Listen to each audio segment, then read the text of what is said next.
Namaskar. Greetings to all of you present here. I, CM Mohijan, Chairman of Kishangarh branch of ICAI, is very pleased and fortunate enough to welcome you all on the last day of this conference that on Avsar, New Opportunities to CAs. I am extremely overwhelmed to get this opportunity to address you all on this auspicious occasion of ICAI National Conference 2022, organized by the Professional Development Committee of ICAI and hosted by the Kishangarh branch jointly with the branches of Alwar, Bikaner, Chittorgarh and Shri Ganganagar. And I am highly obliged with my cooperating branches. They are doing so well and we are going for successful conference right now. We are very proud to feel successful conference now, and now today is the last day. I'm initiating the final day of the conference, which contains back-to-back bumper dhamaka sessions with the legendary tax guru sir CA Grish Ji Ahuja, who already joined us on the session. The session of Grish Ahuja ji will be followed by the respected past president sir of ICAI, including two immediate past presidents of the ICAI. And also we get the last and final session from stress buster session from the Vice President of ISKCON, Delhi, H.G. Rishi Kumar Das ji. The national conference was the dream come true to all such small branches, and under the leadership of our President, Vice President and PDC President, Kamisha Soni ma'am, we are able to do this kind of event. I would like to present warm welcome to all the dignitaries present on the dais. We are very thankful for your glorious presence and deeply obliged, sir. Continuing, Indian culture gives women the utmost respect. Many of our gods are female and they have been worshipped as the deity by many faithful people. The goddess of wealth is Lakshmi, the goddess of power and strength is Durga, and the goddess of wisdom is Saraswati. Women are the epitome of the wealth and power. To make this evening blessed one with the presence of women, we invited women CA members of Kishangarh branch to invoke the goddess Saraswati by kindling of lamp of knowledge and wisdom. So it's over to the Saraswati Vandana team. And I request the tech team to please start CA Moto song after I'm joining the Saraswati Vandana, please.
Thank you all of you. Now I would like to request the tech team to please start the session by playing the CA Moto song. Please stand up all of you. Yaesha sukteshu jagrati Yaesha sukteshu jagrati Kamam Purusho Nirvimanah Tadeva Shukram Tada Brahma Tadeva Amritamucchate Tasmin Lokaha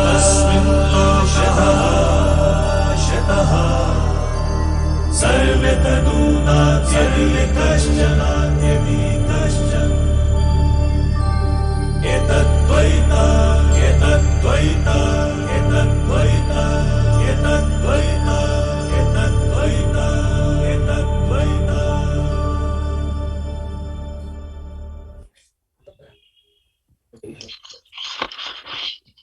So now the starting officially session, I would like to welcome CA Amit Agarwal ji, Chairman of Alwar Branch, to please address a welcome note to the guests and speakers. Over to you, Amit ji. Thank you, Mohit ji. Am I audible? Okay. Very good afternoon, everyone. Past President of ICAI, Atul Gupta sir, Niyar sir, Uttam Prakash sir, Council Member Prakash Sharma sir, Professional Development Committee Chairperson and Council Member Commissioner Soni ma'am, Regional Council Member Nitin sir, Akash sir, Sharad sir, our today's learned speaker Girish Ahuja sir and Rishi Kumar Das sir, Chairman of Kishangarh Branch Mohit ji, Bikaner Branch Ankush ji, Chittorgarh Branch Yogesh ji, and Gandhinagar Branch Dheeraj Leela ji, esteemed members of our profession and my dear friends. I, CA Amit Agarwal, Chairman of Alwar CA Branch, welcome you all in our 3 days national conference which has been organized by Professional Development Committee of ICAI and hosted by Kishangarh Branch, Alwar Branch, Bikaner Branch, Chittorgarh Branch and Gandhinagar Branch. Today is the last day of our national conference, which till date has got the recorded number of participants and has been successfully organized with the special efforts of the Kishangarh Branch Chairman Mohit ji and Professional Development Committee Chairperson Commissioner Soni ma'am. As we all know, we have a very eminent and learned speaker, Girish Ahuja sir and Rishi Kumar Das ji with us. I thank all of them for their valuable time and support to us. I am also thankful to all the participants for joining us and making this national conference a successful event. I hope such national conference will be organized on a regular basis as it gives us an opportunity to meet at one platform and get the opportunity to learn from the national top learned speakers. Thank you, everyone. Over to you, Yogi ji. Thank you so much. Thank you, Amit ji. Thank you a lot. I just want to show my gratitude by inviting CA Jheel Daga, being a woman who was the moderator last day. I just request you to please present your welcome note, as this is a woman special. Thank you, Mohit sir. Thank you so much. A very warm welcome to everybody present here. It gives me immense pleasure to welcome Girish ji, sir, welcome. Prakash sir, welcome, sir. Thank you so much for giving us your time. Thank you so much. So, CA as a profession has always been very male dominated, but things have been set to change, and our guiding angel is CA Kamisha Soni. She has been the perfect idol for us, guiding us through with all the institute initiatives and everything possible that is there for empowering women.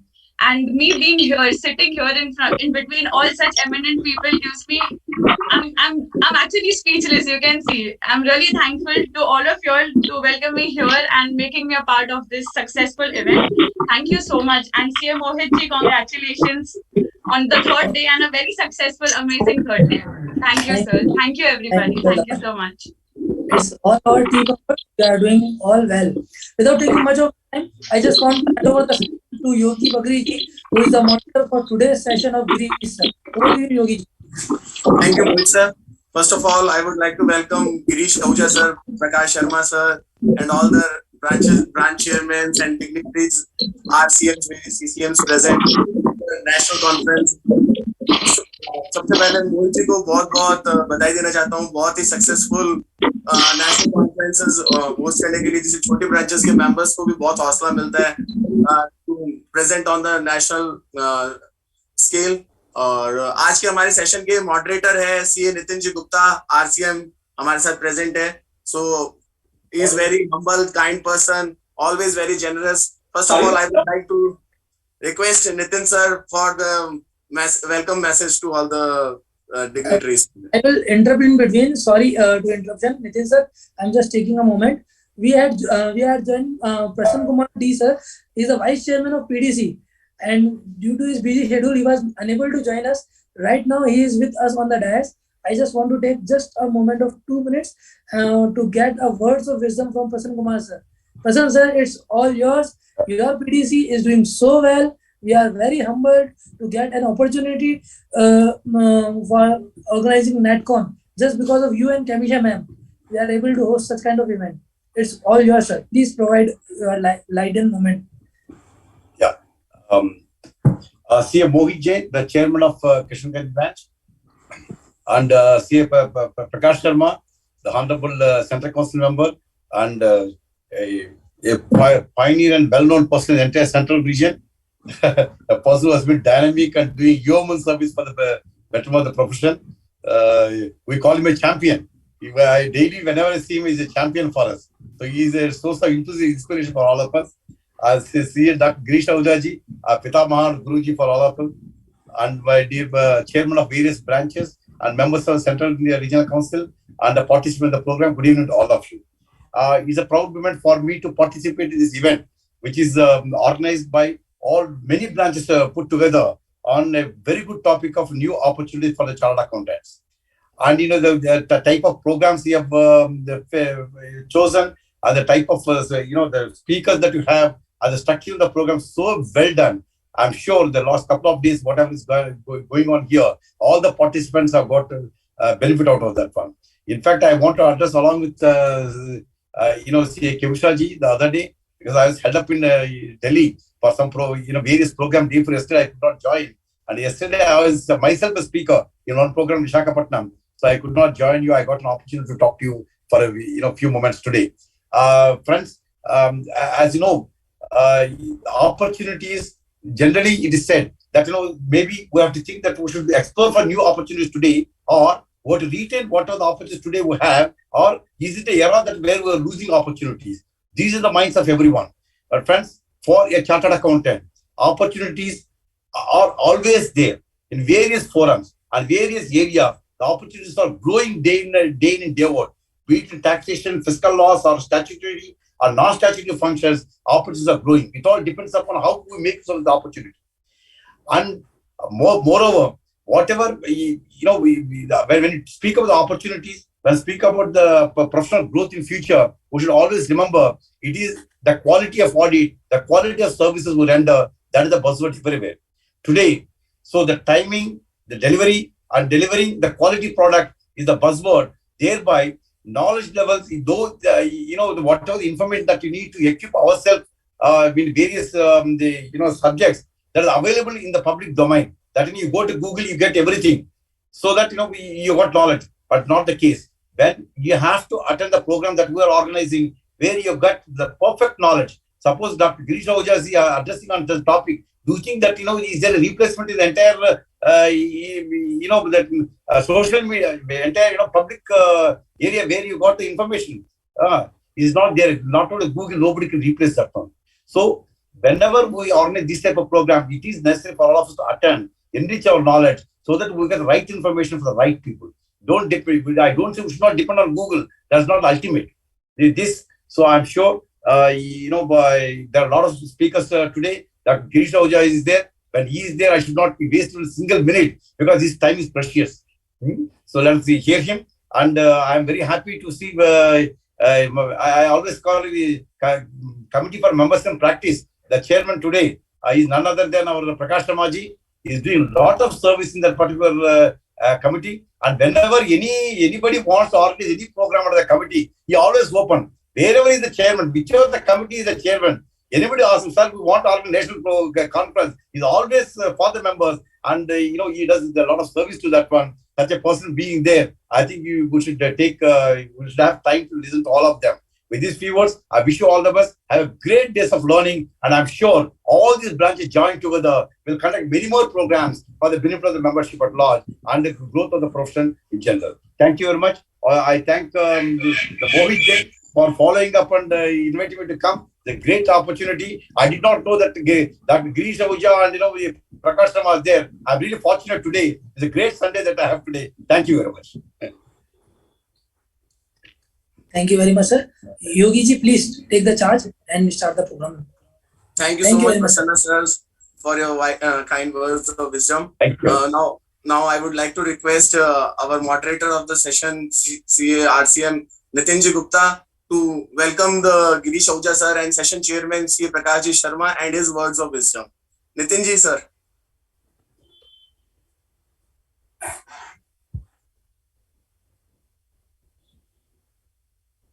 Nitin ji आवाज आ रही है sir?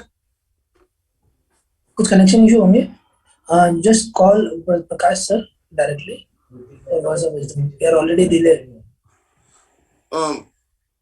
प्रकाश sir, Nitin ji के कुछ technical issue हो रहा है sir. I would request you sir to enlighten us for the today session and welcome Girish ji Ahuja sir.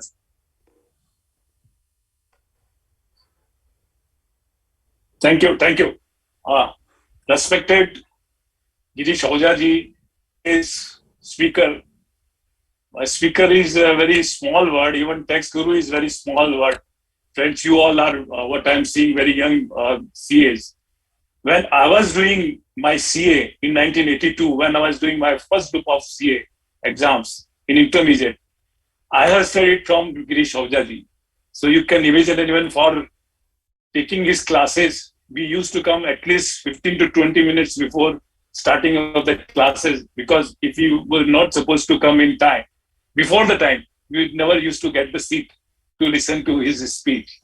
So you can imagine from how so much of long time he is giving services to our profession, really a legend of our this profession, especially on income tax, a great person for giving such a wonderful service to our profession.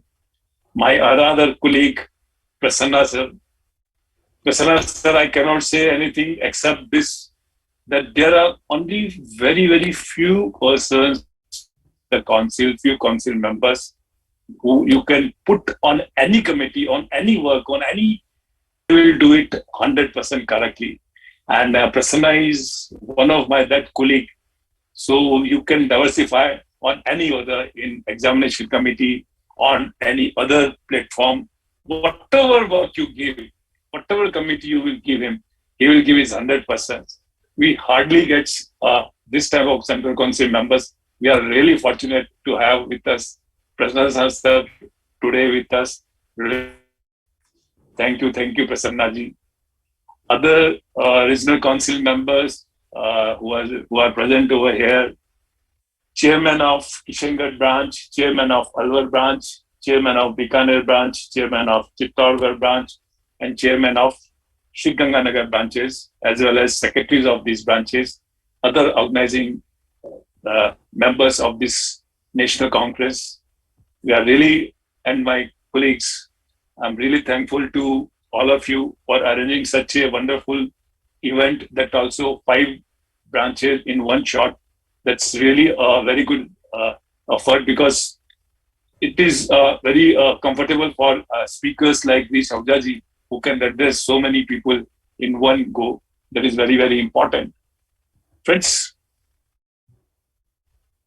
just now, a few minutes back, one of the girl CA member was saying that it is dominated by male professional in our CA profession. Let me share with all of you that the ratio of is 52% male members and 48% women members.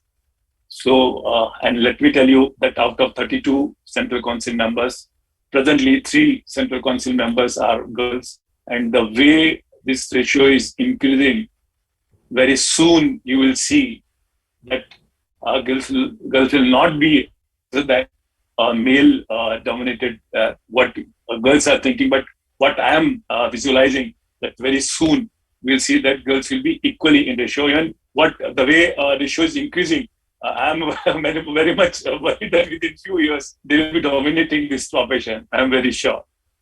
So with these words, I'm really thankful to organizers that organizing all these type of intelligence and very important topics for our members. At the same time, my sincere request to you is, please, things are changing very fast. Like 5G technology is supposed to take place within 6 months in our country, and things will be drastically changed after 5G technology. And taking care of that change of technology at institute level, we are coming out with 4 different softwares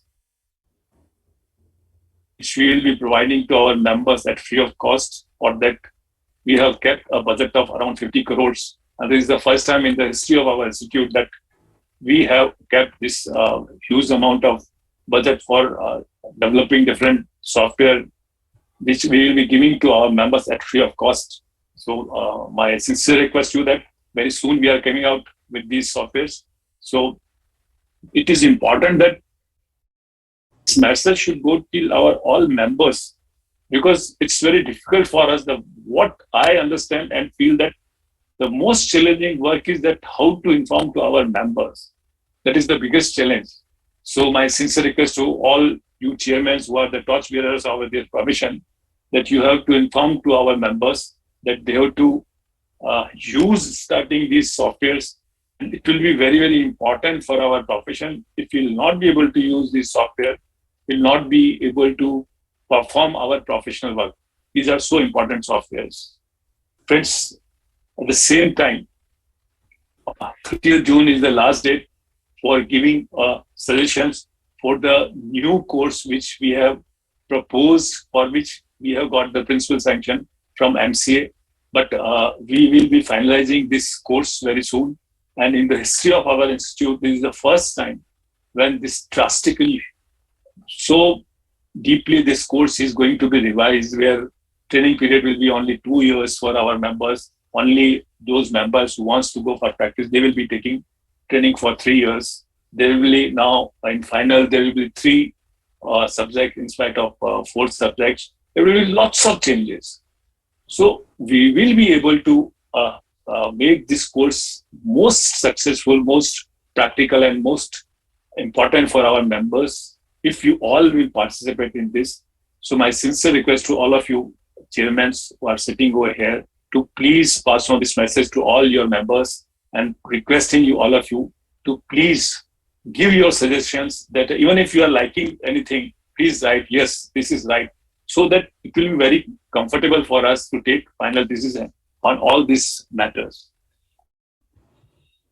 Same time, my sincere request to all of you chairmen is that institute comes with so many other good benefits for our, but what I feel when I have come in this committee of members in practice, that there are so many benefits we are doing this, so many arrangement with different people, with different vendors, but our members does not know. Like one of the policy with LIC we are having, for which our member has to give a very, very small amount, and giving so small amount, it is covered for this thing, their life, and that the coverage for 10 lakh and for 5 lakh for their spouse. And the premium is according to their age, but premium is very, very nominal. It is covering till the age of 65 years of members. So my sincere request is that it is very beneficial policy which our most of the members does not know. Till now, although from south and from west, lots of members are using this policy, but in our region, most of the people are not using. So my sincere request, Mohitji, we'll be sharing with you these policies. Please share with the members. It is going to be very useful for our members. At the same time, we have arranged a very important thing with one of the vendor, TrueWorth, for the health checkup of our members. All those health, which if we go to any testing lab, it will not be less than 7,500 rupees per person. If we'll go by this benefit, this vendor, we will be getting this benefit by 2,500 rupees only. At the same time, we are coming out with so many other different software like Prop 42. Prop 42 is, if you want to know any detail about any private or listed company, you have to click name of that company. That software will be giving all the information about that company. These are some softwares which are free of cost for our members, or on what very, very nominal prices. So, but our most of the members does not know that these are the facilities which are available to you, that I will like to have one session of all the reasons with all their branches to for their members to know that what are the different arrangements at the institute level which are available to our members, because most of our members does not know those benefits, and these are huge benefits which are very, very important for our members. So my sincere request to all of you, please take care of that, and I am very sure this session will be very, very useful for all our members. I will not take much of the time, and I wish you all for success of this last session also. I'm very confident we all will be benefited by a speech of Girish Ahuja ji, who is the legend of this profession. Thank you. Thanks a lot. Thank you so much, Prakash sir, for your words of wisdom and so much practical things about whether it's use of software in the present scenario or whether about professional indemnity policies. Thank you so much, Prakash sir. Now मेरा सौभाग्य है, जैसे Prasanna sir ने बोला कि विश्व पितामह of the tax profession, or as Prakash sir said, he has vast experience. He's known in the length and breadth of the country. He has done more than 100 seminars, more than 40 years of experience. After budget, every budget will look forward to the Girish Ahuja sir seminars. It is my very fortunate, मैं sir से ही पढ़ा हुआ हूँ जैसे प्रकाश sir पढ़े हुए हैं. मेरे लिए बहुत नॉस्टैल्जिक फीलिंग है कि आज मैं सर के साथ डैश शेयर कर रहा हूँ. It requires no introduction. Most welcome, Girish Ahuja sir. The session is all yours. Good afternoon to everyone. Of course, Vice Chairman of the Professional Development Committee of ICAI, very young and dynamic person from Visakhapatnam, CA Prasanna Kumar ji, and of course, Central Council member from Rajasthan, and of course, the chairman of this technical session, CA Prakash Sharma ji, chairman of the Kishangarh branch, Mohit Jain and his team, chairman of the Alwar branch, Mr. Amit Agarwal and his team, chairman of Bikaner branch, Ankush Chopra, and of course, Jheel was also there, Jheel Daga was also there, chairman of Chittorgarh branch, Yogesh Kabra ji, chairman of Shri Ganganagar branch, Dheeraj Kumar Leela ji, of course, regional council member, we couldn't hear him, CA Nitin Gupta ji, and above all, of course, the moderator of the today's program, Yogi Vallabh Bagri ji, ladies and gentlemen. Well, friend, I have to talk to you about planning through HUF and of course, succession planning. I cannot explain you anything about HUF before I take up something of succession planning, not in very detail, but I have to tell you something of succession planning before I come to HUF. Because it is a myth. What has happened is, if somebody dies, some male member dies, people think HUF can be formed there and then. This is absolutely wrong. Gone are the days. It was possible prior to 1956 that if some male member used to die and if we could make a HUF out of it, it is not possible now. I'll explain that. Let us come to Section 8, Section 6 of the Hindu Succession Act. But before that, we have Hindu law. Hindu law at one time was not codified law, but certain laws have been codified, even in the Hindu laws also. Hindu Marriage Act, Hindu Special Marriage Act, Hindu Adoption Act, Minority and Adoption Act, and of course, one very important act is Hindu Succession Act 1956. For succession planning, there are two acts. One is Indian Succession Act 1925, another is Hindu Succession Act 1956. If a person dies intestate means without writing a will, then what act is applicable is Hindu Succession Act 1956. But he can always write a will.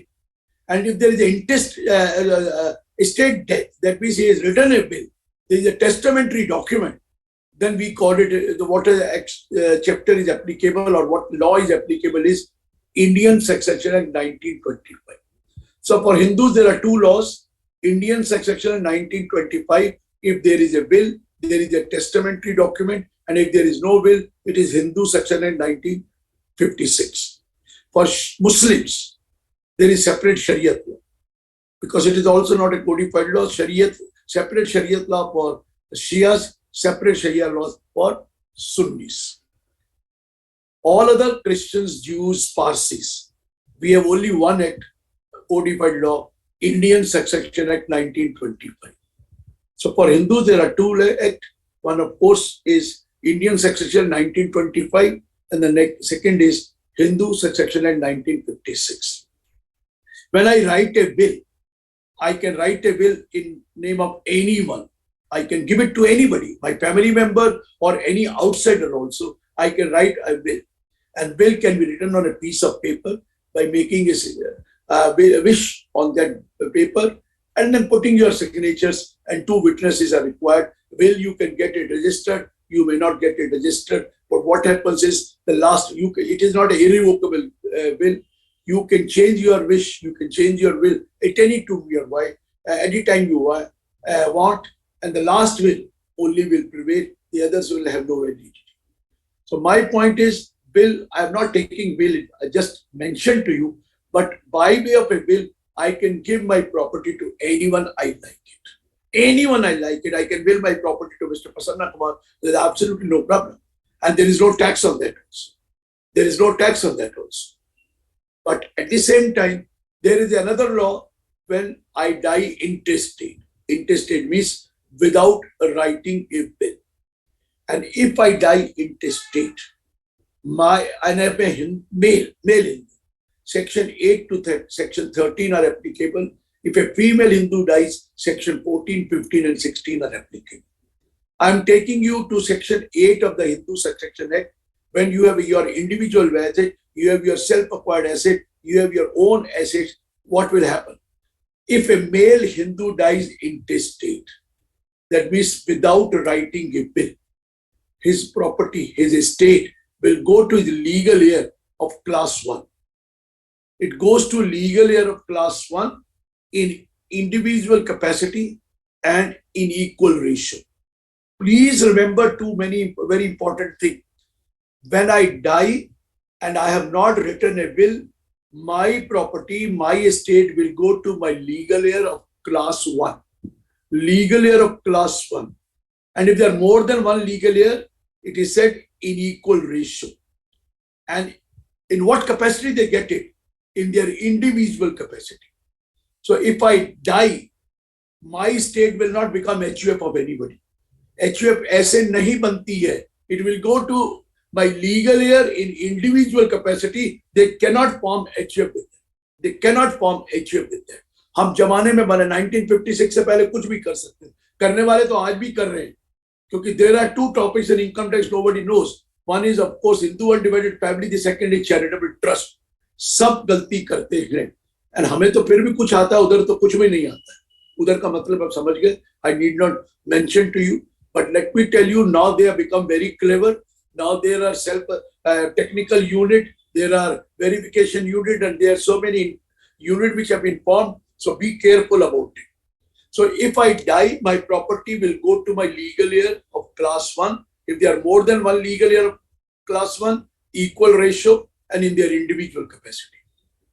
Now, if there are 4 legal heirs, 1/4, 1/4, 1/4 of class 1. If there are 3 legal heirs of class 1, 1/3, 1/3, 1/3.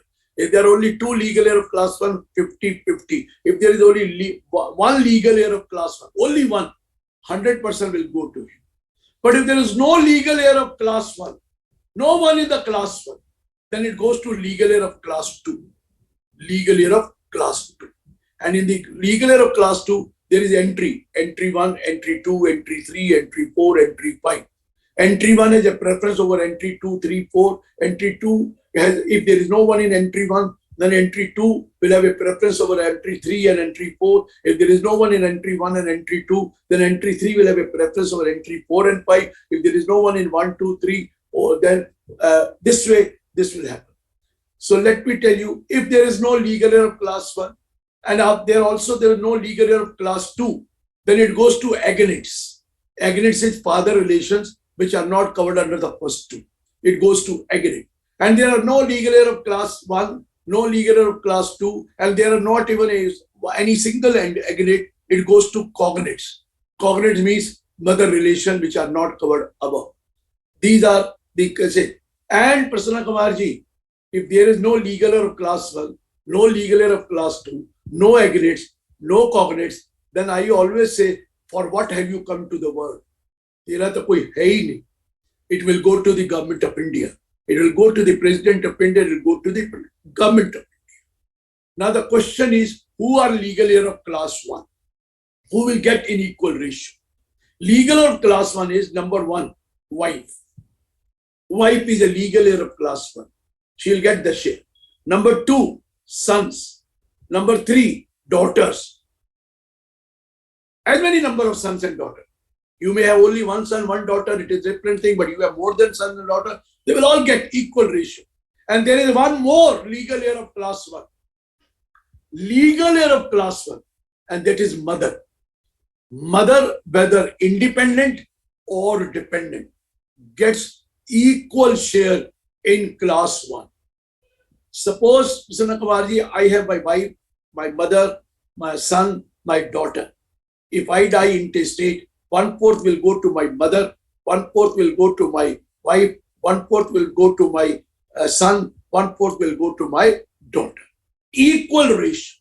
Wife will get the same amount which the mother will get. And then son, but if you have 2 sons, 1 daughter, and let's say mother and father, there are 5 people in class 1, 1/5, 1/5, 1/5, 1/5, 1/5. Clear, sir? 1/5, 1/5, 1/5, 1/5. Now I don't have mother.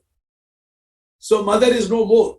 And if I die now, mother will not get any shares because she is no more. Then who will get? My wife and my children. Equal ratio. Wife, let's say wife, 2 children. 1/3, 1/3, 1/3. Wife, 3 children. 1/4, 1/4, 1/4, 1/4. Wife with 1 child. 1/2, 1/2. This is the system we have. Nitin has joined now. Nitin was has a technical problem. So he has joined and welcome him. There are Nitin Gupta ji. So coming back. Thank you. Now, wait a minute. I don't have wife also. I lost my wife about 6 years back due to something. So I don't have wife. So she will also not get share. So if I die now intestate, who will get the share? Mother is not there. Wife is not there. Had they been there, they would have got the share. Since they are not there, nothing is there. Now, everything will go to my children. If I have 2 children, half. If I have 3 children, 1/3, 1/3. I have used the word children. Daughter is also a child. Daughter gets the equal share. And that is right from 1956, not today. The Hindu undivided family is a different statement, 2005, 99, 2005 we talk about. But otherwise, a daughter is getting the share right from 1956. Whether married or unmarried doesn't make any difference. So now, if I have 2 children, 50-50. 4 children, 1/4, 1/4, 1/4, 4. आजकल 4 कहाँ होते हैं? 2 भी नहीं होते, लोग तो 1 ही करते. तो जितना भी है 100%. Suppose 2 children, 50-50. Clear? Now, wait a minute. Some unpleasant things I'm going to talk, but you have to face the word, so you cannot ignore it. What can happen is always there. Suppose there is a person who had a son, but son pre-diseases the father. There is a person who had a son, he pre-diseases the father. Pre-diseases the father. And now the father dies. The question will be asked, how will this property will go intestate? We will ask again one question. The question will be, Yogesh Kavra ji, the question will be, was that son who had pre-disease married or unmarried? Was he married or unmarried? If he was unmarried and he has expired, he has pre-disease, nothing will go. Nothing will go to that person. But if he had been married and he pre-diseases the father, and now the father dies, what would have been his share? Had he been alive on that day, will go to his family. His family means his legal heir. That is his wife and children in equal ratio. Please note, Kabraji, his wife and children in equal ratio. I'm taking a case, the son has already expired, but son was married. Son has a wife and 2 children. What would have been his share had he been alive? Now the father dies, what would have been his share? Suppose his share had been, because there is a wife and there were 1 child more and he was also there. Had he been alive, he would have got 1/3, let's say. If he had got 1/3, this 1/3 will go to his family member. Who are the family member? Wife and children. If there is only wife, entire will go to wife. If there are children also, equal ratio. Out of 1/3, 1/3 of that will go to wife, 1/9 will go to the son of that predeceased son, and 1/9 will go to the daughter of the predeceased son. Is this clear, sir? Is this clear? Now, predeceased son of a predeceased son. Very unfortunate. The man is alive and his son has expired, his grandson has expired, he's alive, but I can't help it. What would have been his share had he been alive will go to his legal heir, that is his family, if the family is there. If the family is there, it will go to his family, that his family will be his wife, predeceased son of a predeceased son, his wife and children. Now coming to the daughter. Now, one share, daughter gets the equal share. Am I right? But if suppose daughter also predeceases the father. Daughter predeceases the father. Now the father has died. A daughter was there, but she has predeceased. Again, a question will be asked, was that daughter married or she was not married at the time when she expired? If she was not married, nothing will be going to the daughter. If the daughter was married and she predeceases the father, now the father dies, what would have been the daughter's share had she been alive? Again, I'm repeating the word. Had she been alive, kya share hota? I'm all the time saying Prasanna Kumarji, that's why I'm speaking 100% English. But I didn't realize that now I'm talking to the whole of Rajasthan. So I must be speaking in Hindi also. Sir, I am very comfortable in Hindi, sir. I am comfortable in Hindi. So had she been there, what would have been her share? That will go to her legal heir. Who are the legal heir, Yogi ji? Legal heir husband nahi hoga. Nahi. Sirf uske bachcho ko milega. What would have been the share of the daughter who had predeceased? That share will go to her children if they are there. In equal ratio, go to the children in the equal ratio. Similarly, predeceased son of a predeceased daughter or predeceased daughter of a predeceased son. If it is a predeceased son of a predeceased daughter, then what would have been the share that will go to the legal heir of the predeceased son? And similarly, what would have been the share of the predeceased daughter will go to the legal heir of a daughter. Clear? लेकिन एक चीज समझा दूं, ये जो pre disease वाली बातें हैं, ये ग्रैंडसन वगैरह का कोई हक नहीं है नितिन जी. अगर बाप जिंदा है तो ग्रैंडसन का कोई हक नहीं है. अगर मेरा सन जिंदा है, मेरी डॉटर जिंदा है, तो मेरे पोता, मेरी पोती, मेरे बेटी के बच्चों का कोई हक है ही नहीं. क्योंकि क्लास 1 में तब कौन आएगा? कौन आएगा? Wife, children, mother. वाइफ नहीं है, चिल्ड्रन, मदर नहीं है, चिल्ड्रन तो है ना, ग्रैंड चाइल्ड नहीं आएगा. अमित अग्रवाल जी, ग्रैंड चाइल्ड नहीं आएगा. कभी सोचो मैं ग्रैंड चाइल्ड बोल रहा हूं. ग्रैंड चाइल्ड तो तभी आएगा जब सन प्री डिजीज हो जाएगा. M I right? Grand child तभी आएगा जब सन प्री डिजीज हो जाएगा या डॉटर प्री डिजीज होगी, तो ग्रैंड चाइल्ड का शेयर है. अदरवाइज पोता, पोती, दोता, दोती का कोई हक नहीं है अपने दादा की प्रॉपर्टी. अगर उनका माँ या बाप जिंदा है तो उनका कोई हक नहीं है in the what you call under Hindu succession act.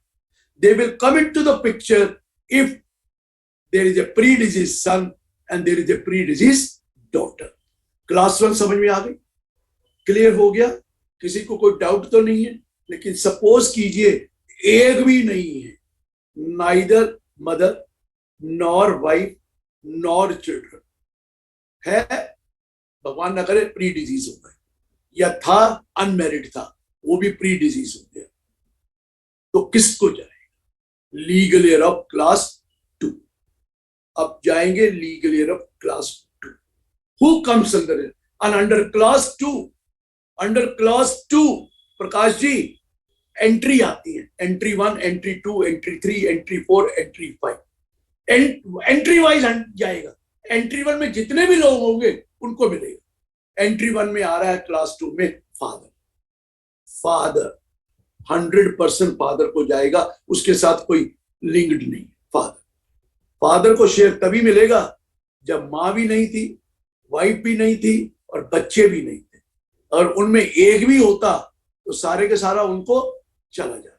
तो फादर कब आएगा? जब क्लास 1 का कोई नहीं है तो क्लास 2 में 100% फादर को जाएगा। अगर किसी मेल हिंदू की डेथ हुई तो मेरे तो फादर ही नहीं है, मेरे तो चलो बच्चे हैं वो तो अलग बात है, फादर को जाएगा। अगर फादर नहीं है तो फिर एंट्री नंबर 2 में जाएगा, और एंट्री नंबर 2 में जितने भी लोग होंगे इक्वल रेशियो में लेके जाएंगे। वेरी बस इक्वल रेशियो। कौन है एंट्री नंबर 2 में? फादर है तो खत्म, फादर नहीं है तो मैं एंट्री 2 में जा रहा हूं। एंट्री 1 है जब प्रेफरेंस ओवर एंट्री 2। अगर एंट्री 1 में है ही कोई नहीं और क्लास 1 में कोई था ही नहीं तो एंट्री 2 में जा रहा हूं। एंट्री 2 में है sons daughter children, sons daughter children and his brother and his sister. कितने जने हो गए? सपोज सन डॉटर चिल्ड्रन 2 हैं, एक बेटा एक बेटी। सन के डॉटर के बच्चे 2 हैं, बेटा बेटी, और आपका एक भाई है और एक बहन, 4 हो गए। 1/4 to sons daughter son, 1/4 to son daughter daughter, 1/4 to the brother, 1/4 to the sister. Suppose son daughter children है ही नहीं, किसके पास जाएगा? Brother sister. एक भाई एक बहन है 50-50, 2 भाई एक बहन है 1/3 1/3 1/3। सिर्फ बहनें हैं 3 और भाई नहीं है और कोई 1/3 1/3 1/3। क्लियर हो गया? ये जो एंट्री नंबर 2 में है इक्वल जाना है, जितने ब्रदर सिस्टर और सन डॉटर चिल्ड्रन है इक्वल जाना। क्लियर हो गया नितिन जी? ये तब है जब एंट्री 1 नहीं थी, अब एंट्री 2 भी नहीं है, अब एंट्री 2 भी नहीं है तो एंट्री 3 में जाएगा। एंट्री 3 में है children of the sibling. Children of the sibling मतलब मेरे भाई और मेरी बहन के बच्चों को, चिल्ड्रन ऑफ द सिबलिंग। लेकिन नंबर 3 का तभी आएगा जब नंबर 1 और नंबर 2 नहीं था। नंबर 2 नहीं था तभी तो नंबर 3 में गए, और नंबर 2 था तो नंबर 3 में नहीं आना था, और नंबर 1 था तो नंबर 1 में नहीं आना था, 2 में नहीं आना था। और अगर वो क्लास 1 था तो ये एंट्री आनी नहीं थी। क्लियर हो रहा ना? फिर तो इधर जाना ही नहीं था क्लास 2 में। अब ये भी नहीं, मेरे भाई और बहन के बच्चे नहीं है, या भाई बहन थे ही नहीं, किसके पास जाएगा? Father's father and father's mother. मेरे फादर के भी फादर अगर जिंदा है तो ही जाएगा ना। फादर्स फादर फादर्स मदर, उनके पास जाएगा। वो भी नहीं है तो एंट्री नंबर 5 हो गया। एंट्री 4 भी नहीं है, ना एंट्री 1 है, ना एंट्री 2 है, ना एंट्री 3 है, ना एंट्री 4 है। एंट्री 5 में कौन आता है? Father's widow and brother's widow. अब आप समझेंगे ये फादर विडो कहां से आ गया यार? फादर विडो तो मेरी माँ होगी, अरे माँ तो ऊपर आ चुकी है, फिर ये फादर विडो कहां से आ गया? Father widow mean step mother. Step mother, father widow here will be step mother. If my mother is there that is already in class 1, फिर इधर तो हम आ ही नहीं रहे। अगर मेरी मदर होती तो क्लास 1 में जाके खत्म हो जाता ना। तो इधर father's widow is step mother, और ब्रदर और ब्रदर्स विडो, सिस्टर हस्बैंड नहीं, ब्रदर्स विडो। ये भी नहीं है क्लास 2 में, आगे जाने की जरूरत है। चलो चले जाते हैं। मदर्स पेरेंट्स, मदर पेरेंट भी नहीं है तो मदर के ब्रदर सिस्टर। इससे ज्यादा जाने की जरूरत है? एग्रेड कॉग्रेड की क्या जरूरत है? इतना ही समझ आ जाए बहुत। ये रेशियो जाती है। क्लियर हुआ सर? लेकिन मैं कुछ बातें बताना चाहता हूं। Prasanna Kumar ji, try to understand very important thing. Child, I said first class 1 covers mother, I never said stepmother, mother. Class 1 cover wife. Okay. Class 1 covers children. Children can be minor, children can be major. Children can be married, children can be unmarried. Children can be natural, children can be adopted. But stepchild will not get share. Stepchild को नहीं मिलेगा, children की definition में नहीं आता, लेकिन वो आता है. What I said, brother, sister. एक और आ गया. Children can be legitimate, children can be illegitimate. Doesn't make any difference. Sir, Prasanna Kumari, children are never illegitimate. It is the relationship of the parents which is illegitimate. Children are never illegitimate. It is the relationship of the parent which is illegitimate. So illegitimate children also get a share. और हमारे यहाँ तो country में रिवाज है, आप सुनने वाला है. यहाँ प्रसन्न कुमार जी, children are born in nursing home और father is born in court. Do you understand? Children are born in nursing home. Father is born in court. You know that Narendra Tiwari was born in court. His son said, he is my father. He said, no, I am not his father. He says, DNA करा लो, अपने आप पता लग जाएगा, was he my father or not? So he was an illegitimate child. He never had any love for his father. He had a love for the money of the father. कि भाई अब तो इंटरेस्टेड रहता है, सारा पैसा तो मुझे दीजिए. I will get the whole share because he is my father. Are you getting my point? So legitimate or illegitimate doesn't make any difference. Married or unmarried does not make any difference. But if it is pre-diseases, I have already told you what is the point. Clear, sir? This is succession. This is succession, what I call Hindu succession. Have you noticed, Nitin ji? I said that my property after my death, if I don't write a will not go to my HUF of my son. Will not go to HUF of my son. People are making wrong thing. ये professionally पता नहीं क्या करते रहे हैं, उसको HUF बना देते थे. वो बिल्कुल गलत है. लोग मुझसे पूछते हैं फिर HUF बनती कैसे? योगी जी, HUF बनती क्या? HUF तो जिस दिन शादी हो गई HUF हो गई. हिंदू अनडिवाइडेड फैमिली हो गई. बनाई नहीं जाती. Automatic by creation of law है. You get married HUF. You have a child HUF. बनती नहीं है. ऑलरेडी होती है. लेकिन इनकम टैक्स कहता होगी, मुझे क्या करना है? तेरे पास तो तभी हम you come to me for only when there is a income. First there is a HUF and the HUF is a corpus and corpus के बाद उसके बाद इनकम हो, तभी तो मेरे पास आएगा. If you have no income, if your income is less than 250, otherwise you won't come to me. So HUF के लिए पैसा कहां से आएगा? From where the money will come. HUF तो बन गई शादी कराकर. HUF तो बन गए बच्चे पैदा करके.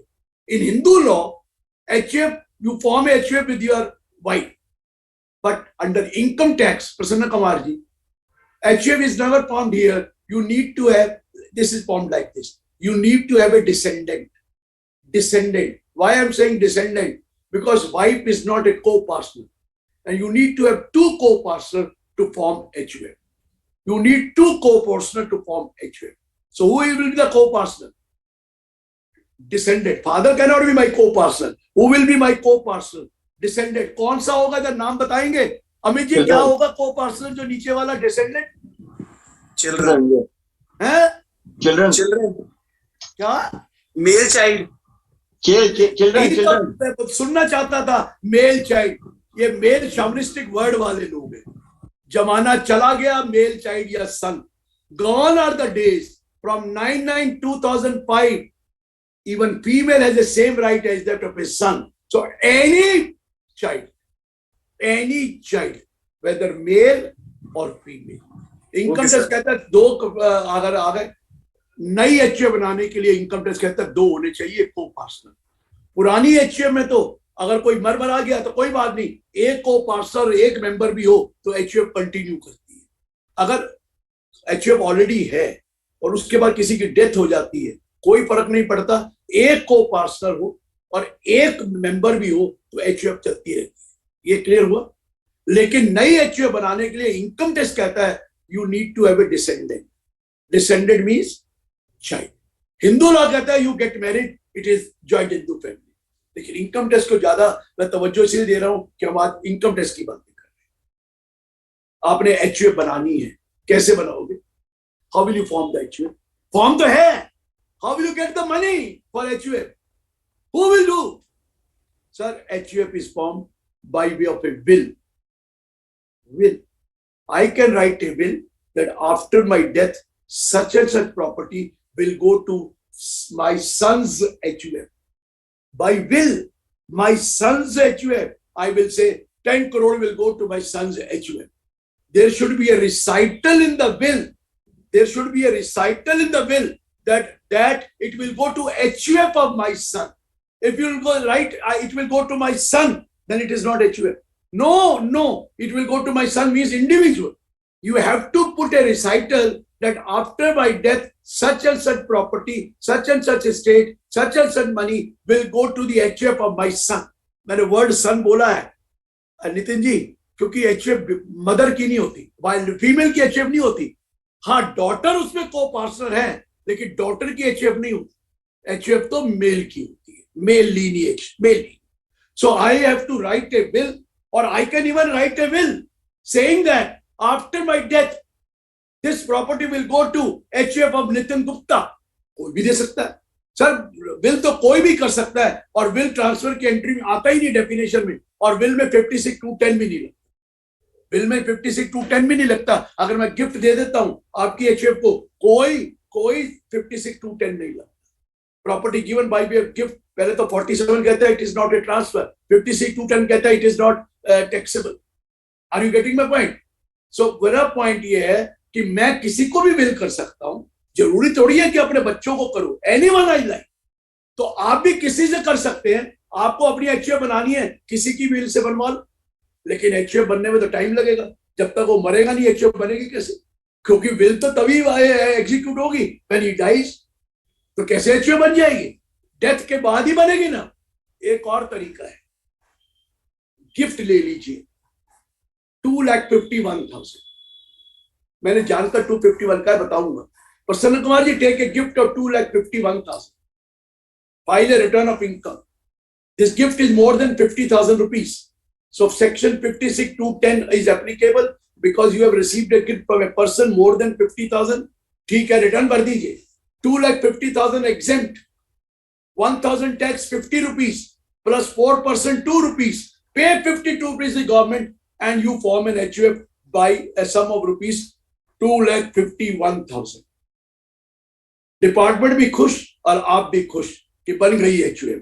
2,51,000 की गिफ्ट लीजिए सरकार को. आप कहेंगे 250 से कम क्यों नहीं लेता? अरे पता कैसे लगेगा डिपार्टमेंट को कि आपने HUF बना ली है, और 2.5 से कम लोग रिटर्न भरोगे नहीं. रिटर्न भरने से कम पता तो लगेगा कि HUF बन गई. ये है HUF का नाम. 2,51,000 की गिफ्ट लीजिए. सर वैसे Prasanna Kumar ji, nobody wants to give to anybody. वो गिफ्ट को देता थोड़ी है. हमारी कंट्री में तो गिफ्ट ली जाती है, देता कौन है? गिफ्ट कोई नहीं देता है, गिफ्ट ली जाती है. रामलाल सुलेमान को गिफ्ट दे रहा है. कितना नेशनल इंटीग्रेशन है हमारी कंट्री में. सुलेमान, अरे शर्मा भी कृष्ण कुमार को गिफ्ट दे. कितना प्यार मोहब्बत है नहीं है. तो हमारे यहाँ तो गिफ्ट ली जाती है, गिफ्ट दी तोड़ी जाती है. अभी भी रिलेटिव से जो गिफ्ट लोगे वो माफ है, नॉन रिलेटिव से टैक्सेबल है. तो नॉन रिलेटिव से गिफ्ट लोगे ना, रिलेटिव से गिफ्ट लेके क्या फायदा? क्योंकि रिलेटिव, अगर आप मेंबर से गिफ्ट लेंगे, ले सकते हैं. You can take a gift. HUF का कोई रिलेटिव नहीं होता. HUF का रिलेटिव, इनकम टैक्स ने कह दिया, member of the HUF is a relative of HUF. ठीक है, मेंबर से लेंगे तो सेक्शन 64(2) लग जाएगा.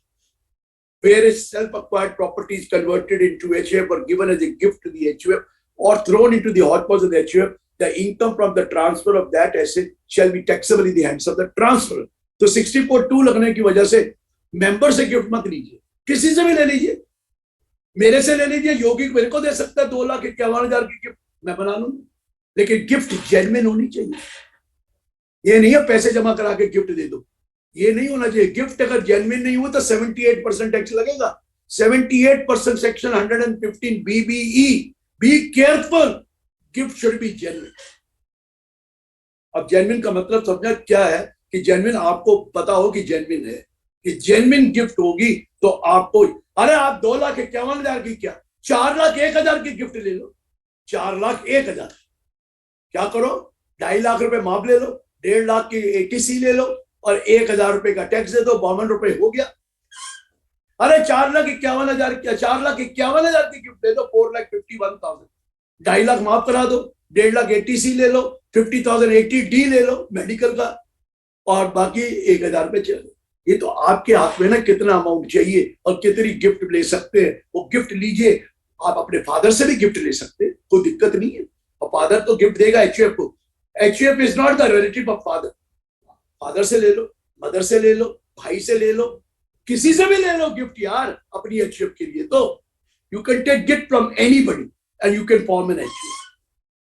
Is this clear? How to form a HUF? There are only two ways of forming a HUF after 1956, either by way of a will or by way of gift. No other way. HUF तो already है। जिस दिन शादी हो गई उस दिन तो आपकी HUF बन गई, और बच्चा हो गया तो पक्का इनकम टैक्स में भी बन गई। लेकिन इनकम टैक्स कहता है मेरे पास क्या करने आ रहे हो, जब पैसा आएगा, इनकम कमाओगे तो मेरे पास आ जाना और आप रिटर्न भर देना। तो क्लियर हो गई HUF कैसे फॉर्म होती है। मुझे लोग कहते हैं HUF बनाने की क्या जरूरत है, फायदा क्या है इसमें। सबको पता है HUF is separate SSC, separate SSC है, ठीक है ना। मैं कहता हूं सेपरेट एसएससी है, लेकिन मैक्सिमम बेनिफिट HUF बनाने का 1,90,000 पर ईयर है, 1,95,000। मैक्सिमम बेनिफिट HUF का 1,95,000 रुपीज पर ईयर है, उससे ज्यादा नहीं है।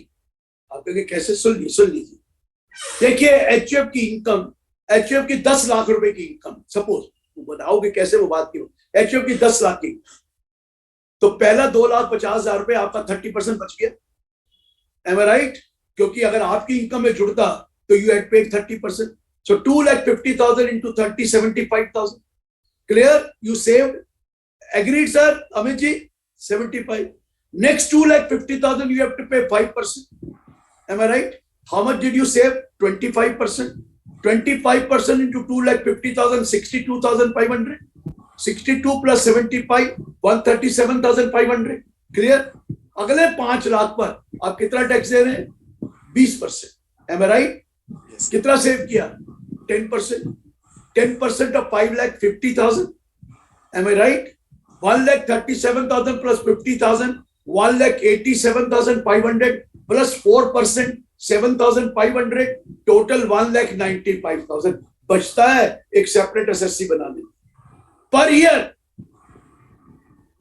अगर 10 से ऊपर आमदनी है ना HUF में तो कोई फायदा ही नहीं है, क्योंकि अगर मेरी अपनी होती तो भी 30 ही लगता। तो अच्छा क्या करते हैं, हम एक सजेस्ट करते रहते हैं, जब भी आमदनी 10 से ऊपर शुरू हो जाए आनी तो उसको बांट लो, शेयर ऑफ प्रॉफिट आप डिस्ट्रीब्यूट कर दो हर साल, every year share of profit distribute कर दो जितना करना चाहते हो। Share of profit is totally exempt in the hands of the member under section 10(2), वो एग्जेम्प्ट होता है।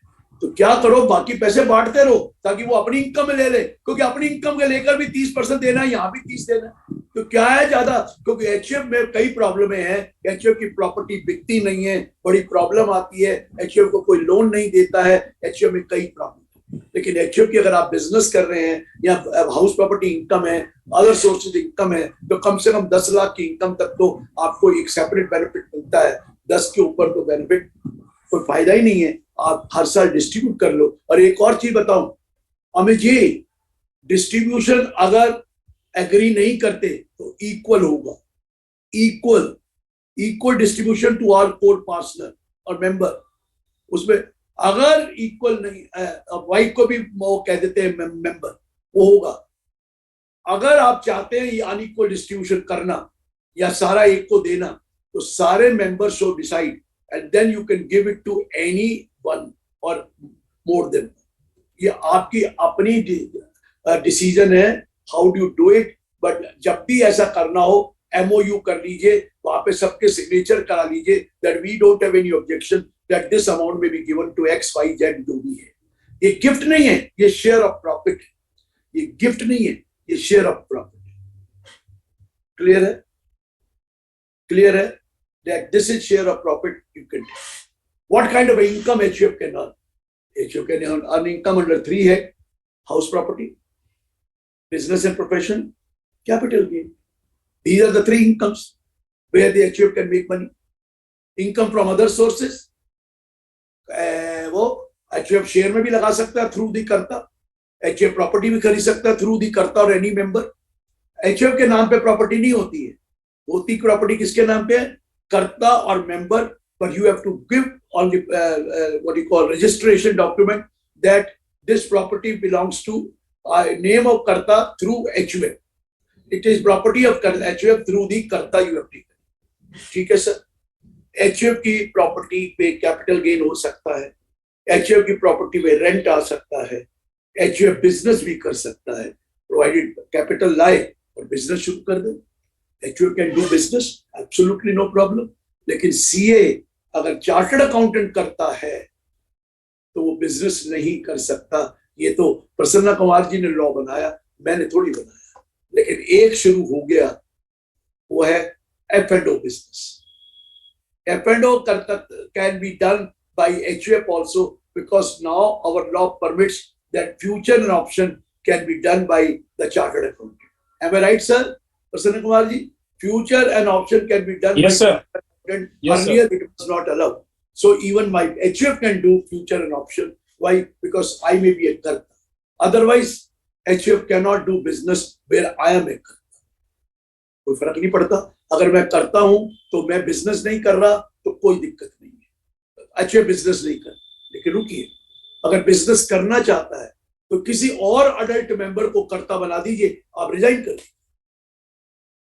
बाय ट्रेडिशन जो एचयूएफ बनाता है कर्ता बाय ट्रेडिशन होता है। But if you want somebody else to be karta, all the members may decide and you can choose any adult member to be a कर्ता, any adult member to be a कर्ता। जरूरी नहीं है कि eldest child करता होगा। देखिए HUF कोई तो बनाएगा। सपोज एचयूएफ मैंने बनाई तो मैं करता पहला हूं। ओरिजिनल एचयूएफ प्लीज, ये थोड़ी है मैं फादर की एचयूएफ की बात नहीं कर रहा। सपोज एचयूएफ नितिन जी ने अपनी एचयूएफ बनाई, नितिन जी ने कहां से बनाई? या तो गिफ्ट आई ली होगी या नितिन जी को रिसाइटल से वो आया होगा, बिल से आई। नितिन जी की प्रॉपर्टी आ गई, एचयूएफ जी कर्ता बन गए। अब नितिन जी नहीं बनना चाहते, they will decide that I don't want to be a karta. You can take anybody to be a adult member, provided all of them agree to be karta. ठीक है सर, मैंने adult member बोला है। Nitin ji, adult member can be your daughter, adult member can be your son, but it cannot be wife. Wife is not a co-parcel, so she cannot be a karta. But daughter is a co-parcel, she can be a karta. Son is a co-parcel, she can be a karta, provided the age is above 18 years. Clear? अब मैं आगे बोल। Suppose I die और मेरी HUF है, will HUF be finished? No. King is dead, long live the king. Am I right? Karta is dead, long live the karta. If I want, I can continue. If I want, I can dissolve. But if I want, I can continue. My father died. So who will become karta of the death of the father? पहले तो जिसने HUF बनाई वो करता था, जिसने बनाई। जैसे नितिन जी ने बनाई, नितिन जी करता है। मेरे फादर ने बनाई, फादर मेरे करता है। फादर की डेथ हो गई तो कौन करता बनेगा? Who will be करता? Anyone? जिसने बनाई सर, वो तो मर गया। तो उसके बाद elder child, eldest child, eldest child. eldest child. Please note the word child, not the Exactly. son, not the son. From Exactly. 99-2005, now it is eldest child. Prior Exactly. to 99-2005, it was eldest son, eldest child. ये judgement आ चुकी है, Phoolwati versus Prakash, that eldest child will become the elder. वो अलग बात है कि वो बनना नहीं चाहे तो anybody else can become, but by convention eldest child, be it son or a daughter, does not matter. Daughter is married or unmarried, does not matter. Daughter may be married and she is married to somebody else, लेकिन फिर भी वो मेरे अपने father की HUF की करता हो सकती है, लेकिन वही डॉटर अपने हस्बैंड की एचयूएफ की करता नहीं हो सकती। हस्बैंड की एचयूएफ की करता नहीं हो सकती, अपने फादर की एचयूएफ की करता होगी। और मैंने क्या बोला? By convention, if she is eldest, she will become. ये मत सोचिए कि बेटा बनेगा, बेटे वाला जमाना चला गया. Any child who is the eldest by convention becomes कर्ता. और आप HUF चलती रहती है प्रोवाइडेड एक को पास्टर और एक मेंबर आप चला सकते हैं. सर मेरी अपनी HUF, मेरे फादर की HUF भी मैं चला रहा हूँ, मेरे ग्रैंडफादर की HUF भी मैं चला रहा हूँ, और तीनों का मैं करता हूँ. I can be a karta of all the 3 HUF, even 4 HUF. क्योंकि I am karta of my HUF because I formed it. I became a karta of my father's HUF because my father died. I was the eldest child, or I was made to do that. My grandfather died, and my father also is not there. So my grandfather HUF is also going on. I can become karta. So you can be a karta more than one HUF. But can I be a karta of my father? Can I be karta of my son's HUF? No question. Son HUF का karta नहीं होता, lineal ascendant का होता है, descendant में नहीं आता. ठीक है ना? So मैं descendant का karta नहीं हो सकता, मैं ascendant का करता हो सकता हूँ, मैं अपनी father की HUF का करता हो सकता हूँ, मैं अपने grandfather की HUF का चल रही है, अगर चल रही है तो उसका भी करता हो सकता, और मैं अपनी HUF का तो हो ही सकता. वो तो जो मैंने बनाई वो तो मैं हुई, वो तो मेरे मरने के बाद कोई और बन सकता है, या मैं नहीं चाहता तो कोई भी बन जाए. That is a different story. So you can be a karta more than one HUF. मैं आहिस्ता से क्वेश्चन जो आने हैं ना उसके जवाब दे रहा हूं कि आप एक करके HUF के करता हो सकते, लेकिन एल्डेस्ट चाइल्ड करता हो, चाहे वो मैरिड हो चाहे अनमैरिड. उसके मरने के बाद कौन होगा? Next eldest child. ठीक है. देखिए 9/9/2005 के बाद ये पूरा का पूरा सिनेरियो चेंज हो गया है. डॉटर सेक्शन 6 कहता है when a male Hindu dies and he is a member of HUF, if he is a male, the daughter by birth will have the same right as that of his son. Daughter by birth will have the same right as that of son.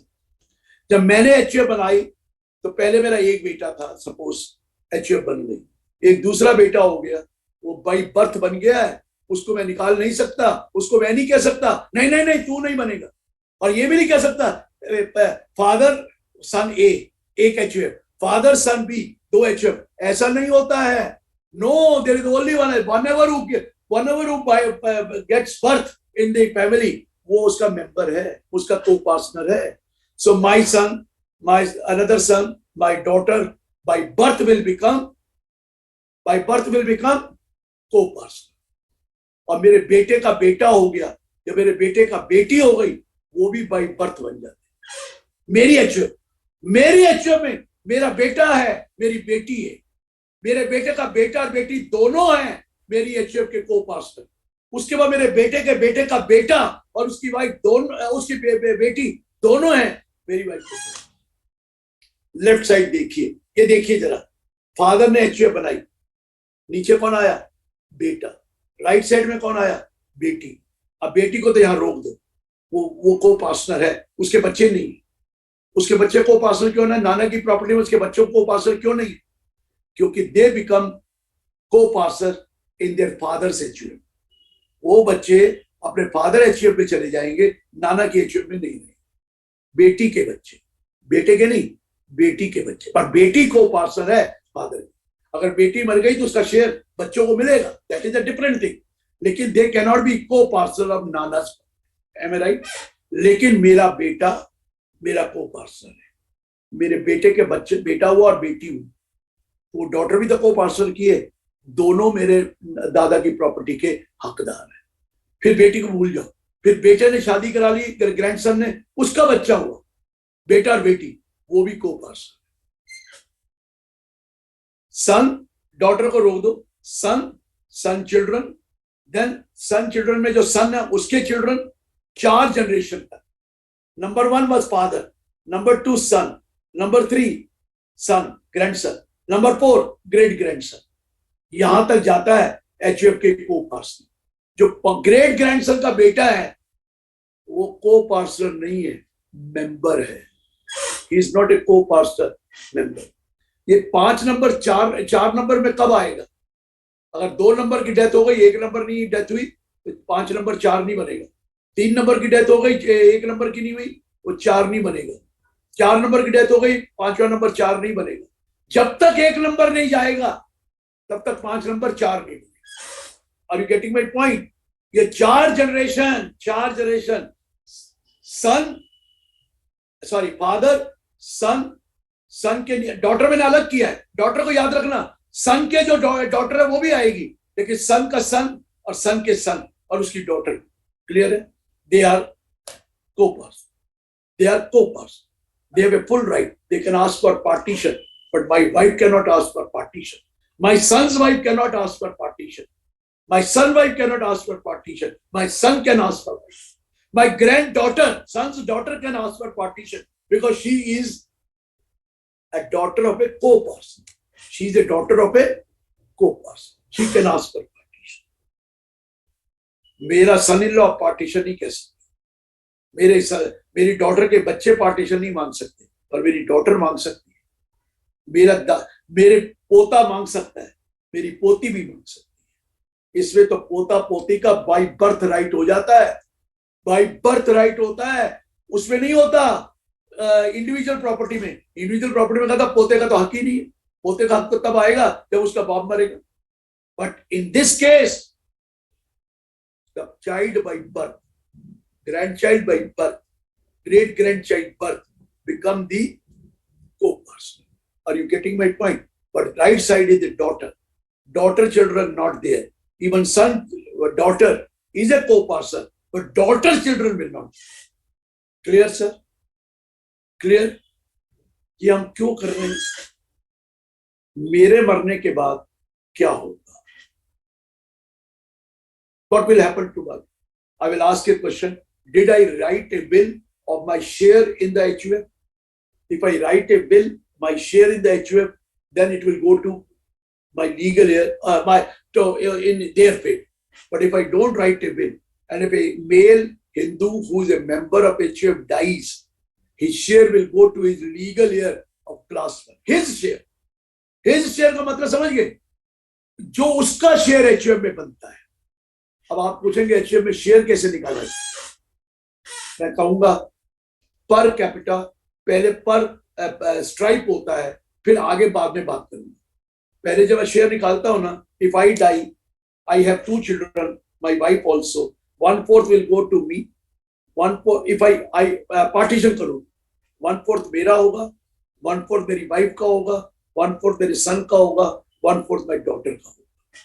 इसे कहते हैं पर strike, partition per strike. समझने में दोबारा बता रहा हूं, मैं अगर पार्टीशन कर रहा हूं अपनी HUF का, मर नहीं रहा भी, HUF का पार्टीशन कर, how will be partition? Per strike, equal ratio. How will I get? 1/4 I will get as karta, 1/4 my wife will get, 1/4 my son, 1/4 my daughter.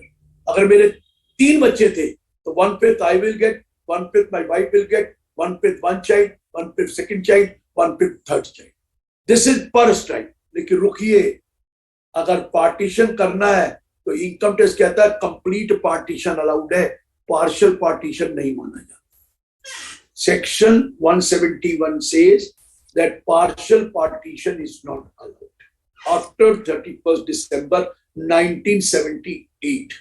Partial partition not allowed. Hindu law allows, Hindu law कहता है partial partition allowed है, कर दीजिए।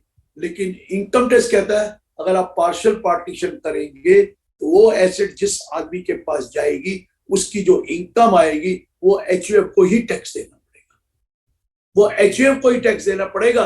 But you can give the asset, but tax on that income will have to be paid by the HUF because partial partition is not recognized under income tax after 31st December 1978. अगर मैंने complete partition करना है योगी जी, तो जरा ध्यान से सुनना, सिर्फ ये नहीं है कि सिर्फ अपने बेटा और बेटी के साथ ही करना है। बेटे का अपनी बेटी से करेगा, अपने बेटों से करेगा, उसका वो अपने बेटों से करेगा, पूरा down the line amongst all कोपास। सपोज कीजिए मेरी डेथ होती है, मैं पार्टीशन करना चाहता हूं, पार्टीशन, डेथ रिपार्टीशन करना। मेरा एक बेटा और एक बेटी है और वाइफ भी जिंदा है, तो 1/4 तो मुझे मिल जाएगा, 1/4 मेरी वाइफ को मिल जाएगा, 1/4 मेरे बेटे को मिल जाएगा, 1/4 मेरी बेटी को मिल जाएगा। मेरी बेटी आगे नहीं बांटेगी, लेकिन मेरा जो 1/4 आया मेरे बेटे को, वो अपना बेटी और बेटी में बांटेगा। क्या करेगा? अपना बेटी और बेटी दोनों में बांटेगा। 1/4 का, तो उसके 2 बच्चे हैं, तो 1/4 का 1/12 उसका रह गया, 1/12 बेटे का हो गया, 1/12 बेटी का हो गया, और जो 1/12 मेरे ग्रैंडसन को मिलेगा वो अपने बच्चों में बांटेगा, टिल ऑल द 4 जनरेशन। आप मेरी बात सुन रहे हैं? कंप्लीट पार्टीशन का मतलब होता है by metes and bound amongst all the को-पास्टर्स एंड मेंबर्स। मतलब मेरी वाइफ को भी मिलेगा, लेकिन मेरे बच्चे को पर स्ट्राइप मिला है, अब वो बच्चे पर कैपिटा बांटेंगे। पर कैपिटा, पहला था पर स्ट्राइप, एक पहली ब्रांच आ गई, फादर मदर दोनों बच्चे, मदर वाला बेटी छोड़ दो, बेटा है वो अब per capita बांटेगा। Per capita means equal. कैसे बांटेगा? अपने 2 बच्चे हैं तो 1/12 उसको, 1/12 उसको, 1/12 उसको। बेटी को जो मिला वो आगे नहीं बांटेगी, जो उसके बेटे को मिला वो अपने बच्चों में बांटेगी। तब कंप्लीट पार्टीशन। समझ में आया सर? ऐसा किसी ने किया है? ऐसा किसी ने किया है? करते ही कोई नहीं, किसी को पता ही नहीं। लॉ तो ये कहता है 171(1) at the time of assessment, if there is a partition which has taken place, it is the duty of the karta to inform to the AO that a partition has taken place. ये duty है। अगर आपने partition किया है, करना तो खुद ही है, लेकिन एओ को इन्फॉर्म करना। 95% लोग इन्फॉर्म ही नहीं करते। ये जरूरी है। रीड सेक्शन 171 सबसेक्शन 1, वहां लिखा है HUF is either to assess and a partition has taken place. It is a duty that at the time of filing the return, you have to inform the AO that a partition has taken place. उसका दूसरा part सुनिए। Well, if you have informed the AO is duty bound. AO shall issue notice to all the members, and after hearing them, will pass a partition order. कभी कभी किसी ने तो inform तो कर दिया होगा, लेकिन आपने नहीं देखा होगा कि एओ पार्टीशन ऑर्डर पास कर, कहता मुझे पता ही नहीं है क्या होता है।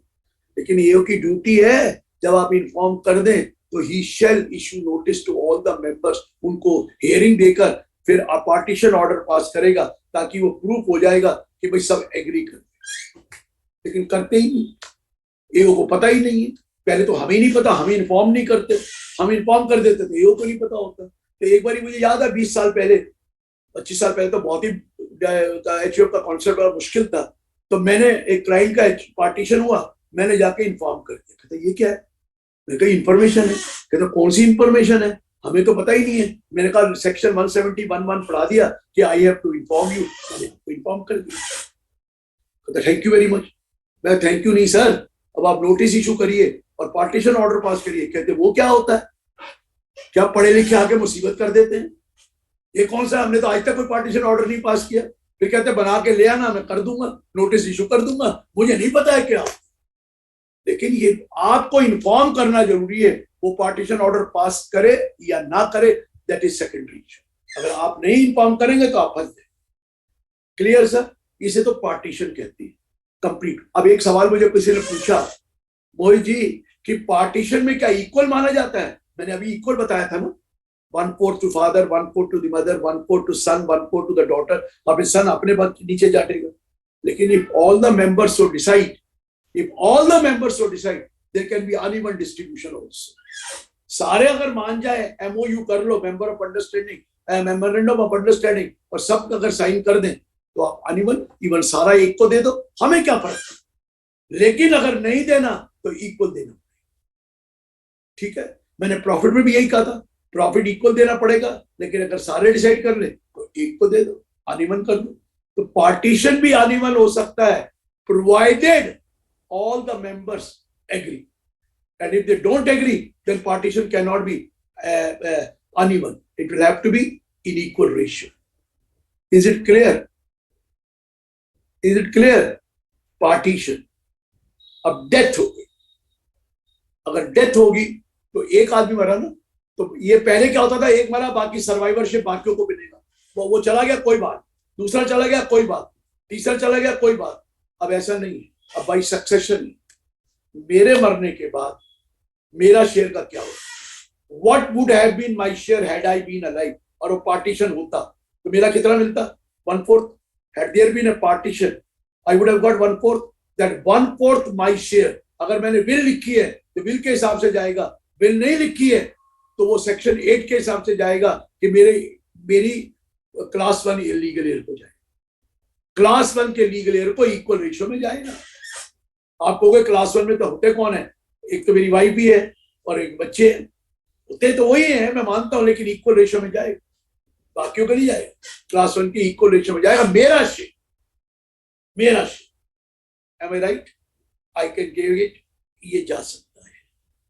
लेकिन क्या होता है, 1/4 आपका तो चला गया इक्वल रेशियो में और 3/4 एचयूएफ का हो, 3/4 एचयूएफ. लेकिन जब तक कंप्लीट पार्टीशन नहीं हो जाता तो करे क्या, तो करना क्या पड़ेगा, फर्म एचयूएफ ही रिटर्न भरेगी, लेकिन 1/4 वो उनको इंडिविजुअल में जाएगा और 3/4 एचयूएफ का होगा और आप टैक्स तो पूरे पे देंगे. ये भी समझ में आ गया सर. अब एचयूएफ मैंने कहा, अब मेरे से सवाल पूछा जाता है एचयूएफ बिजनेस कर सकती है?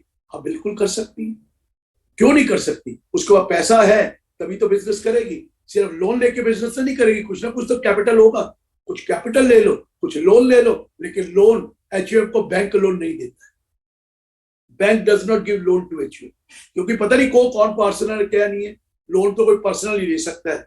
Can HUF take loan from the member? HUF member से लोन तो ले सकता है, लेकिन इंटरेस्ट फ्री मत लेना, क्योंकि अगर इंटरेस्ट फ्री लोन दिया तो इसका मतलब है एचयूएफ की इनकम क्रिएट कर रहे हो. Are you getting? मेरे पास 2 करोड़ रुपया मैंने एचयूएफ को दे दिया इंटरेस्ट फ्री, एचयूएफ ने 2 करोड़ रुपए वैसे कमाए, तो फिर तो आपने वो टैक्स बचा लिया ना. तो इसलिए इंटरेस्ट फ्री लोन मत देना, मार्केट रेट से अगर लोन दे तो HUF can give loan. You can take loan from member but you can take gift from member, but gift में clubbing. Can HUF give loan? हाँ एचयूएफ लोन दे सकता है मेंबर को, गिफ्ट नहीं दे सकता, लोन दे सकता है. अगर एचयूएफ गिफ्ट देता है तो वो पार्शियल पार्टीशन माना जाता है, इसलिए एचयूएफ गिफ्ट नहीं दे सकता. एचयूएफ क्या दे सकता है? लोन. और लोन और टैक्स इंटरेस्ट भी दे सकता है. एओ तो खुश होगा, इंटरेस्ट भी देगा तो एओ की एचयूएफ की इनकम नहीं आएगी, एचयूएफ की इनकम नहीं होगी तो स्लैब रेट में एग्जेम्पशन नहीं मिलेगी. तो ये तो सर्कमस्टांसेस बताएंगे कि लोन ले सकते दे सकते, but HUF can not make a gift. HUF gift नहीं दे सकता मेंबर को, गिफ्ट ले सकता है, दे नहीं सकता. ये एचयूएफ की गिफ्ट भी हो गई. मैं ये चाहूंगा, क्योंकि टाइम लग जाएगा आधा घंटा, क्योंकि मुझे भी 6:10 पे किसी ने आना है, तो आप जितने सवाल हैं उतने पूछ. मुझे मालूम है there will be lot of questions, मुझे मालूम है क्या क्वेश्चन आने वाले हैं, लेकिन मैं फिर भी चाहता हूँ उनसे पूछो. बेचारों ने लिख के भेजा है तो कम से कम सवाल पूछ ले, और डायरेक्टली लाइव पूछना चाहते हैं तो लाइव पूछ. वल्लभ जी एक बार ट्राई कीजिएगा, यदि क्वेश्चन आंसर सेशन में यदि कुछ है अपने पास कुछ क्वेरीज आई हुई तो लाइव. सर 3-4 क्वेश्चन आए हुए हैं सर, मैं क्वेश्चन पुट करता हूँ सर. क्वेश्चन ये है सर कि someone has said that there are 10 members in a HUF and if one member demands the partition, what will happen? You'll have to go for partition. या तो उसको समझाइए या पार्टीशन कीजिए, और कोई तरीका नहीं तो उसका वो पूरा राइट है. He can ask for partition any time, but there has to be complete partition. उसको समझा दिया जाता है, मत ले भैया बाकियों का सब नुकसान होगा, तेरा जो शेयर बनता है हम आपस में गिफ्ट कर देंगे, तेरे को जो भी करना है. लेकिन पार्शियल पार्टीशन करना है तो कर, तो अलाउड हो जाएगा. लेकिन टैक्स किसको लगेगा उस इनकम पे? उससे जो इनकम आएगी वो एचयूएफ को ही टैक्स देना पड़ेगा. ये सोच के चलना. मैं मना नहीं कर रहा, हिंदू लॉ में पार्शियल पार्टीशन अलाउड है, लेकिन कई एक नया कॉन्सेप्ट है वो करते कोई नहीं, बहुत रेयर होता है कि पहले आप पार्टीशन कर लो पूरा फिर रीयूनियन कर लो.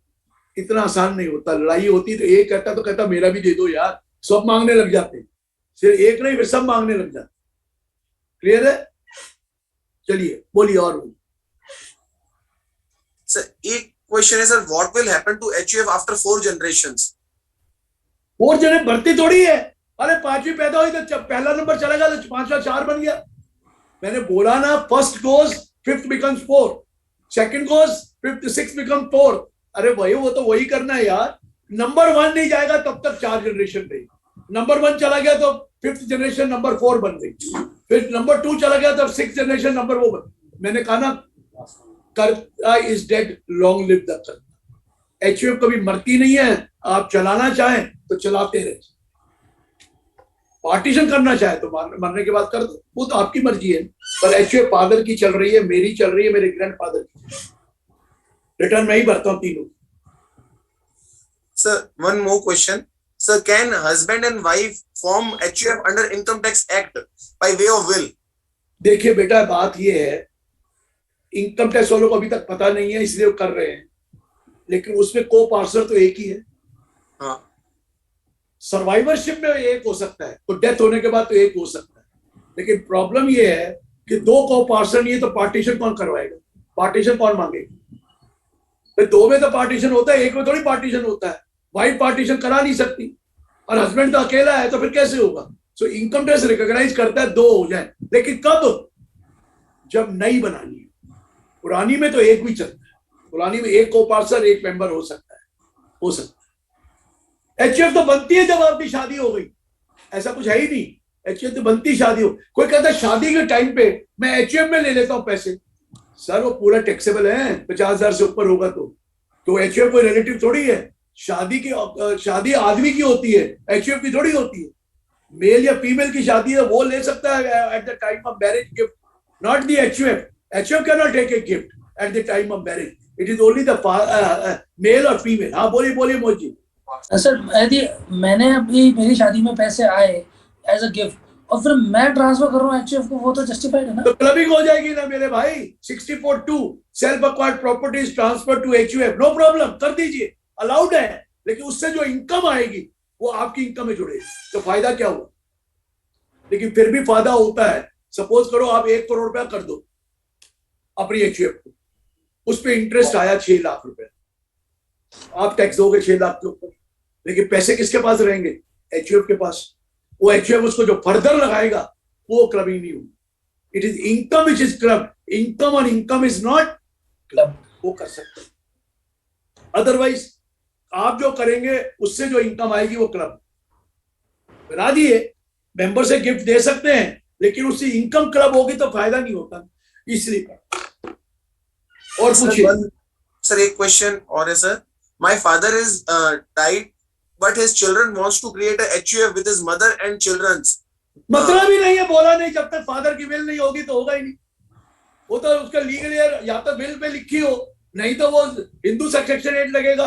हिंदू सक्सेशन में तो मदर को पूरा शेयर इधर उधर आप करके। अब मैं नहीं कहूंगा कि विल बना लो, वो that is a different thing, मैं नहीं कुछ कहूंगा, लेकिन हो नहीं सकता। No, not possible, no question. Hindu succession कहता है इंडिविजुअल कैपेसिटी में जाता है, they can not make HUF. Can not, लोग करते रहे हैं, एचयूएफ बना ली, अरे पता नहीं लगा तो कुछ भी कर रहे हो। अरे मैं आपको बताऊं, मेरी एचयूएफ थी 1974 विद माय डॉटर, मुझे पता नहीं था डॉटर के साथ एचयूएफ बन ही नहीं सकती, मैंने बना ली। वो तो 2005 में पता लगा कि डॉटर तो पहले एचयूएफ की करता ही नहीं, को पार्सनल नहीं थी। मेरे को पता लगा, मैं मर गया, लेकिन मैं चुप रहा। 6 साल बीतने के बाद मैंने बताना शुरू किया कि मैं एचयूएफ की, मेरी डॉटर के साथ एचयूएफ, ऐसा कुछ नहीं है। वो पता नहीं लगे तो कुछ भी हो जाए, but otherwise you cannot make HUF after the death of the father without there being a will, without there being a will. Sir, one question, what is the procedure to relinquish my rights in the as a co-partner of HUF? Anytime you can relinquish, who stops you? छोड़ के चले जाओ, लेकिन मैं नहीं निकाल सकता, वो खुद कह सकता है मुझे नहीं चाहिए। relinquish तो कोई भी कर सकता है, it will remain with the HUF. I can relinquish, but my father cannot say ये मैं इस बेटे को बाहर निकाल रहा हूं, इसको निकाल देता हूं, इसको निकाल दूं, ये पॉसिबल नहीं। Yogesh Kabra sir has raised the hand. Kabra sir, please sir. Sir एक आपने बताया था, जैसे थोड़ा सा क्लैरिफाई करना चाहूँ सर आपसे कि जो अपना जो अगर सन की डेथ हो जाती है तो ग्रैंड सन जो है वो फर्स्ट स्टेट में आ जाता है, मतलब वो he got equal right. Sir grandson तो वैसे भी इंडिविजुअल में नहीं है। जब इंडिविजुअल में ग्रैंडसन तब आएगा जब फादर की डेथ हो। एचयूएफ में तो ग्रैंडसन का पूरा हक है।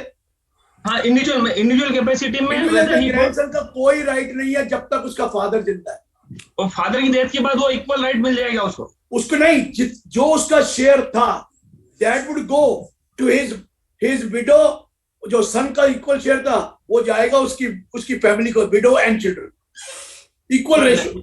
नहीं सर, जैसे ए का सन है बी, बी का जो ग्रैंडसन है वो सी, बी की डेथ हो जाती है तो तो सी बी का जो शेयर बनता था हम्म, वो उसकी वाइफ और चिल्ड्रन को जाएगा, इक्वल रेशो, सिर्फ एक को नहीं जाएगा। अगर सी बी की का क्वेश्चन, क्या शेयर था सी वही की शेयर, क्वेश्चन। अगर वो बी जिंदा होता तो कितना बी का शेयर होता? अच्छा, वो बी का शेयर उसकी वाइफ और चिल्ड्रन को जाएगा, इक्वल रेशो, अकेले को नहीं ओके जा सकता, सिर्फ ओके ग्रैंडसन नहीं। ये सन बातें छोड़ दो योगेश जी, अब सन डॉटर एक ही बात है। सन वन छोड़ दो, सन और डॉटर सब दोनों को जाएगा। और अगर वो बेटा है और उसकी बीवी है तो बीवी को भी जाएगा, लेकिन फीमेल में हस्बैंड को नहीं जाता। ठीक है सर, ठीक, thank you sir. Gopal sir has raised a hand. Gopal sir, please. Sir कर्ता के सन्स की वाइफ भी उसकी मेंबर होगी क्या एचयूएफ की? मेंबर होती है लेकिन वो पार्टीशन नहीं करा सकती। और सर जैसे एक आदमी है, उसकी एचयूएफ है, उसकी एचयूएफ में उसकी वाइफ की डेथ हो गई तो उसका लड़का, उसका ग्रैंडसन और उसकी सन की वाइफ मेंबर है। वाइफ है, वाइफ को कोई शेयर नहीं मिलेगा। नहीं सर, मेरा क्वेश्चन दूसरा है। अगेन उस सन की भी एक एचयूएफ बना रखी थी पहले, उसमें सन है, उसका भी सन है और उसकी जो सन की अपनी एचयूएफ है ना, हाँ, उसमें उसकी वाइफ का शेयर है। तो दोनों एचयूएफ फिर भी कंटिन्यू रहेगी, सेम मेंबर है तो? आज मैं तो कहा मेरी 3 एचयूएफ चल रही है। मेरी अपनी एचयूएफ है, मेरे फादर की एचयूएफ, फादर की डेथ हो गई तो मैं बन गया करता, मेरे ग्रैंडफादर की हो गई तो मैं बन गया। भले मेंबर सेम हो, कोई फर्क नहीं पड़ता। मतलब कोई एक्स्ट्रा मेंबर एचयूएफ किसकी है? एचयूएफ उन्होंने बनाई थी, मेरी नहीं है। उनकी प्रॉपर्टी अलग है, मेरी प्रॉपर्टी अलग है। मैंने अपनी एचयूएफ बनाई तो अलग है, मेरे फादर की एचयूएफ प्रॉपर्टी वो अलग है। जब तक पार्टीशन ना करो एचयूएफ चलती रहती है। Okay sir, but sir that means कि अपन करता एक ही करता 2-3 फर्मों में करता रह सकता है, मतलब 2-3 एचयूएफ का हो सकता है। मैं हूं, मैं अपने बेटे की एचयूएफ का नहीं हो सकता, अपने फादर की एचयूएफ का हो सकता हूं करता। सर आपको नोटिस देने में कोई नहीं डरेगा, आप 20 भी बता हो। ये बात, लॉ तो लॉ है, मेरे को नोटिस नहीं है। Law is law, law is law. I am talking about law, I am not talking about anything else. Okay sir, allowed है। Sir, one more question. Okay, if I've distributed 10 lakhs of profit of my HUF, what is the tax liability? मैंने कहा ना, tax देने के बाद HUF अपने share बांट सकता है अपने मेंबर्स को, कोई टैक्स नहीं। Section 10(2) share of profit from HUF is fully exempt. Section 10(2) share of profit from HUF is fully exempt. पहले टैक्स एचयूएफ देगी, उसके बाद जो शेयर ऑफ प्रॉफिट आएगा, जैसे पार्टनर बांटते हैं ऐसे मेंबर बांट ले, हमें मना थोड़ी कर रहे, बांट ले, हर साल बांट ले। लेकिन करंट इनकम बांटनी है, एक्यूमुलेटेड इनकम नहीं। अगर एक्यूमुलेटेड इनकम बांटोगे तो पार्शियल पार्टीशन माना जाएगा। करंट इनकम बांटो, each year income. One more question. Can HUF accept loan from its member? मैंने बोला ना, लेकिन इंटरेस्ट फ्री लोन मत लेना, नहीं तो लगेगा कि आपने इनकम कमाने के लिए एचएफ को लोन दिया और वहां से बिजनेस या आपने इनकम कमाई और आपने एग्जेम्पशन ली। अगर आप मार्केट रेट से लेंगे तो आप बाहर से भी ले सकते थे, मेंबर से भी ले सकते हैं, कोई मना नहीं। Sir, can HUF accept loan from its members also? Yes it can. मैंने कहा ना, मार्केट इंटरेस्ट वाला, विदाउट इंटरेस्ट मत लेना, क्योंकि वो कहेगा टैक्स प्लानिंग है। टैक्स प्लानिंग को अवॉइड करने के लिए मार्केट रेट से इंटरेस्ट लेकर आप काम कर लीजिए, कौन मना करता है? I request all the participants to send their queries also. I am taking some queries. 1 minute. Whether my daughter-in-law is also a member of HUF? She is only a member. She has no right of partition. She has a right of maintenance. और वो भी उसका husband की वजह से, husband को मिल गया तो वो उसका कोई राइट नहीं। मदर का राइट रहता है, वो तो मेंबर ही है सिर्फ। She has no right of anything, her husband has a right. वो मेंटेनेंस है, वो अलग बात है। मेंटेनेंस भी उतने ही जितने उसके हस्बैंड का प्रॉपर्टी है, बस।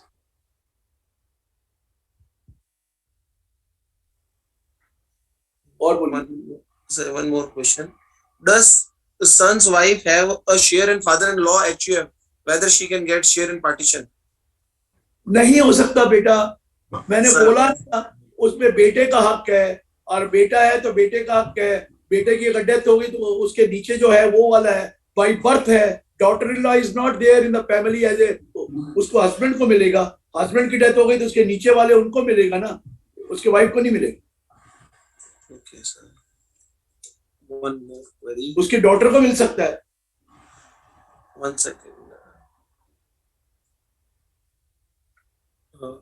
Please send your queries. I have taken almost all the queries. If you have any query, एक चीज छोड़ गया, फीमेल हिंदू डाइज इंटेस्टेट। अगर एक फीमेल हिंदू की डेथ हो गई तो सेक्शन 13, 14, 15 कहता है कि अगर लेडी की डेथ हो गई तो उसकी प्रॉपर्टी का क्या हो। पहले तो लेडी की एब्सोल्यूट प्रॉपर्टी है, उसके मरने के बाद जो उसकी प्रॉपर्टी है that will go to his husband and children in equal ratio. Husband और चिल्ड्रन को जाएगी इक्वल रेशियो। मतलब लेडी है शादीशुदा थी, अगर शादीशुदा नहीं थी तो हस्बैंड होगा ही नहीं, बच्चे होंगे ही नहीं, फिर तो दूसरी कैटेगरी में आएगा। शादीशुदा थी और उसकी डेथ हो गई तो उसकी जितनी भी प्रॉपर्टी है वो उसके हस्बैंड और बच्चों को इक्वल रेशियो में जाएगी। अगर सिर्फ बच्चे हैं तो सिर्फ बच्चों को चली जाएगी, सिर्फ हस्बैंड और बच्चे नहीं है तो रुक जाइए, जाएगी, लेकिन जो प्रॉपर्टी उसको इनहेरिटेंस में मिली अपने पेरेंट्स से वो नहीं जाएगी उसके हस्बैंड, वो नहीं जाएगी, वो पेरेंट्स को वापस चली जाएगी। Whatever property she got as an inheritance for her parents will not go to the husband if she doesn't have children. If she has children, it will go to the husband and children in equal ratio. फिर वही pre-deceased son, pre-deceased daughter भी आ जाएगी। समझ आ रहा है? अगर दोनों ही नहीं है, तीनों ही नहीं है तो legal heir of the husband वो भी नहीं है तो पेरेंट्स को जाएगी, पेरेंट्स भी नहीं है तो फादर के लीगल हेयर को जाएगी, फादर के भी लीगल हेयर नहीं है तो मदर के लीगल हेयर को जाएगी। ये फीमेल लेडी का सिस्टम है, मैं आपको बताया। sir, one query here. One HUF has husband, wife, and 2 minor child. How the distribution will happen in case of death of Karta when the children are minor? सुन लो, कर्ता की death हो गई, अब अडल्ट मेंबर कोई रहा नहीं, को HUF चलाना चाहते हो या तो खत्म कर दो, HUF चलाना चाहते हो, अडल्ट मेंबर नहीं है, children are minor, then wife can be manager to look after the affairs of that HUF till the child becomes major. वो माइनर, वो जो वाइफ है वो कर्ता नहीं बनती है, she becomes the manager who is managing the affairs of the HUF till the time one of the child becomes major. समझ में आ गया? Wife cannot be a कर्ता, wife can be looking after the affairs of the HUF in the case her husband dies and there is no adult member, no adult co-passer in the family. Is it require every member to withdraw their share of profit or it is optional? नहीं, अगर करोगे तो सबको मिलेगा, या फिर uneven करना है तो वो करोगा, नहीं तो शेयर ऑफ प्रॉफिट बांटो ही नहीं। मैंने तो कहा if you decide everybody will get equal share, but if they decide all of them agree, they can give unequal share. Otherwise, you have to give equal share to every co-partner as well as the mother, wife of the HUF. जिसको right था उसको मिले। Now I will request Nitin sir, if any questions.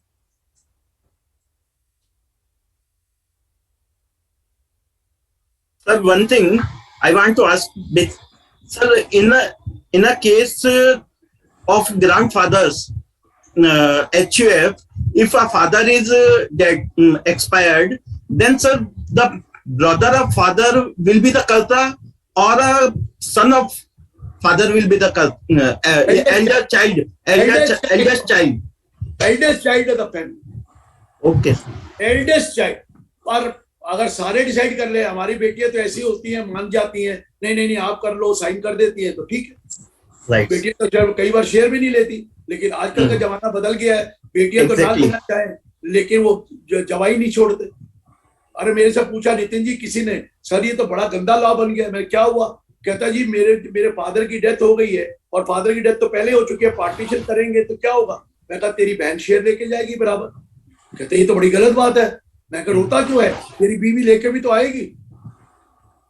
तो कहने लगा sir रुको, बहन बीवी एक है, बहन 2 है, उसका मैं कुछ नहीं कर सकता, दोनों बहनों को मिलेगा।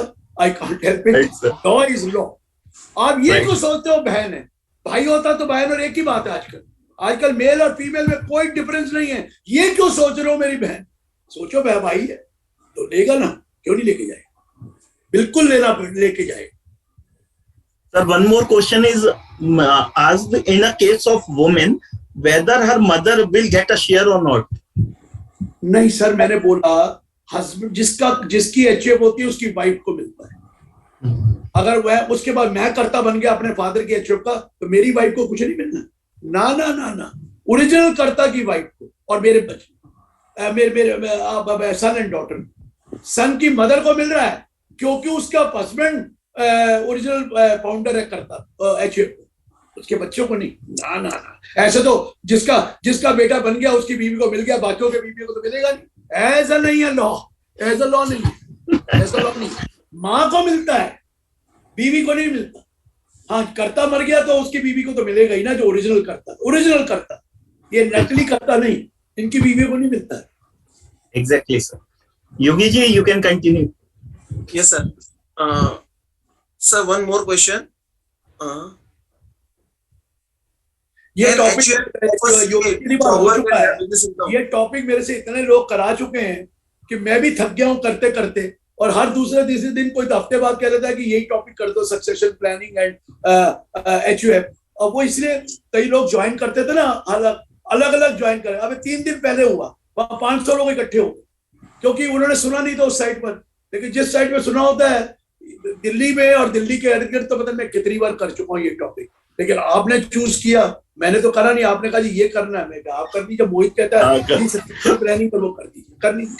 तो ये टॉपिक ऐसा है कि कितनी बार भी सुन लेना, फिर जब एक्चुअल में सिचुएशन आती है वापस कन्फ्यूजन आता है कि वो तो आते ही, वो तो मुझे तो अभी भी सवाल क्वेश्चन आते ही आते हैं। मैं सबका क्वेश्चन का जवाब देता ही देता हूँ। यस सर, मैं देता हूँ, लेकिन मुझे ईमेल मत करना। ईमेल करोगे तो मैं जवाब दूंगा, तो फिर आप फिर दोबारा ईमेल करते, फिर दोबारा करते हो कि यार ये होता, इफ एंड बटन लगा। सीए को इफ एंड बटन लगाने की बहुत आदत है। मैं कहता भैया फोन करके पूछ ले, कोई व्हाट्सएप नहीं देखता मैं। I don't see any. मेरे पास 900 व्हाट्सएप रोज के आते हैं। How can you see 900 WhatsApp in a day? इतने ग्रुप बने हुए हैं, सब आदमी मुझे ग्रुप में घुसा लेता है, तो क्या करूं? तो मैं इसलिए कह रहा हूं, मुझे फोन कीजिए। फोन नहीं मैंने उठाया तो मुझे मैसेज दीजिए, आई विल कॉल बैक। लेकिन सवाल उसी पर पूछ लीजिए, बार बार नहीं कि जी इफ एंड बट मत लगाइए। चलिए आप पूछिए। एक क्वेश्चन और है sir. Can a CA do? Can a HUF of a CA have a business income? मैंने बोला ना, सिर्फ एक ही एफ एंड ओ वाली अलाउड है, बाकी नहीं। मैंने बोला बना कर दिया इंस्टीट्यूट ने। कर तो रहा है जिसने सवाल पूछा है, बताया नहीं। इंस्टीट्यूट का पता लग जाएगा तो दिक्कत होगी। कर तो रहा है, मुझे पता है, ये तो सवाल ही ना पूछता वो। ये सीए खुद भी बिजनेस नहीं कर सकता और कर्ता बन के भी बिजनेस नहीं करता अपने एचयूएफ, वो नहीं कर सकता। लेकिन एक अलाउ कर दिया इंस्टीट्यूट ने, एफ एंड ओ, क्योंकि एफ एंड ओ तो बिजनेस माना जाता है ना, और इंस्टीट्यूट ने अलाउ कर दिया, स्वाय उसके कोई नहीं। अभी तक सवाल ये नहीं आया कैन एचयूएफ टेक कमीशन, ये सवाल बहुत आता है। फिर मैं कहता हूँ 31 मार्च वाली कमीशन नहीं ले सकता, 31 मार्च वाली नहीं ले सकता। समझ में आया मेरा मतलब? और एचयूएफ क्या, एचयूएफ प्रोफेशन कर सकता है? एचयूएफ प्रोफेशन करता है, प्रोफेशन तो इंडिविजुअल करता है, या उसकी पार्टनरशिप फर्म करती है, एचयूएफ थोड़ी करता है। एचयूएफ प्रोफेशन नहीं कर सकता, कमीशन नहीं। हाँ, एचयूएफ के बाद एजेंसी बिजनेस है, एजेंसी का काम कर रहा है, प्रॉफिट का है, तो उसमें आ गया तो वो क्यों नहीं कर सकता? सकता है भाई ना, सब कुछ कर सकता है। Sir, if you can explain the concept of per capita distribution of HUF partition. मैंने बताया ना, पहले पर स्ट्राइप आ गया, बेटे को मिल गया 1/4। अब बेटा अपने बेटा और बेटी में बांटे, उसे कहते हैं पर कैपिटा इक्वल। बेटा अपनी वाइफ को नहीं देगा। बेटा जो 1/4 मिला, उसमें 1/4 में से एक बेटा और उसकी 2 बेटी, एक बेटी भी है, तो 1/4 का 1/3 आप रखेगा, 1/3 वो बेटे को बांटेगा, 1/3 अपनी बेटी को देगा। फिर जो बेटा, जो ग्रैंडसन है, उसका अगर शादी हो चुकी है तो वो अपने बेटे में और बेटी में बांटेगा उस रेशो। उसे कहते हैं by metes and bound down the line amongst all members. Sir, one question. I have a HUF from 1970. I have taken interest-free loans from the members from then. now you are saying there is no interest-free loan अरे तो allowed. पूछो यार, अब 6 साल के पुराने case थोड़ी खुल जाएंगे या 10 साल के, हो गया ना, ले लिया था, बार बार मत लो। गलती तो बहुत हुई है, मेरी भी बेटी के साथ एचयूएफ की, छोड़ दो ना पुरानी बातें। पर्पस क्या है आप अपने आप सोचो, तक थोड़े से लॉजिक में जाओ। मैं अब लोन क्यों दे रहा हूं इंटरेस्ट फ्री? उसकी इनकम क्रिएट कर रहा हूं ना। अगर मैं लोन दे रहा हूं वहां पर भी 30% है, यहां भी 30%, तो प्रॉब्लम नहीं है। मैं अपने एचयूएफ को लोन देकर वहां से वो आगे बिजनेस करेगा या उसको आगे इन्वेस्ट करेगा तो इनकम कमाएगा। इनकम कमाए के वो स्लैब रेट का बेनिफिट लेगा, तो टैक्स प्लानिंग मानी जाएगी नहीं मानी जाएगी? वो टैक्स प्लानिंग मानी जाएगी। इसलिए मैंने कहा कि वो अलाउड नहीं होता। Welcome Shariya ji. Sir, what is the tax liability in HUF partition? There is no liability in the HUF partition. Everybody gets the share. Profit बढ़ गया तो अपना share, they take their respective share. That's all. No, nothing. They will get the share in their individual capacity. Absolutely no problem. No tax. Can HUF take gift in cash from non-relatives? You know that 269 ST, you cannot take more than 2 lakh rupees in a day in a cash. Or if non-relative, it is fully taxable because it is more than 50,000. It is more than 50,000 taxable, but cash gift cannot be more than 2 lakh. You know that's 269 ST. ST आ गया है ना, 2 लाख से ऊपर आप किसी से ले नहीं सकते. In case of death of a woman without having will, whether her mother is entitled to get share? No. Women की death without will होती है, तो that her share will go to her husband and children. Mother नहीं, वो सिर्फ वहां पर ही है, अपनी माँ. किसकी माँ? तो कर्ता की वाइफ. ये तो कर्ता नहीं है ना, ये इसकी मदर को नहीं मिलेगा. किसको मिलेगा? Husband and children. माँ को नहीं मिलेगा. आप विल कर दो, जो मर्जी ले जाए. विल में तो किसी को भी दे दो. You can give it to, you can make a will to anyone. Nobody stops you. But the mother will not get, only husband and children. Equal ratio. Can HUF do his will?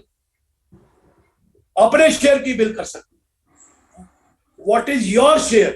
You can make a will of that share. That's all. Not more than that.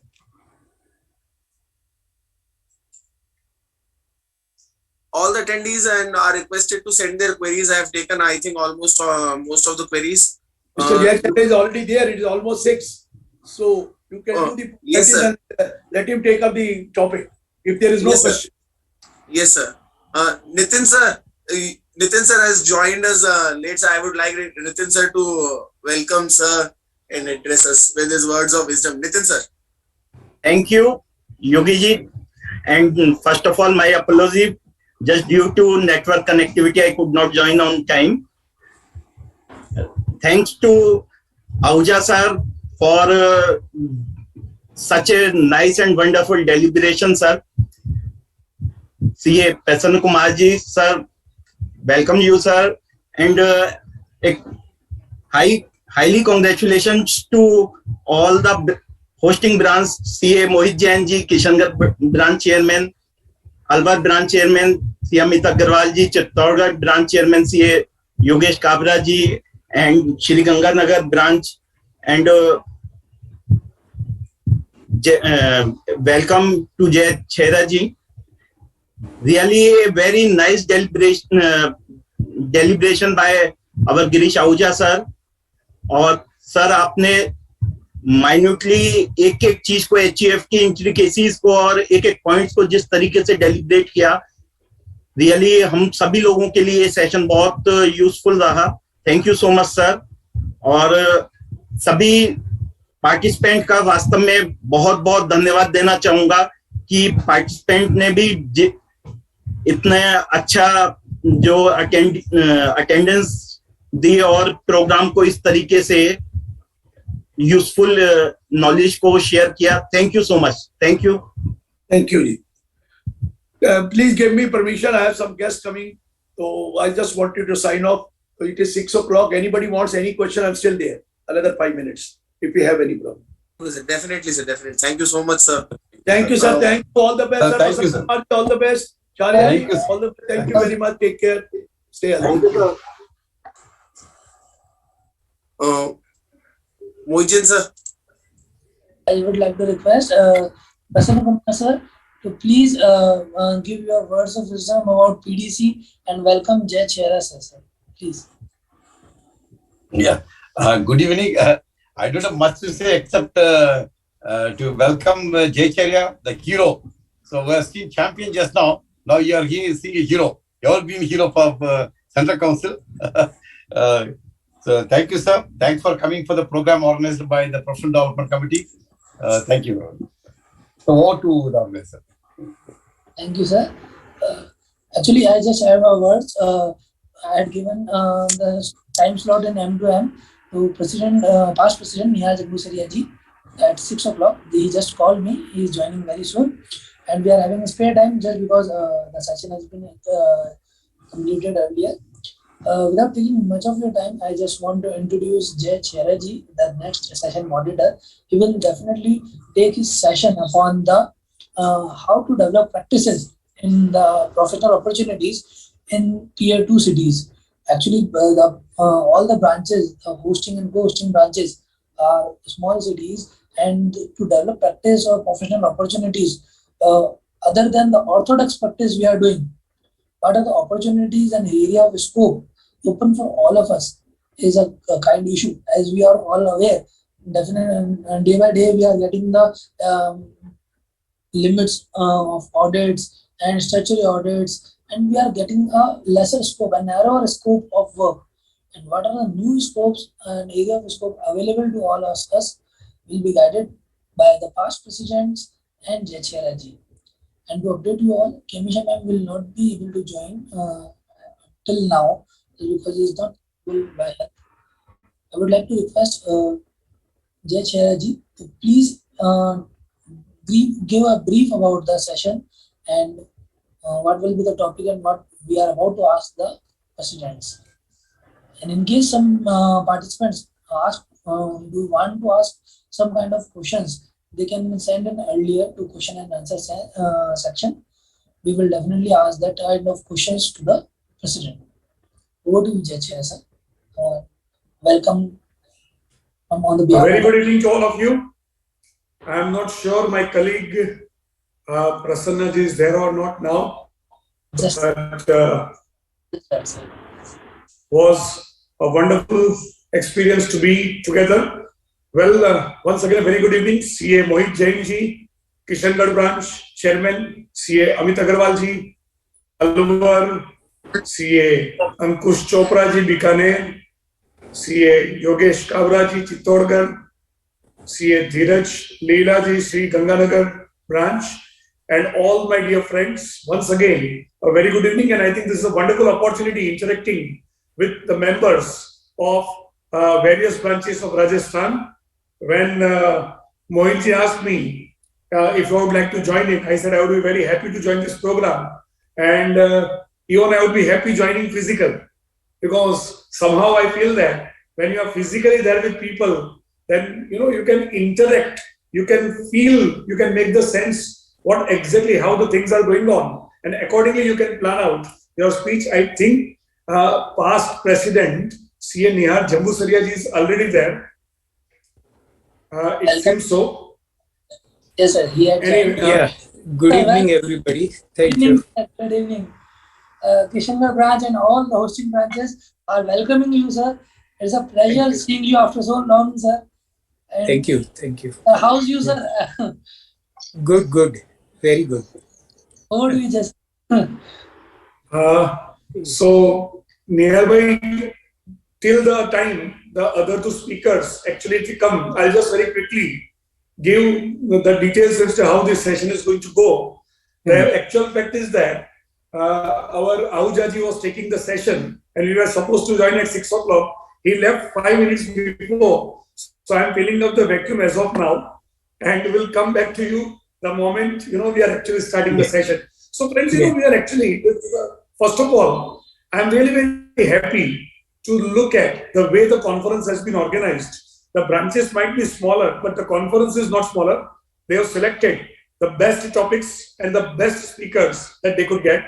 And the name itself is Avsar, opportunities. So naturally this session has to be very important. What are the emerging opportunities?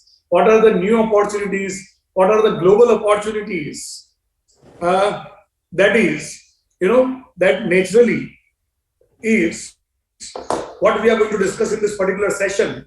For many years, we have been practicing in taxation, audit, and such type of compliance services. But if you look at it, our country has emerged. The way the business is being done today, there is a major change. And friends, I would like to tell that all these 5 branches, when we say opportunities in tier 2 cities or something like that, but because of this technology and more particularly during this COVID, we have learned using this Zoom and all these things. And it is very much possible today that sitting in Kishangarh, you can serve a client at Toronto. It is very much possible that you are sitting in Bikaner and your client is there in Delhi. Right? So now that bifurcation of tier 1 or tier 2 is slowly and gradually moving out. So what we are going to discuss, we have wonderful panelists today, right? In a single panel, having three past presidents of ICAI is a luxury. It's definitely a luxury. It generally does not happen. So we are going to take the experience, the benefits of the experience of these 3, should I say giants, in terms of knowledge, in terms of exposure, in terms of experience, who actually led the profession from the front. So we are going to discuss about what are the emerging opportunities, what are the emerging areas. We are going to discuss about what are the opportunities abroad, how to tap them.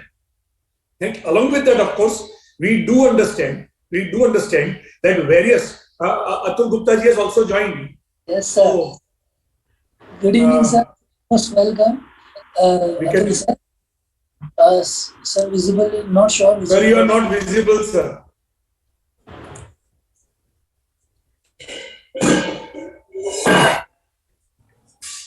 So it's the time to begin our show now, and taking the charge, I want to request CA Amit Agarwal, the chairman of River Branch, to please welcome our guest and have a brief profile of CA Nihar and Jammu Saria ji, immediate past president of ICAI.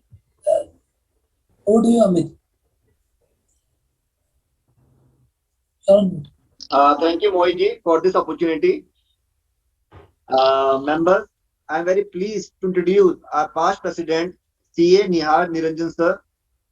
CA Nihar Niranjan sir has been elected as the president of ICAI for the year 2021-22.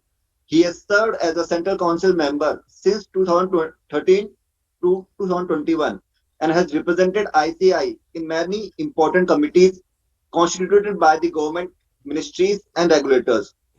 He has been nominated as a member of the e-commerce committee formed by the Ministry of Finance and peer review committee of the Central Board of Direct Taxes. He has made noteworthy contribution in whatever capacity he served the profession, particularly as the chairman of the India's Implementation Committee (ICAI), International Tax Committee, and various other important committees board of ICAI. He has also served as a member of SAFA Committee on Professional Accountants in Business. He has been prolific speaker at national and international forum. He has addressed approx 1,000 seminars, conferences so far, covering various subjects of professional interest like direct tax, accounting standards, international tax, and professional development alike. I welcome you, sir, and now request you to kindly grace the occasion with your kind words. Over to you, sir. Thank you. So is it that the questions which were sent I have to take up, or what is the format? You are just about to say words of wisdom, and then Jay Chiaraji will ask one by one session, sir. Okay. It will be two and it will be better for all the participants. Yeah. At the outset, my compliments to all the 5 branches, and it's a matter of great pleasure that today my council colleague for so many years, Jai Chaira, who is a noted scholar and an expert in many fields, is going to moderate this session and ask a question. So at the outset, let me mention that this entire session is designed to look at what are the opportunities and what are the difficulties that probably tier 2 city members may face, and what are the opportunities, how they can be grabbed, and what should be the approach of tier 2 cities professionals going forward. Just now, some time back, C.A. Jai Chaira very rightly put it that now that distance between these cities, between the countries, has already almost vanished with the help of technology insofar as consultancy, advisory services are concerned. There are certain services which require physical presence. Tier 2 city members may not be in a position to perform so frequently or so conveniently.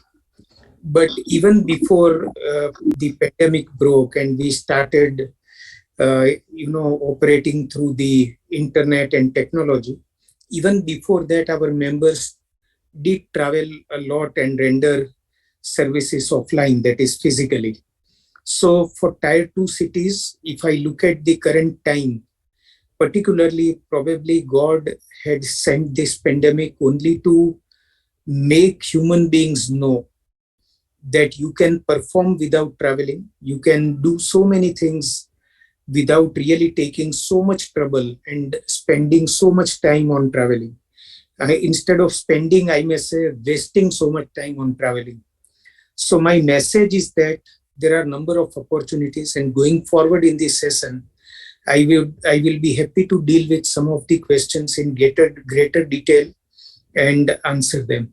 So this is the message that I would like to give from what I have learned from the experience, and particularly in last 2 years when at the Institute we observed how things are moving.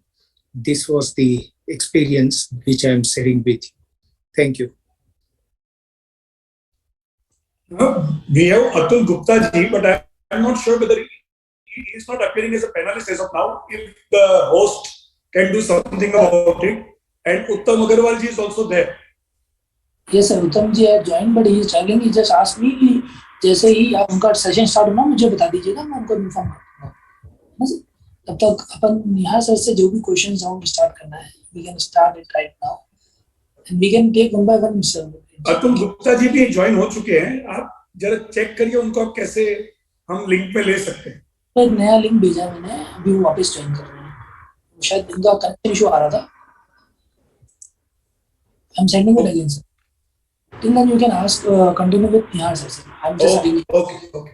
So what I'll do is, the moment panelists keep on joining, I'll keep on shuffling the questions. I keep repeating the questions also for the benefits of our audience, because we have 3 stalwarts who can keep on adding new dimensions to this particular issues. So nearby, the first and foremost thing that comes to our mind is, people are now talking about that the traditional practice areas, they have some challenges. So, new areas must be there. So, according to you, what are the emerging areas which our chartered accountant should tap, and particularly for these cities, for the smaller tier 2 cities, if we talk about that way, what would be your suggestions? Means what areas they should indulge into? Yeah, Jai Bhai, very good question. Particularly, let me spend half a minute on the traditional areas. I hope you are able to hear me. Yeah. Is it clear? Voice is clear. Yeah. So, first of all, audit remains our core area. And in 1949, the Institute was formed particularly to conduct assurance service, and Institute has in 73 years improved upon the tools that we are using for auditing, and even the scope of reporting is going on increasing. Direct tax, indirect tax were also the areas which we were pursuing, particularly when I qualified in 1984. Direct tax, indirect tax, and audit were the 3 main areas in which chartered accountants were practicing. But going forward, the scope for CA practice kept on expanding. Risk advisory was one area which was added through the internal audit. We were conducting internal audit in a traditional manner. And when the risk factors were added, this practice became very dynamic. And if you look at last 5 to 6 years, and then we will come to the last 2 years. In last 5 years, if we see in 2016, Insolvency and Bankruptcy Code was enacted. And at that time, very few professionals were available, and chartered accountants, and particularly our institute, took up the challenge and formed the Section 8 company ICAI, through which 63% of the chartered accountants have qualified through institute's ICAI. And of the total insolvency professionals, the percentage of chartered accountants pursuing this practice is 64%. Some of them have done it very successfully. Some of them are still struggling. But this is an emerging area, even for Tier 2 city advisory in IBC. And particularly in some of the cities, even NCLT, NCLAT are there.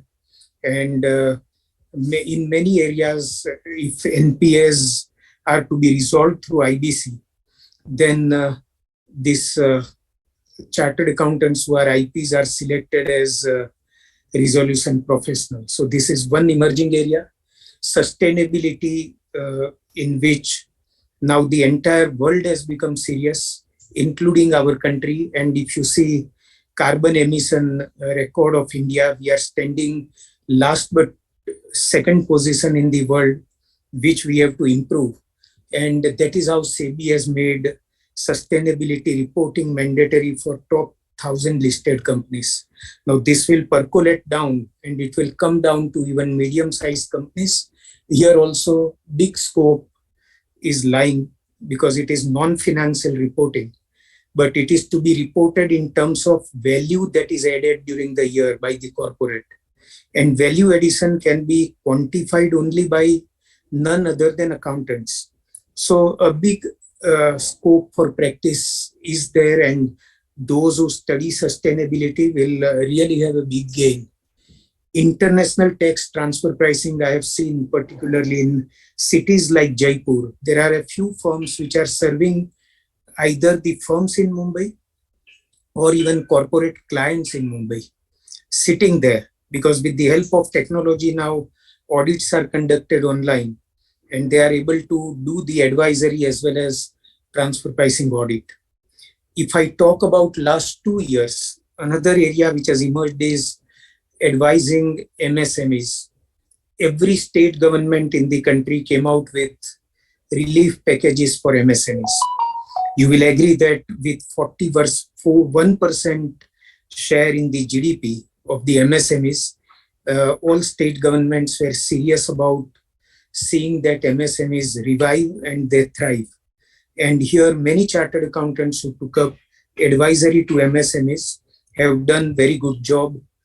Startups during the pandemic time, many youngsters and many entrepreneurs who wanted to start something new were really apprehensive about the future.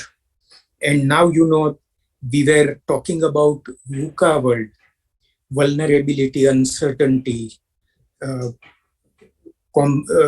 incomprehensibility.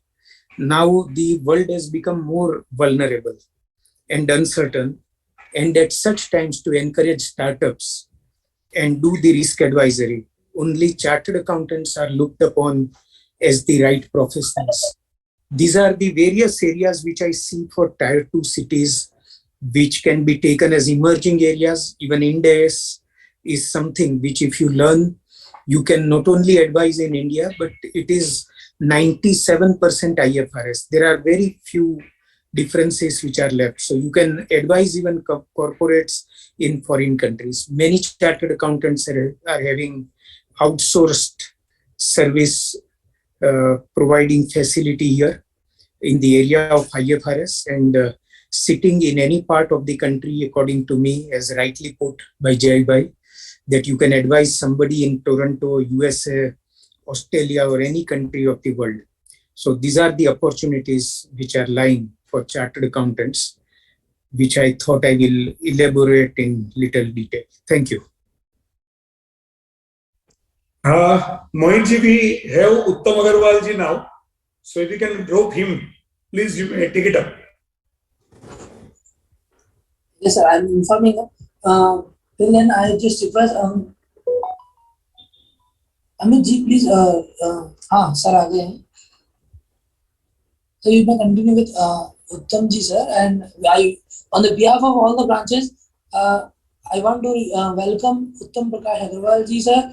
And sir is so humble, and on the single request, sir guided us how to conduct this kind of program, how to involve, sir, how to get interaction with all the presidents, and such kind of guidance from such a big leader and mentor of all of us is just getting a delight on the behalf of sir. Without taking much of your time, I just want to hand over to Jai sir, as Atul sir also joined us, and all the stars of the galaxy are in our screen now. Mohit ji, you already introduced Neha Jambusaria ji. Of course, all the three eminent panelists, they don't require introduction as such, but you may introduce our panel joined now, Uttam ji and Atul ji, and ask for their initial remarks, and then continue with the session. Mohit ji. Yes, sir. I just want to take an opportunity to give a brief profile about Atul sir. Actually, Atul sir को मैं काफी time से follow भी कर रहा हूँ the national conference में. Exactly 1 year ago on the same dates. Sir का एक जो quote था, aspire to inspire before we expire. Sir, I personally follow this and following this for a lifetime. Taking this an opportunity, I just want to take the brief profile of sir. Actually, sir's profile is so started with so many things, but I will take a few moments for this. C. Atul Kumar Gupta ji is a staunch leader, has risen to the highest echelon of accounting profession to acquire position of president of the ICAI for the year 2020-21. The second largest accounting body in the world, being the vice president in the year 2019-20. He has served accountancy profession for more than 2 decades and is widely respected for his strong organizational skills and deep insight in the affair of profession.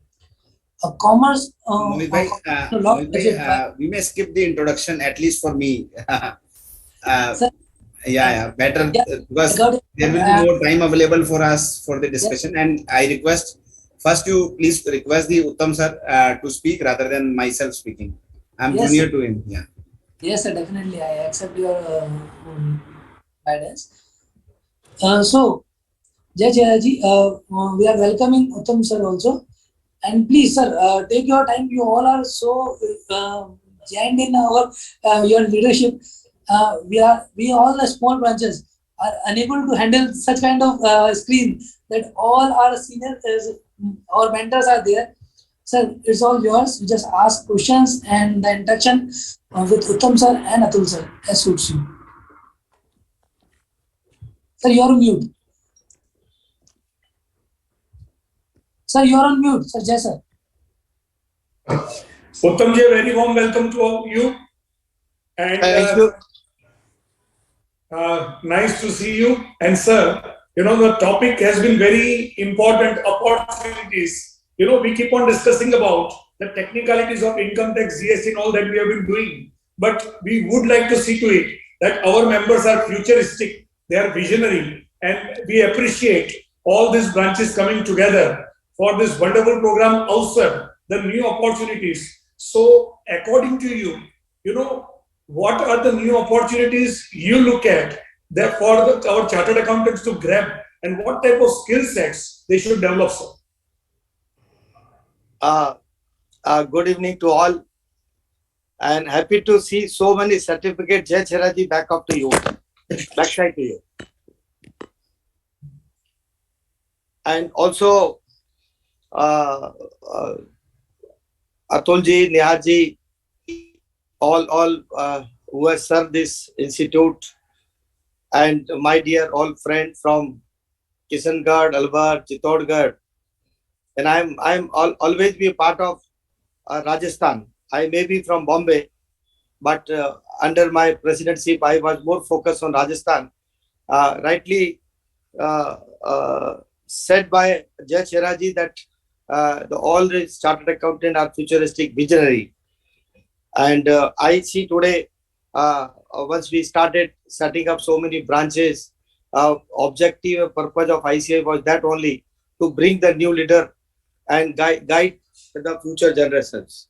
Jai Cheraji, I will like to say that whatever work today we are doing as a chartered accountant, first of all, I am surprised in spite of after 75 years completions, and when we are hosting the World Congress, right? And we still keep on discussing that what are the opportunities.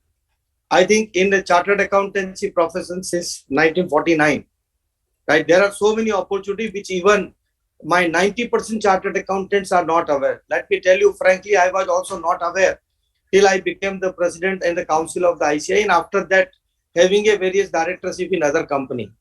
When I see in the WhatsApp group and everywhere people and my members over particularly discussing always about the due dates, filing of returns, this and that, I keep telling my all young generations, right, that this is not a work what we are doing, because the same work are being done. See, the GST filing is done by the other people, income tax filing is done by other people, even the consultancy in the income tax, even the society audit, even the bank audit, the bank officers are doing. Are we chartered accountant who have qualified in the population of 140 crore? Hardly we are 3 lakh member. The same work what we are doing, the other people are doing who cannot dream even to become a chartered accountant. So first of all, discussing about the opportunity, we must see the confidence among the members if we are the great on this earth. And let me tell you, moment you enter to any corporate world, there are opportunities, you can't even define how many opportunities are there. If I today let the people say GST we are doing, how many GST experts we have today? We all doing the initial work. And if there is an expert chartered accountant, then I don't think there will be a lot of complication which is going on. So what I can say, we chartered accountant have been considered as the financial professional, but we people have not focused in the more in the finance sector. My all colleague, past president will agree that whenever we sit in the audit committee and the board of directors in the any financial sector, let it be the insurance company, let it be the mutual fund, capital market, banking, hardly the 5-7 firm name comes for giving the opportunity. There are number of, right? Take example, the recently circular issued in the month May 2022 by SEBI for the ESG compliance to more than 1,000 companies. First of all, how many chartered accountants are aware about this? There is no discussion required. What are the opportunity? My request to the member, kindly keep on visiting RBI website, SEBI website, MCA website, IID website, RERA website. They are coming out every alternate day. Let me tell you, in the last meeting of one of the company where I am a chairman, I asked, boss, whenever I sit, you say, sir, we have to appoint this auditor, that auditor. How many auditors you have to appoint, chartered accountant, how much fees we are paying? 14 firms have been appointed by one mutual fund. Other than the statutory and tax audit, how many chartered accountants are aware? And total fees we are paying more than 2.5 crore rupees. Same thing in the insurance company. Also, there are various opportunities which we people are not aware. And I am not always the traditional, somebody must be talking about the RP, IP and all these things. What is happening in the real terms? Not a single company by any chartered accountant really done the restructuring. What the malified practice is happening, we should not be part of. Enough we have done in last 75 years. Forget about the compliances. When I have a very, even the regret, anything new come, my chartered accountant says, oh no, I am doing this practice, that practice. You see the example of independent directors. Everybody started applying for exam. IP, everybody this one. Concurrent audit, everybody started. That means what we are not focused, that we do not have opportunity, and there is no need to think over the 2-tier or 3-tier or multi. See the Baba Ramdev, right? He has not attended any of the IIM or any multinational or international company, and he was sitting at Haridwar. Has anybody dreamed that anybody will be there to fight with this Hindustan Lever, Procter Gamble, and all these things? So first of all my members from this city, do not consider yourself that you are small. You are chartered accountant is chartered accountant. Therefore, we do not say the junior or senior. Sometimes senior is sitting and junior is speaking very much more than that. So you have to think, you have to build up the confidence. Once you have the confidence, everything is possible. And wherever you enter with the value addition, that becomes the opportunity. I'm a part of various resolution professional and all. Let them do all whatever thing. But so many process activities that chartered accountants are not aware. And opportunity, already 30,000 listed companies are there. How many chartered accountants we have? But you see the fees, 10,000, 12,000, 25,000. ICAI work hard to get the tax audit. What we are doing? 1,200, 1,500, 1,700, 2,000, 5,000. Role of a chartered accountant will remain in existence for the purpose of value additions. If we keep on thinking about only the regulatory compliance, this is income tax and all these things, I think we will not be anywhere else.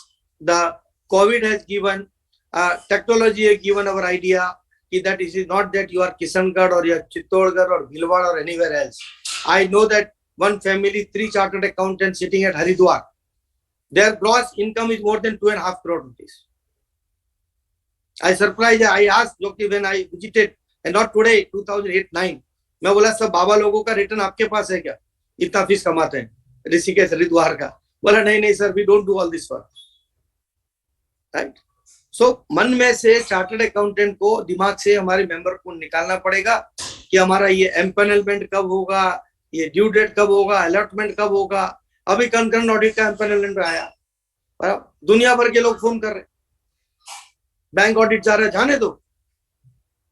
हमारे को value addition के लिए ये 4 sector जो इतने बड़े हैं, investment banking में बहुत बड़ा रोल है.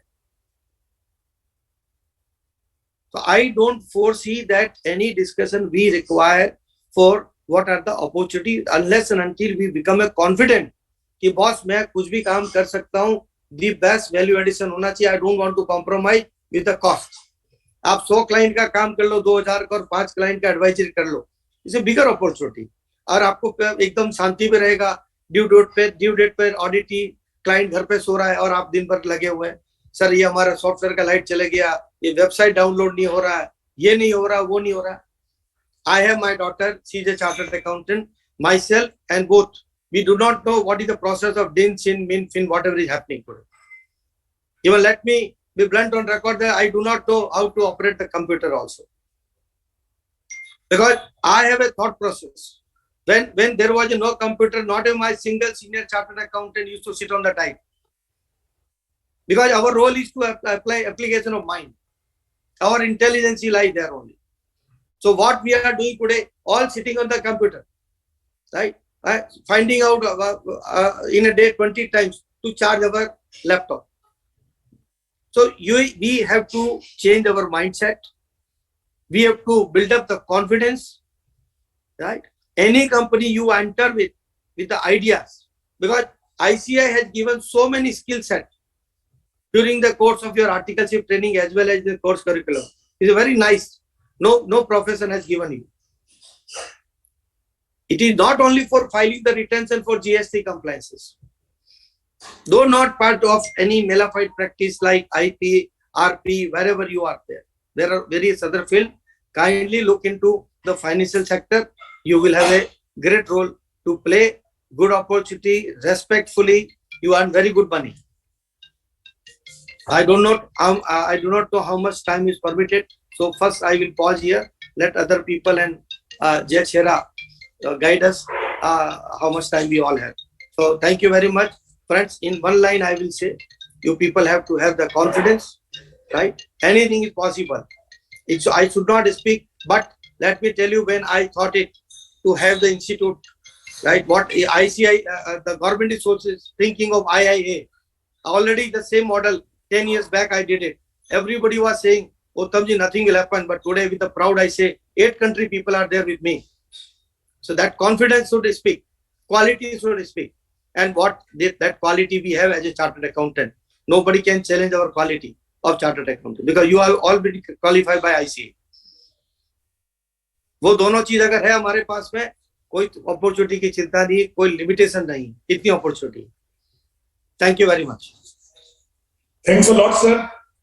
Number of good points came out. Delegation, value addition, mindset, risk management, number of aspects are there, and we can discuss on that. Sir, time तो काफी है क्योंकि आप जैसे speakers जो हैं, right? आप अतुल भाई, निहार भाई, past presidents को सुनना is a luxury for me and for all the members. Time है, but what we'll do is we'll one by one, rope in all our panelists.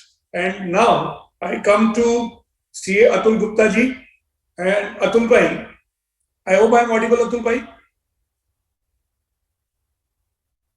Yeah. So a lot of has been discussed about these opportunities. I would ask, what are the overseas opportunities? How do we develop our global outlook? And what about BPO or KPO, something like that? Getting to tier 2 cities. Sir, something on that. And of course, along with that, your general idea about the various opportunities.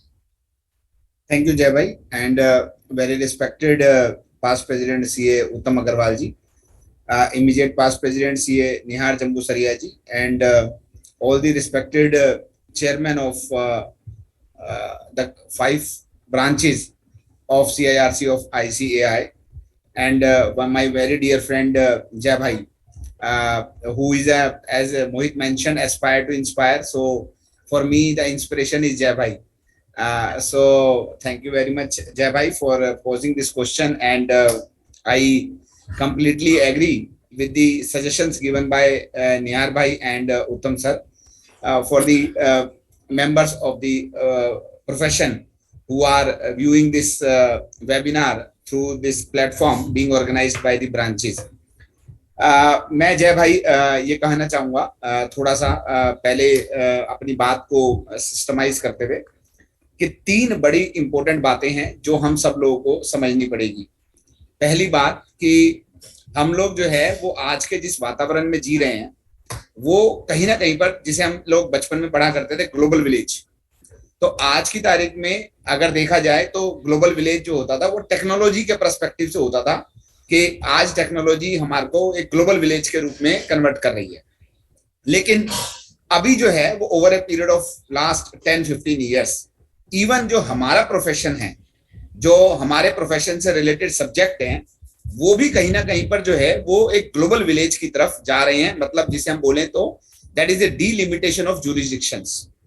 तो आपको इस बात को आप agree करेंगे कि पहले हम लोग जो है वो एक्साइज और वीएटी फॉलो करते थे, उसके बाद सर्विस टैक्स आया. अभी हम लोग ने 1 जुलाई 2017 से जीएसटी को इम्प्लीमेंट किया, और जो जीएसटी की जो प्रीएम्बल्स हैं अगर देखा जाए तो वो 164 कंट्रीज में एक जैसी प्रीएम्बल्स हैं. कहीं पर जो है वो थ्रेशोल्ड अलग है, कहीं पर जो है वो प्रोसेस अलग है. तो प्रवीण जी मैं रिक्वेस्ट करूंगा अगर आप म्यूट कर लें तो उसके बाद अगर मैं सिमिलरली अगर बात करूं तो आईएफआरएस है. अगर मैं देखूं तो इंडिया क्या है जी, India is practically 99.6% IFRS only.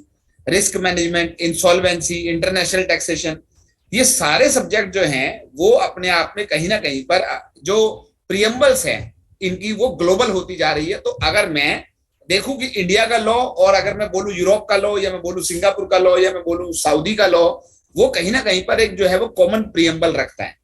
इस बात को समझते हुए हमें ये देखना होगा कि ये चीजें जो हैं वो हमारे लिए प्रोफेशनल अपॉर्चुनिटी भी लेके आती हैं और चैलेंजेस भी लेके आते हैं. अभी फिलहाल इस वक्त जो है वो जय भाई आप जो है वो सूरत में बैठे हुए हो, मैं गुड़गांव में हूँ, उत्तम सर जो है वो और निहार सर जो है मुंबई में है, और हमारी ब्रांचेस अलग अलग स्टेशन पे हैं, पर हम बात कर पा रहे हैं, हम डिस्कस कर पा रहे हैं. तो कहीं ना कहीं पर जब टेक्नोलॉजी अनेबलर होगा तो ये नहीं होगा कि मोहित जी जो है वो अगर किसी सब्जेक्ट के एक्सपर्ट हैं, अगर वो उसके अंदर कैपेसिटी बिल्डिंग करते हैं तो उनकी जुरिस्डिक्शन केवल इंडिया है। तो पहले क्या होता था कि वीएटी में आप राजस्थान के कंसल्टेंट हो, आप जयपुर के, आप जो है वो गुजरात के कंसल्टेंट हो, लेकिन आज जो है वो जीएसटी में आप नेशनल कंसल्टेंट हो। मैं यहाँ पर इसको आगे लेके जाना चाहूंगा, और जैसे आपने केपीओ की बात करी कि आप अपने आप को चाहें तो ग्लोबल कंसल्टेंट के रूप में भी डेवलप कर सकते हैं। मैटर क्या करता है? मैटर करता है कि आप जो है, जैसे आपने बोला, इनोवेट और इवेपोरेट, कि अगर आप अपने आप को इनोवेट कर पाते हैं, आप अपनी कैपेसिटी बिल्डिंग कर पाते हैं, आप अपने आप को जो है वो उस लायक बना पाते हैं, तो सर्वाइवल ऑफ द फिटेस्ट, तो अगर अपने आप को हम वो कर पाते हैं तो हमारे लिए आज की तारीख में ग्लोबल अपॉर्चुनिटीज हैं। पर वही अपॉर्चुनिटी चैलेंज में कन्वर्ट हो जाएगी अगर हम लोग जो है वो उसको अपने आप में उसको हार्नेस नहीं करेंगे जो अपॉर्चुनिटीज अवेलेबल हैं।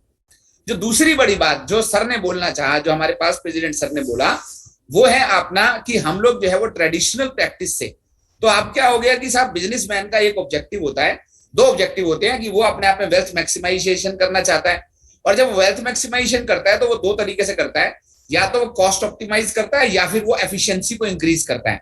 आपने देखा कि पहले जो है वो कॉस्ट ऑफ कैपिटल, जब हम डिबेंचर्स इशू होते थे या लोन्स इशू होते थे, तो उस केस में क्या होता था कि हमारी कॉस्ट ऑफ कैपिटल काफी हायर साइड पे रहती थी। लेकिन अब क्या हो गया जी, प्राइवेट इक्विटी आने लगी, वेंचर कैपिटल आने लगा। अब जब वेंचर कैपिटल आता है, प्राइवेट इक्विटी आती है, तो वैल्यूएशन होती है। अब हमारे सामने एक बैलेंस शीट है जिसके अंदर 3000 करोड़ की बैलेंस शीट है, जिसमें 2500 करोड़ की वैल्यूएशन है एक इंटेंजिबल्स की।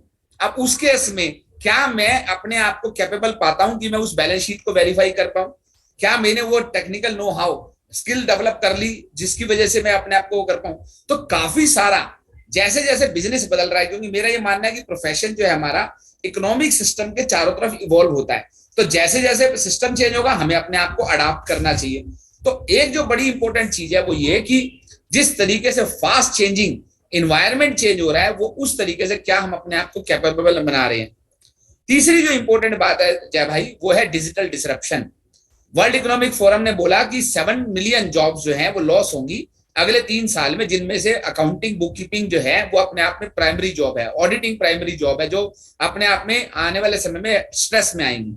लेकिन उन्होंने बोला कि 133 मिलियन, जो 70 मिलियन जॉब लॉस होंगी तो 133 मिलियन न्यू जॉब्स का भी जन्म होगा, जिनमें डाटा साइंटिस्ट, जिसे हम अपनी भाषा में डाटा एनालिटिक्स बोलते हैं, वो आने वाली है। आज हम लोग एक छोटी सी बात देखते हैं कि अपने आप में जो एक टोल प्लाजा पे जहां पर हम लाइनों में लगा करते थे, फास्टैग आने से, अभी तो फास्टैग भी खत्म हो रहा है, फास्टैग आने से हमारा अनइंटरप्टेड जो है वो 1 मिनट के लिए हम लोग जो है वो टोल बैरियर को क्रॉस कर जाते हैं। लेकिन कहीं ना कहीं पर वहां पर भी जॉब लॉस है अगर देखा जाए तो, क्योंकि जो व्यक्ति वहां पर टिकटिंग कर रहा था, जिसका लाइवलीहुड उस पर डिपेंडेंट था, वो कहीं ना कहीं पर अब जरूरत नहीं है। पर यस, एक जॉब नई जन्म ले रही है, एक नई जॉब ने भी जन्म लिया, और वो जॉब है अपनी reconciliation between the FASTag company and the toll plaza company. तो उस व्यक्ति के पास जो अपने आप में अनएम्प्लॉयड होने जा रहा है, उसके पास 2 ऑप्शन है, या तो वो अनएम्प्लॉयड हो जाए या वो अपने आप को रीस्किल करे। तो रीस्किलिंग ऑफ स्किल, और वो स्प्रेडशीट पे अपने आप को एक्सपर्टाइज डेवलप करे जिससे कि वो उस जॉब को कर पाए। सिमिलरली हमारे प्रोफेशन के अंदर भी जो है वो इम्यूनिटी अवेलेबल नहीं है। जब हम लोग कंप्लायंस जॉब पे डिपेंडेंट होते हैं, जो कि रूटीन एंड रिपीटेटिव है, जो धीरे धीरे करके सिस्टम्स को आउटसोर्स होने वाली है, तो कहीं ना कहीं पर हमारे लिए चैलेंजेस जो हैं वो आने वाले समय में जो है वो हम लोग जो है वो विजुलाइज कर सकते हैं।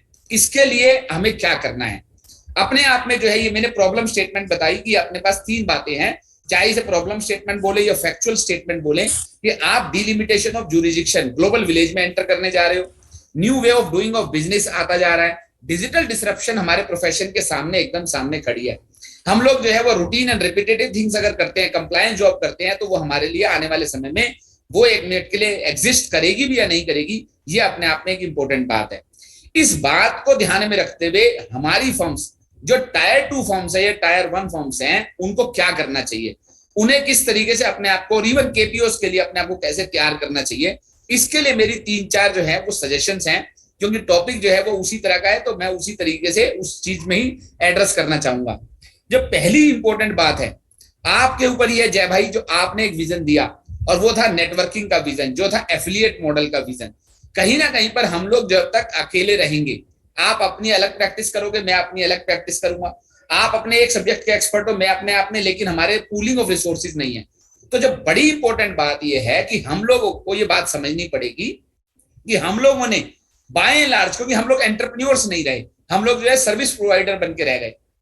तो हम लोगों को क्योंकि उस तरह का हमारा लाइवलीहुड नहीं था, हम लोग जो है वो मिडिल क्लास फैमिली से बिलोंग करते थे, तो हम लोगों में से बहुत सारे लोगों ने जो है वो कहीं ना कहीं पर वो एंटरप्रेन्योरशिप स्किल जो है वो डेवलप नहीं करी, जिसकी वजह से हम सर्विस प्रोवाइडर रह गए। और फिर हम लोग अपने आप को पूल नहीं करते, क्योंकि मुझे रखना है Jai Chhera and company, Atul Gupta and company, मुझे उस नाम से मैं बाहर नहीं आ पाता हूँ। मैं अपने आप को जो है वो ट्रस्ट नहीं बना पाता हूँ कि अगर मैं मिलके काम करूंगा तो हम लोग जो है वो बड़ी एक फर्म बना सकते हैं। तो जो इंपॉर्टेंट पॉइंट है, क्योंकि सबसे पहले क्या, बड़ी firm banana, pooling of resources. तो मोहित और अमित जी ने क्या करा कि दो अलग अलग सब्जेक्ट के एक्सपर्ट है, इन दोनों ने क्या करा कि अपने आप में जो नेचुरल फ्लोइंग है कि मोहित अगर मान लीजिए एक्स सब्जेक्ट का एक्सपर्ट है और मोहित के पास जो क्लाइंट जिसको वो डील करता है वहां पर वाई सब्जेक्ट की भी जरूरत है, तो आज मोहित के पास कोई रिसोर्स नहीं है, मोहित को छोड़ना पड़ता है वो काम। लेकिन अगर वो अमित के साथ पार्टनरशिप कर ले और अमित उस सब्जेक्ट का एक्सपर्ट है, तो अमित को बैठे बिठाए जो है वो एक स्पोक्स मिल गया, एक ब्रांड एम्बेसडर मिल गया, जो उसके लिए उसके बिहाफ पे जो है वो प्लोइंग करके दे रहा है। That is the word, the ploughing is the right word, जो हम लोगों को समझना पड़ेगा कि जब तक हम लोग एफिलिएट मॉडल, जय भाई से मैं रिक्वेस्ट करूंगा कि जय भाई एक अलग से सेशन ले आप लोगों का और बताएं कि कैसे एफिलिएट से नेटवर्किंग, नेटवर्किंग से मर्जर और मर्जर से जो है वो एक यूनिफाइड बड़ी फर्म बनाई जा सकती है। इसके ऊपर जो है वो एक दिन आप सेशन लीजिए, जो वो आपको बताएंगे कि प्रियम्बल क्या है। तो कहीं ना कहीं पर जब तक हम अपने आप को बड़ा नहीं बनाएंगे, हम अपने रिसोर्सेज को पूलिंग नहीं करेंगे, आप कोई भी बड़ी फर्म उठाइए, कोई भी लार्ज इंटरनेशनल फर्म उठाइए, उसका सबसे बड़ा एसेट क्या होता है? सबसे बड़ा एसेट होता है उसका रिसोर्सेज की पूलिंग। अगर उन्हें किसी भी सब्जेक्ट पे कुछ देखना होता है, उनके पास एक बहुत बड़ा नॉलेज पूल होता है, जिसकी वजह से वो किसी भी क्लाइंट को किसी भी सब्जेक्ट के अंदर जो है वो अपने आप में सपोर्ट कर पाते हैं, असिस्ट कर पाते हैं। और उसकी वजह से उनको लगता है, क्लाइंट को लगता है वाओ, अगर मैं इनसे सस्टेनेबिलिटी पे बात कर रहा हूं तो ये बोल रहे हैं, बट बहुत पा रहे हैं। अगर मैं इनसे एक मिनट के लिए ट्रेडिशनल सब्जेक्ट पे बोल रहा हूं तो ये बोल पा रहे हैं। मैं इनसे सिस्टम्स के ऊपर बात कर रहा हूं तो ये बोल पा रहे हैं। तो कहीं ना कहीं पर जो है वो इंपॉर्टेंट बात जो है वो ये कि हम लोग जब तक बिखरे रहेंगे, जब तक हम अलग अलग रहेंगे, जब तक हम बटे हुए रहेंगे, कोई भी एक मिनट के लिए कहीं ना कहीं पर हमारे को जो है वो उस तरीके से आता है और बाहर से आएगा और एक मिनट के लिए हम लोगों को कहीं ना कहीं दबोचने की कोशिश करेगा। तो जब तक हम लोग इकट्ठे नहीं होंगे, संगठित नहीं होंगे, तो इसलिए जो मेरी पहली इंपॉर्टेंट बात है, उन तीनों बातों को ध्यान में रखते हुए कि वो आप संगठित होइए। संगठित होना अपने आप में जो है वो रिक्वायरमेंट है, वो आपको बता दूं लग्जरी नहीं रही है, वो आने वाले समय की नेसेसिटी हो गई है। तो जब तक आप संगठित नहीं होंगे, आप एक मिनट के लिए कभी भी किसी से आप जो है बहुत सारे बेनिफिट्स आप उस तरीके से आ ही नहीं सकते। जो दूसरी चीज है, मैं आपको रिक्वेस्ट करूंगा कि हमारे यहाँ पर मान लीजिए हम लोग बात करें किशनगढ़ में, और किशनगढ़ में सपोज कीजिए कि हमारी 100 फर्म्स हैं, या हम चित्तौड़गढ़ में बात करें कि चित्तौड़गढ़ में हमारी जो है वो 200 फर्म्स हैं। हम लोग जो है वो किस तरीके से रिसोर्स को पूल कर सकते हैं आपस में। तो एक तो हुआ कि हम लोग ने नेटवर्क बना लिया, एफिलिएट बना लिया, पर एट द सेम टाइम जो पर्पस होना चाहिए, अगर नेटवर्क एसोसिएट नहीं भी बने तो हमारे जो रिसोर्सेज हैं उनकी पूलिंग कैसे हो सकती है। आप लोगों ने देखा होगा कि बड़े बड़े एडवोकेट्स जो होते हैं वो चैम्बर सिस्टम बन जाता है। चैम्बर सिस्टम बनने से क्या होता है, कोई भी अगर प्रॉब्लम है तो आपस में इमीडिएटली डिस्कस कर लिया, टॉपिक डिस्कस कर लिया, कंसेप्ट डिस्कस कर लिया, नॉलेज डिस्कस कर ली। अपने को वो चीज नहीं है। तो आज की तारीख में क्या है कि मेरी छोटी फर्म जो एक मिनट के लिए टायर 2 सिटी में बैठी हुई है, उसके पास अपने आप में को ग्रो करने के लिए, एकेडमिकली ग्रो करने के लिए, विजडम वाइज ग्रो करने के लिए उसके पास जो है वो उतना साधन नहीं है जितना साधन जो है वो एक मिनट के लिए बड़ी फर्मों के पास है। यस, वेबिनार आना, टेक्नोलॉजी का अडॉप्शन करना, कहीं ना कहीं पर बड़े से बड़े स्पीकर को प्लेटफॉर्म पे लेके आ पाना, ये अपने आप में हमारा फैसिलिटेशन हो गया। लेकिन फिर भी मैं ये मानूंगा कि अगर एक मिनट के लिए अगर हम लोग बैठते हैं, क्वालिटी सर्कल की तरह बैठ के पूलिंग ऑफ रिसोर्सेज करते हैं और उनको डिस्कस करते हैं, हमारा ऑटोमेटिकली जो है वो अपने आप में ग्रोथ होती है। मैं आपको बताना चाहूंगा, मैं एक बात बड़ी इंपॉर्टेंट बताना चाहूंगा कि हम लोगों को लगता है टायर 2 फर्म्स वो नहीं करती हैं। मैं जालंधर की एक फर्म को जानता हूं। जालंधर के अंदर जय भाई एक व्यक्ति भाई साहब हैं जो एक मिनट के लिए बड़े से बड़ा इनडायरेक्ट टैक्स का केस, चाहे वो चंडीगढ़ में हो या वो एक मिनट के लिए दिल्ली में हो, वो अपने आप में उनकी फर्म जो है वो एक मिनट वहां से ट्रेवल करती है। आजकल तो ऑनलाइन हियरिंग हो गई और वो बड़े से बड़े केस को हैंडल कर रही है। क्या हुआ मतलब हुआ कैपेसिटी का रादर देन द लोकेशन का। तो अगर मेरे पास वो कैपेसिटी है डिलीवर करने की, अगर मेरे अंदर वो कॉन्फिडेंस है जो हमारे पास प्रेसिडेंट सर ने कहा डिलीवर करने का, अगर मेरे पास वो पूलिंग ऑफ रिसोर्सेज है, अगर मेरे पास मेरे स्पोक्स हैं, मेरे फ्रेंड्स हैं जो मेरे ब्रांड एम्बेसडर हैं, तो मुझे नहीं लगता कि एक मिनट के लिए आज की तारीख में, जैसे जय भाई ने कहा कि ज्योग्राफिकल बाउंड्रीज जो है वो मैटर करती हैं। एक लास्ट बात और मैं कहना चाहूंगा जो बड़ी इंपॉर्टेंट बात है, जो मैं आज भी एक सुबह सेमिनार में था सोनीपत में, मैंने बोला, और वो क्या कि हम लोगों को जय भाई एक मिनट के लिए बाहर निकलना पड़ेगा कंप्लायंस वर्क से। जैसा कि सर ने बोला, मैं थोड़ा क्या है कि हम लोग दूसरे वाली लाइन में काम करते हैं, तो सर ने इंसॉल्वेंसी और वो जो दूसरी बातें कही, मैं बोलूंगा आपको जूरिस्प्रूडेंस की, इंटरप्रिटेशंस की, मैं बोलूंगा एनालिसिस की। आज की तारीख में क्या है कि अगर हम एग्जाम्पल, क्योंकि जीएसटी से ले लूं, क्योंकि जीएसटी में मैं ज्यादा बेटर अच्छा एग्जाम्पल दे पाऊंगा कि जो मेरी रूटीन एंड रिपीटेटिव थिंग्स है, आज हम लोग जो है वो मेरी परचेज तो डिपार्टमेंट के पास पहले से ही अवेलेबल है। अब ई इनवॉइसिंग का सिस्टम आ गया, पहले 500 करोड़ था, अब धीरे धीरे करके 20 करोड़ पे आ गया।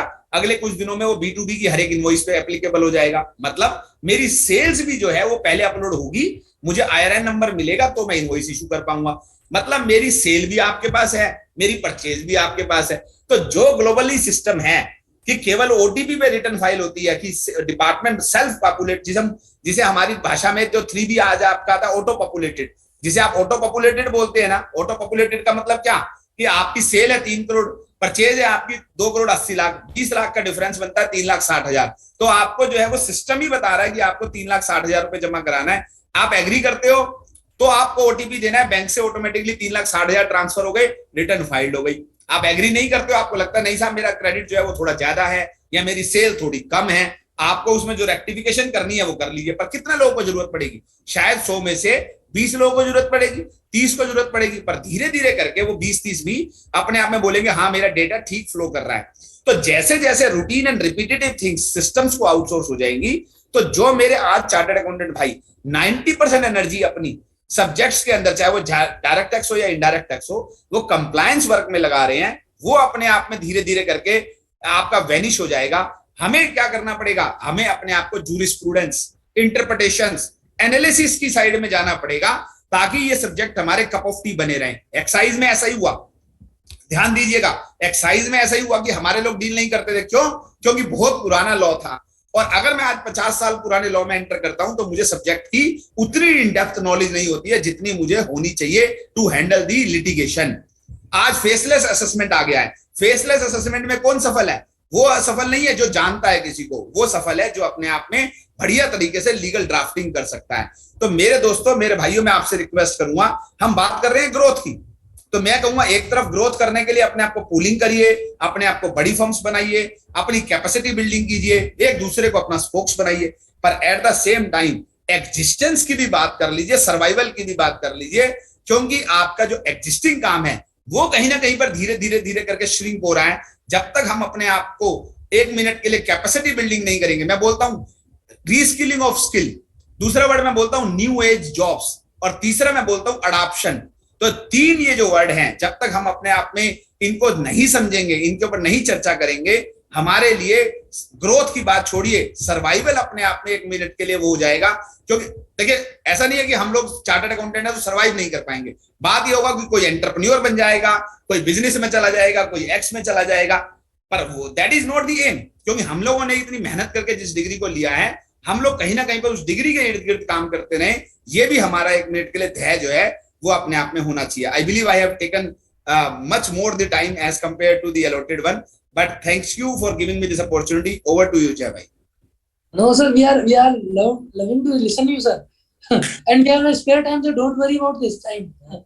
So, thanks a lot, Atul bhai, for this wonderful explanation regarding networking, reskilling, adoption. Now, let me request Nihar bhai. Nihar bhai, if you can listen to me. Yes.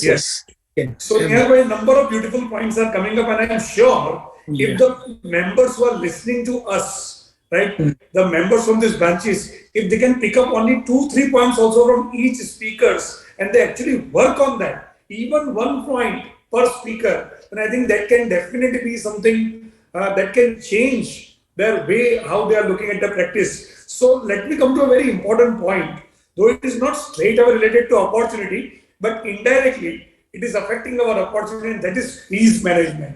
I think when it comes to fees, probably chartered accountants are either undercharging, or maybe there is too much of delay, or there is no proper system, right? So, how should we develop the fees management system? That is one thing that I would like to ask you, sir. Yeah, I think very important question, because of which so many members are suffering. Now, let me mention, Uttamji and Atulji, you have deliberated excellently, and because you were connected little late and system was still connecting you and I somehow got connected early, I had to speak before you. But on fees management, my view is that, see, all our members, I have seen the mindset. They have the fear of losing client if they that is in their mind, that phobia is in their mind, that if I charge little more or rather reasonable fees, the client will go away and he will give work to some other chartered accountant. Collectively, according to me, all chartered accountants have to understand that if we do not charge reasonable fees, appropriate fees, then where we will compromise? We will compromise in rendering service, which is the most dangerous thing to happen to us, because we will not be able to have infrastructure which is necessary for a CA office. Number two, we will not be able to impart adequate training to the partners and our employees. And as a result, they will not be adequately trained. And particularly in CA profession, things keep on changing, and reskilling every human being in the partnership firm in a proprietary concern is so important. All this requires adequate funds. Apart from this, another very important factor, that if you undercharge, you take home something which is very minuscule. You can't satisfy your family and the needs as per what you deserve. And this gives not only frustration, but also a sort of feeling that my skill, my knowledge, my degree, my qualification is not getting recognized. Now let us see who is responsible for this. Many times in many seminars, webinars, our chartered accountant friends say that why doesn't the institute prescribe mandatory fee? Now, if you look at constitution, it doesn't permit any regulating accounting body or any professional body to regulate fee. They can't put a ceiling limit or lower limit, that below this you can't charge or above this you can't charge. It is not legally permissible for ICAI to do that. It is for us to decide what is appropriate fee and charge it. And I think for this purpose, it is the responsibility of members. Maybe in some cities, if the cost is less and if they are charging little less than the other cities which are little costlier, some price difference is understandable. But somewhere a certificate is issued for 500 rupees and in some other city it is issued for 5,000 rupees. This much gap is not understandable, because how will you have adequate material knowledge to serve your client in the best possible manner? Our endeavor should be to serve the client and not compromise in the quality of service and charge appropriate fees. So I would rather put it on members to realize this and collectively decide that I will not charge anything less than what is, according to me, appropriate and reasonable.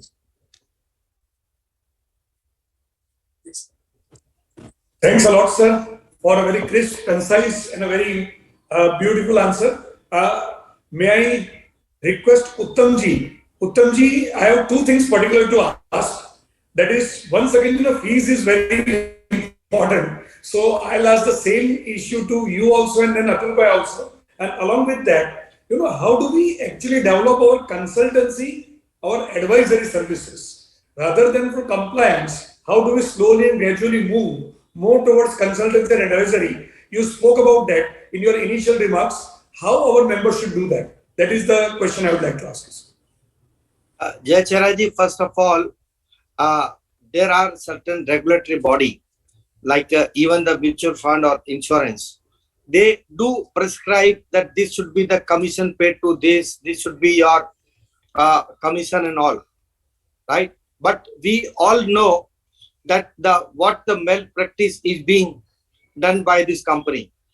But ICAI take the privilege and proud not to create any malpractice among the chartered accountant, because always the allegations put on the chartered accountant. So therefore, we suggested at various occasions, even though we have revised the charging of the fees and all. But I don't think that in any other professional, right? And that too, even for the legal practitioner only, for notary, some fees they are charging. There also, there is a huge discriminations, right? So I do not think at all that we should prescribe at all, and members should also expect from ICAI. What has happened so far, we have all considered ICAI as an association. We are not the association, we are the regulatory body. We are here only to see what the government of India take the decisions and how our institute supervise our member to render the services.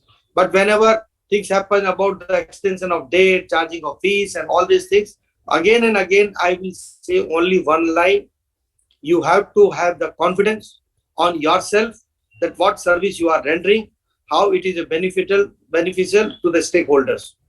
And have you seen any lawyer has thought for any charging the fees? अरे एक hearing attend करने का 25,000 50,000, हमारा CA 1,000 रुपए से ज्यादा बोलते हुए घबराता है कि भाग जाएगा तो कहीं. इवन लॉयर क्या प्रॉब्लम है, क्योंकि वहां case to case basis client है. मेरे यहाँ सीए प्रोफेशन में we do not have a case to case basis, right? So if you provide and you step in the shoes, right, आप as a entrepreneur कि भैया मैं खड़ा हूं, you are not to worry. आपके पास कोई भी एनओसी लेने को नहीं आएगा. जो डर है ना मन में कि थोड़ा फीस बोला एनओसी लेने आ जाएगा. और one habit we have to create to say no. आज मेरा कोई भी चार्टर्ड अकाउंटेंट है ना, वो ना नहीं बोलता है. कुछ भी काम बोले तो मैं कर लूंगा, भले नहीं आएगा तो बाजू से करा लूंगा.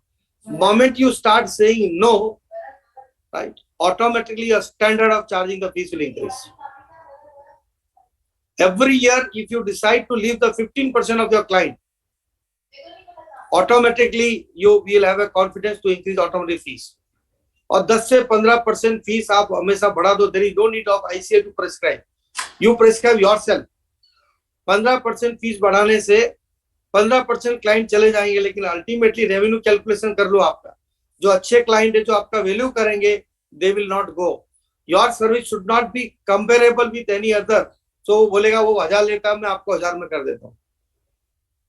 Right? So questions of prescription of the fees is at the chartered accountant level only, not with the ICAI. ICAI is the regulators, right? That the member has to be disciplined. The ICAI is there to enhance the knowledge, provide the technical support to the members. Do not expect anything from ICAI. It's a mother institute. What the institute? We all are the institute, right? Individual member take. In last something happened in Noida or some Ghaziabad. All people were saying something. I say, if we have a confidence, stop work for 5 days. All problem will resolve. But there is no unity. There is no confidence on us. So my answer will remain: if you have the confidence, if you have the belief on yourself that your service is superb, not comparable. Client without you is impossible. That confidence you have to build up. वो है दूसरा, लेकिन अपने अंदर आना चाहिए. I keep telling to my young students, जब तक आप अपनी इज्जत नहीं करोगे, दुनिया आपकी इज्जत कभी नहीं करेगी. Try to respect yourself first. ये इसमें सब आंसर आ गया. आप थोड़ा भी गुडी ये वो वगैरह बात वगैरह करेंगे कहीं पे भी, आज चला लेंगे कर लेंगे. You be clear. लॉयर के पास जाते हुए लोग घबराते हैं, है ना. डॉक्टर के पास हम रिलेटिव भी होता है ना, तो निकलते समय जेब में हाथ डालते हैं. साहब साहब को दे दो कि हमारे सीए को कोई हाथ डालता है, पुराना पैसा बाकी तो भी नहीं आता. Because the confidence of the member is not there. तो मेरा sum up, instead of speaking so much, if you have the confidence, if you have a belief.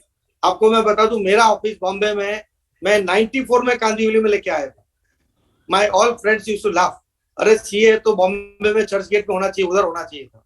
आज सबका ऑफिस इधर ही एरिया में आ गया है. तो मैं तो वैसे ही फ्यूचरिस्टिक हूँ. मैं तो 10 साल पहले चलने वाला आदमी हूँ. बिकॉज मेरे पर कॉन्फिडेंस है कि मैं 3 लाख लोगों में एक हूँ, 140 करोड़ की पॉपुलेशन में. आईसीआई ने मुझे इतनी बड़ी डिग्री दे दी है कि मैं कभी भी भूखा नहीं मरने वाला, मैं समाज में नंबर 1 पे रहने वाला हूँ। I keep on thinking myself that yes I am a great because I am a ICI member. ये अगर एक हम में आ गए ना तो ये सब चीज की जरूरत नहीं। तो चेयरमैन सर, मैं तो ये आप जो क्वेश्चन पूछेंगे मैं एक ही बात करूंगा कि कॉन्फिडेंस है अपने ऊपर कि जो मैं दे रहा हूँ वो बहुत बढ़िया दे रहा हूँ। मैं आपको बताऊंगा, मैं 2-4 कंपनी में ये जो लो डिडक्शन का जो सर्टिफिकेट आता है, आई चार्ज 5 to 7 लाख। एक बार तलाटी साहब को बोला तो तलाटी साहब बोले ऐसा देते हैं क्या? मैंने लेना आना चाहिए। और ऐसा नहीं कि ऑफिसर के नाम पर है, I am sorry for that, कि ऑफिसर के नाम पे नहीं लिया, ऐसे कि मेरे को ये आपको ये फायदा हो रहा है, मैं इतना टाइम दे रहा हूं आपके लिए, बराबर। और now we started charging the overly.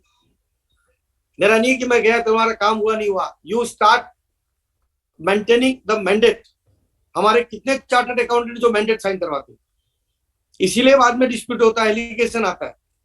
आप जब भी क्लाइंट आता है आप उसे पूछिए भैया आपको क्या चाहिए, right? Be specific in mandate कि मैं ये करने वाला हूं, उसकी ये फीस चार्ज है और मुझे काम शुरू करने के पहले मुझे एडवांस चाहिए।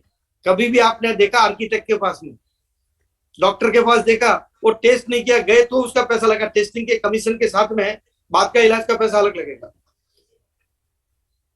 एडवोकेट ये अपना जो architect, I am surprise sometimes, वो कुछ भी नहीं बनाते हैं, बोला मेरा 15% फीस होगा। अरे भैया डिजाइन तो बताओ हम क्या करने वाले नहीं, will start after paying 5 lakh rupees, bye paying 1 lakh rupees, 5,50,000। हमारा तो 5,000 रुपए भी मेंबर नहीं मांग सकते। I think today through this particular seminar and from Rajasthan, बराबर, if you start taking this कि हमारा मैंडेट बनाना शुरू करें, तो ऑटोमेटिकली क्लाइंट विल अंडरस्टैंड कि आपके अंदर थोड़ा प्रोफेशनल सिस्टम है, आप रियल में आप अपनी खुद के टाइम की वैल्यू समझ रहे हैं, इसलिए आपने लिखवाया है। अभी क्या होता है, अरे सर कर लेंगे ना, देख लेंगे। क्यों देख लेंगे? देखने के बाद में हमारा डिस्प्यूट होता है, बाद में एनओसी आती है। So start maintaining the system of issuing the mandate letter, start increase the fees every year. जाने दो जो जाएगा, और जाएगा किधर? हम 3 लाख के बीच, 3 लाख भी नहीं, अभी तो 1.25 लाख लोग हैं, सारी लिमिटेशन है नंबर की, वो कॉन्फिडेंस हमको लाना है। और फिर इंस्टीट्यूट बैठा है ना, कोई गलत काम करेगा तो I said LIC no, I say all India no, I say Bharat petroleum no, I feel proud sometimes. और गया तो गया, क्या लेके गया? Still Uttam Agarwal remain chartered accountant. So that confidence you have to build up. सब लोग चल के आएंगे, और अभी तो ग्लोबली लोग आने वाले अपने पास। जब बिग 4 इतना काम कर सकती है, जहाँ एक दूसरे को जानते तक नहीं है। अतुल जी सही कह रहे थे, हम हमारी कंपनी के नाम के पीछे लगे हुए, अतुल गुप्ता एंड कंपनी, उत्तम अग्रवाल एंड कंपनी वगैरह। And I remember when Mr. Ratan Datta, who founded the PwC, he called me to Agra conference of PwC. मुझे बताया कि उत्तम जी आप लोग एक दूसरे को कई सालों से जानते हो, फिर भी आप लोग साथ में नेटवर्किंग पे नहीं आते हो। हम एक दूसरे से कंपटीशन झगड़ा है, फिर भी हम लोग साथ में काम करते हैं।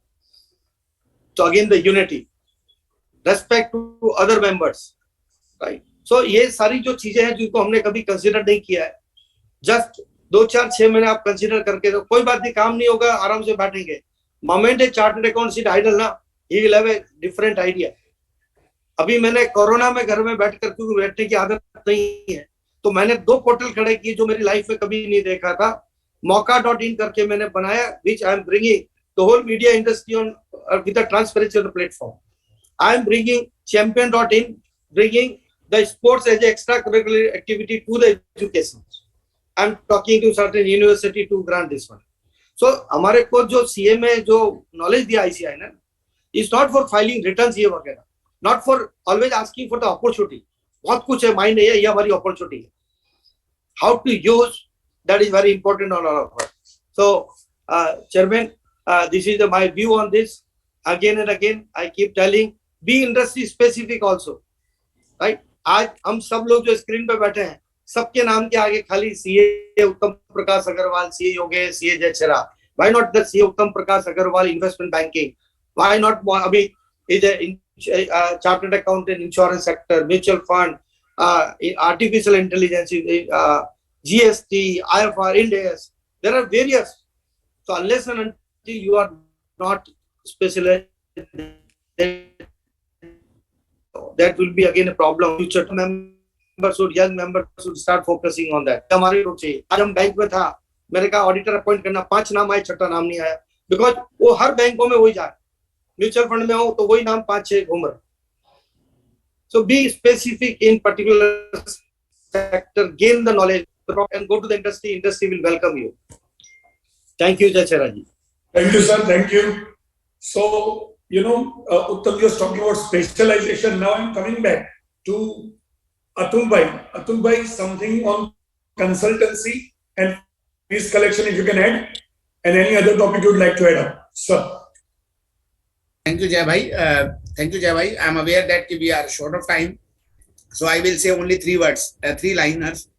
One is that if you are asking for the fees, मैं जैसे सर ने बोला अभी सारी बातों का एक वो है, either whether you are a jack of all or you are the master of one. तो अगर हम फीस की बात करें तो फीस अपने आप क्या है ना जी, आपने सर ने क्या बोला कि हम किसी बड़े वकील पे जाते हैं 50,000 रुपए फीस देते हैं. वो वहीं पर ही ऐसे वकील भी हैं जो 1 मिनट के लिए किसी भी छोटी सी फीस पे, अल्टीमेटली क्या होता है कि डिपेंड है कि हम एमबीबीएस को दिखाते हैं तो हम उसको धमका के दिखाते हैं, एमडी को दिखाने जाते हैं, डॉक्टर को भगवान ना करे किसी को जरूरत पड़े तो वेट करके 2 घंटे की वेट करके 2 दिन का अपॉइंटमेंट लेके एडवांस फीस देके दिखाते हैं. तो अनलेस एंड अनटिल हम लोग जो है वो जो मेरे पुरानी बातें थी मैंने कही थी उसी को मैं वो जस्ट अगर मैं शब्दों में पिरोऊं एक लाइन में तो you have to check whether you are a jack of all or the master of one. तो फीस अपने आप गवर्न हो जाएगी, मिलने की भी फीस मिलेगी.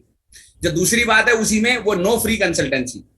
तो अभी क्या है ना जी, हम लोग जो है वो अगर मास्टर ऑफ वन बन जाएंगे तो मिलने की फीस मिलेगी आपको कि भाई आपको जैसे सलाह लेनी है आर्किटेक्ट से, जैसे सर ने बोला एडवोकेट से, तो अगर आप एक सब्जेक्ट के एक्सपर्ट हैं और जो out of the box value added services दे सकते हैं तो आपको मिलने की भी फीस मिलती है जी. आप वो नॉर्मल फीस की तो बात छोड़िए कि आप कितनी भी फीस चार्ज कर सकते हैं. और फिर वही डिपेंडेंट सप्लाई का गेम है कि अगर आप ज्यादा वो है नॉलेजेबल है तो आपको फीस बढ़ती चली जाती है जी. आज वकीलों का भी ऐसे होता है जी, पहले वो 5,000 रुपए मिलने के लेता है, बाद में एक हियरिंग के वो 5 लाख भी लेने लगता है. और जो तीसरी चीज है वो जो मेरे को लगता है कि आपको उसके अंदर मैदान में कूदना पड़ेगा वो है how to say no, learn to say no. तो वो वापिस आपको, क्योंकि आप मोटिवेशनल स्पीकर हो और आप उस बातों को कह पाओगे जय भाई, तो आपको सिखाना पड़ेगा मेंबर्स को how to say no, learn to say no. हम लोग जो है वो 1 मिनट के लिए किसी भी चीज के लिए नो नहीं कह पाते. वो अपने फैमिली इश्यूज भी हमसे डिस्कस कर रहा है तो हम नो नहीं कह पा रहे. हमें पता है कि हम ये काम नहीं कर पाएंगे तो भी हम नो नहीं कह पा रहे हैं. हमें पता है कि वो फीस कम दे रहा है पर हमारा काम नहीं चलेगा पर फिर भी हम नो नहीं कह पा रहे हैं. तो हमें नो कहना कैसे सीखना है कि वो यस लगे, वो लगे यस लेकिन कहा नो है. तो वो अपने को, नहीं तो क्या हुआ नो में, अब हमारे जैसे मान लिए सर ने बोला राजस्थान हरियाणा वाला, तो नो जो है कहने का तरीका जो है वो सीधा ही दूसरे तरीके से नो कहेगा. तो इसलिए कहीं ना कहीं पर जो है वो नो कहने की भी आर्ट है, वो हमारे मेंबर्स को सीखनी पड़ेगी. That's the point. Thank you very much, Atul Bhai. And Mohit ji, I think the next session is waiting. I assume so. हमारे पास 3 excellent speakers हैं. I am sure about it. Time is limited. Otherwise, हम इतनी सारी चीजें discuss कर सकते हैं. Topic wealth management, IFRS, compliance audit जो मैंने कभी अतुल भाई से ही सुना था, फाइनेंशियल मॉडलिंग या sustainability reporting. Of course Nihar bhai spoke on that. Incentive schemes, transfer pricing also was being discussed. Systems audit. So many opportunities coming up. The fact is that सरल भाषा में अगर अपॉर्चुनिटीज की बात करें तो जहां पे एक बिजनेसमैन को ग्रोथ दिखेगा, जहां पे उसकी वेल्थ बढ़ रही है किसी भी तरह से, या तो उसका सेल्स बढ़ रहा है, प्रॉफिट बढ़ रहा है, प्रोडक्टिविटी बढ़ रहा है, कॉस्ट डाउन जा रहा है, या उसका टाइम बच रहा है, भाई हम अगर उसको एसओपी बना के दे रहे हैं, सिस्टम्स दे रहे हैं, समथिंग लाइक दैट, वहां पे जहां वैल्यू बढ़ेगी वहां पे आपको सामने फीस भी अच्छी मिलेगी. सो मोहित जी, क्या किया जाए?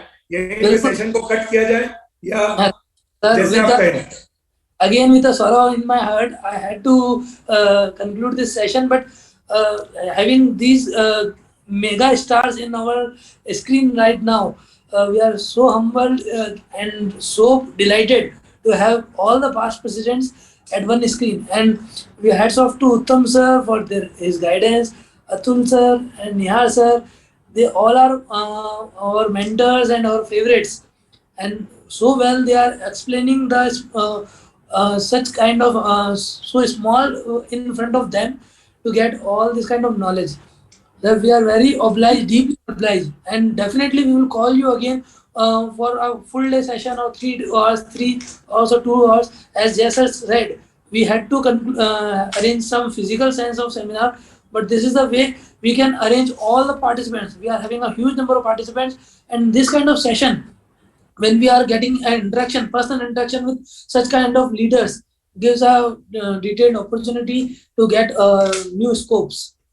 And thank you all. I just want to hand over the session to Yogesh Kabra ji to please present the vote of thanks. And Jay sir, I told you we are about to listen from you also, but due to short of time, we will call you again, sir. I'll only add one sentence. मुझे Bruce Lee का एक sentence पसंद है, and वो मैं आपको बता रहा हूँ. To hell with circumstances, I create opportunities. I think that is out like from my side. Yeah, please. Mohit ji 3 star नहीं है देश में, 3 लाख स्टार है, हम 3 स्टार नहीं है. All cheers are star for the country. Definitely, sir. Don't underestimate any chartered accountant, including you all. Yes, sir. Thank you very much. Thank you very much to all. Thanks, sir. Pleasure is all ours, sir. Thank you, all. Thank you. Thank you, Atul sir, also, sir. Thanks, sir. Yogi, please do formal vote of thanks. Yeah. Namaskar. I, CA Yogesh Kabra, Chairman Chittorgarh Branch, feels privileged to have been asked to propose a vote of thanks on the end of second session on the last day of National Conference Avsar. First of all, extend my wholehearted thanks to our Honorable Past President, CA Niyar and Jambu Saria, CA Atul ji, CA Uttam ji Agarwal, who spared time from their busy schedule to grace this national conference. I am fortunate enough to receiving full guidance and support during my artillery tenure at Vasai Hostel from Uttam sir. Also placing thanks to past Vice Chairman WIRC and motivational speaker Jay Chera sir for coordinating, conducting this session so nicely. Thank you very much to all the participants for attending this conference and making it grand success. Last but not least, I especially thanks to the people who have been the backbone of this event, our technical arrangement team, all the coordinators, chairmen and office bearers of all the host branches, staff, our media and press persons, as without their efforts, it is not possible to conduct this conference. Thank you once again. Thank you very much.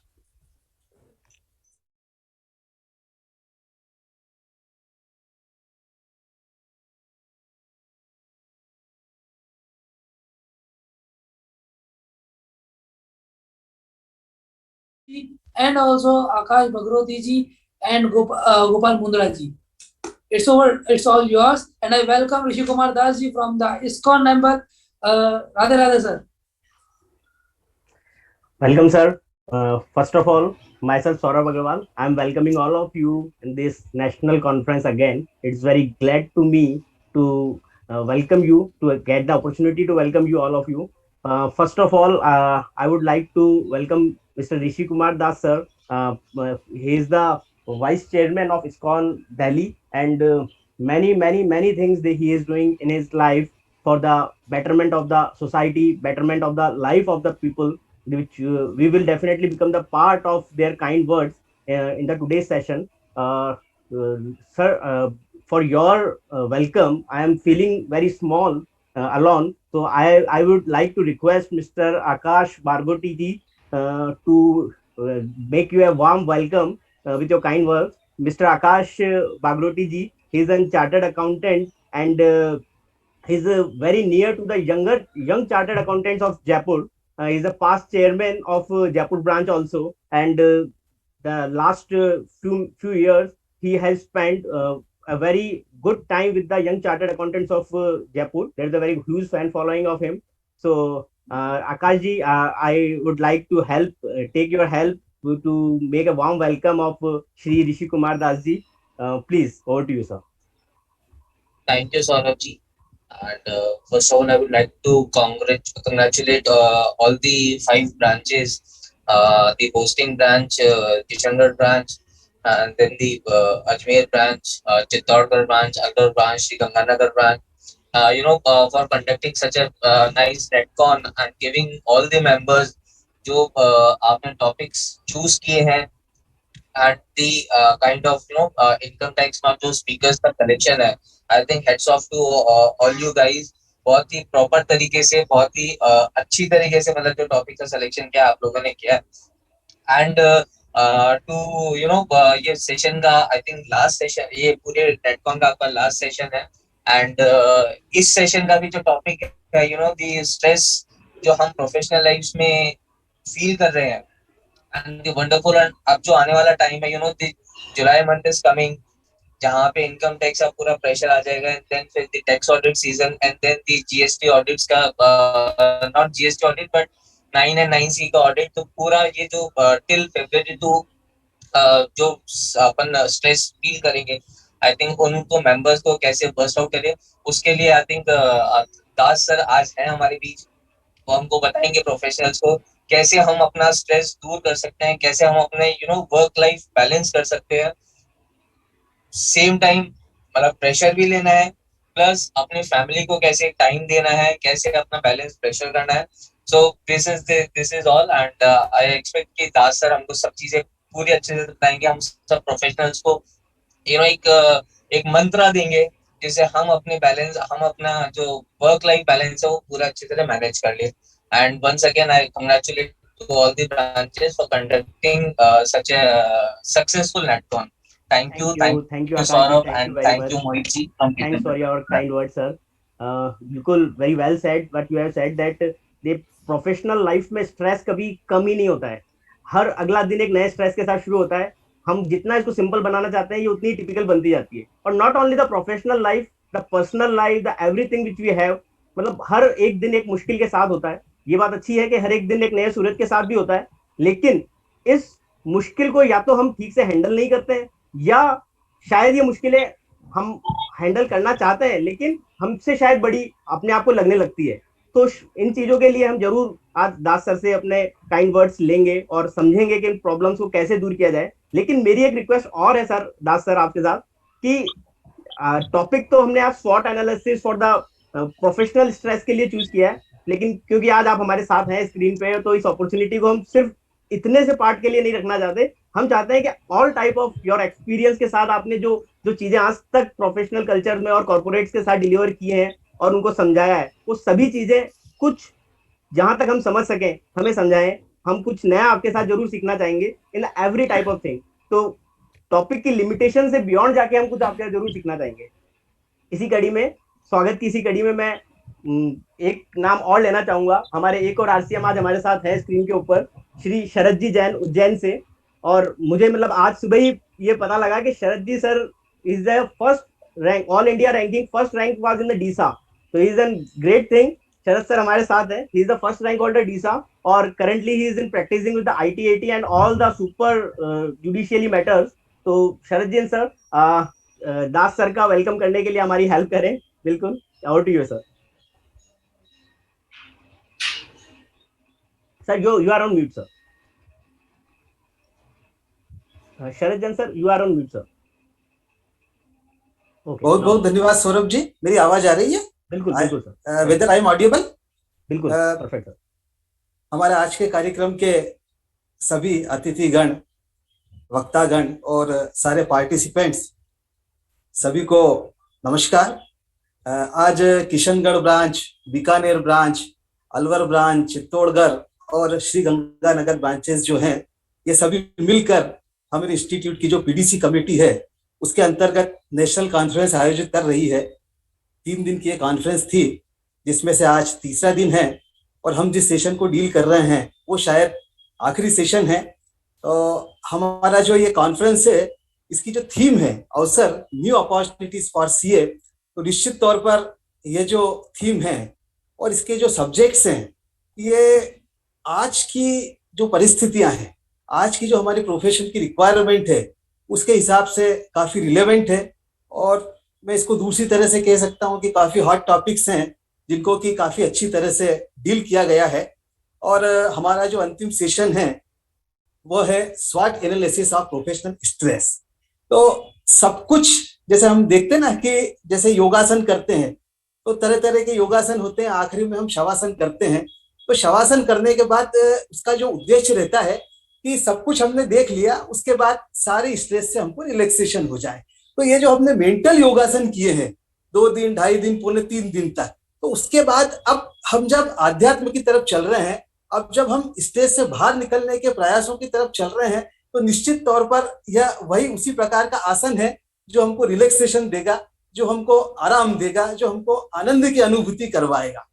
तो ये जो professional stress की बात चल रही है, आज जो मनुष्य का जीवन है तनाव से भरा हुआ है, चाहे वो उसकी प्रोफेशनल लाइफ हो, चाहे सोशल लाइफ हो, चाहे फैमिली लाइफ हो। स्ट्रेस से बाहर निकलने की आज हमको काफी आवश्यकता है, ताकि हम अपने जीवन में, अपने समाज के जीवन में और हमारे जो देश के प्रति हमारे कर्तव्य है, उन सब में आगे बढ़ सके। हमारी जो भारतीय संस्कृति है, हमारे भारत में जो अध्यात्म है, इसमें सभी प्रकार की समस्याओं का समाधान, चाहे वो स्ट्रेस है, चाहे कोई और बात हो, चाहे झगड़े हो, किसी भी बात का समाधान हमारे आध्यात्म के जो सिद्धांत है उनमें है। तो जो तनाव मुक्ति है, ये तो काफी छोटी सी चीज है। हमारा जो साहित्य जो इतना समृद्ध है, तो मैं समझता हूँ कि प्रोफेशनल स्ट्रेस जैसी चीज जो है, उसका अगर हम समाधान भारतीय संस्कृति और आध्यात्म में ढूंढने जाएंगे, तो निश्चित तौर पर हम सफल होंगे, निश्चित तौर पर हम इसका रास्ता प्राप्त कर पाएंगे। तो इसी सिद्धांत को समझाने के लिए हमारे बीच में आदरणीय संत श्री ऋषि कुमार जी दास साहब हैं। ये इस्कॉन दिल्ली से जुड़े हुए हैं।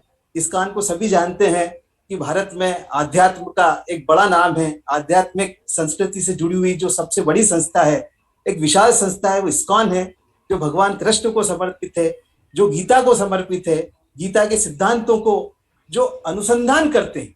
सिर्फ गीता के सिद्धांतों को जनरल बताने वाला कार्य वहां पर नहीं है।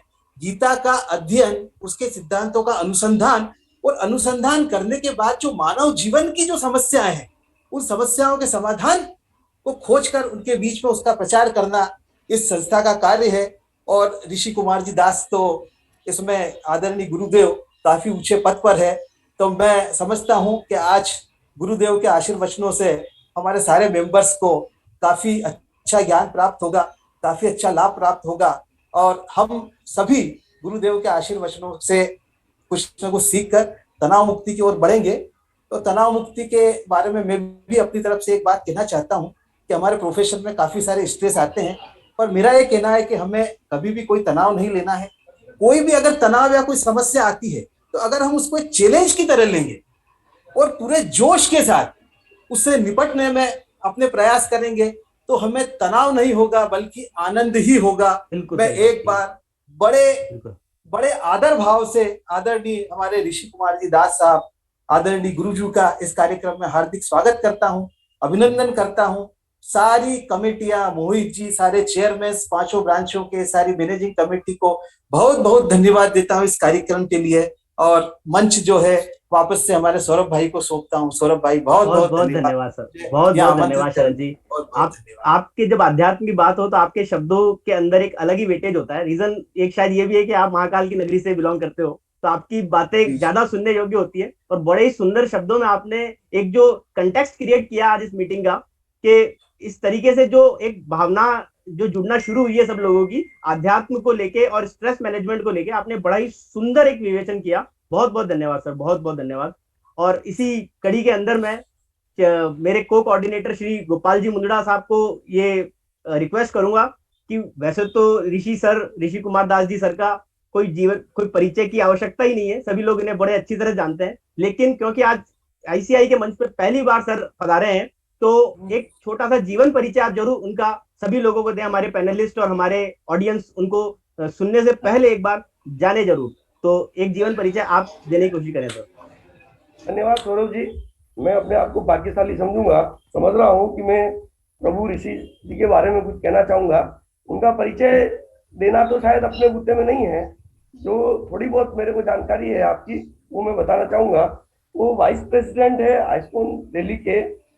वो serving as vice chairman of northern India divisional council of ISKCON, trustee of Anna Mitra foundation, serving mid day meal to 10 lakh children per day. Great, sir. Great, sir. Global Very topper at GBC College of Spiritual Leadership. 13 years corporate experience in 2 national newspaper group and has been a corporate trainer at several corporate organizations over the last 2 decades.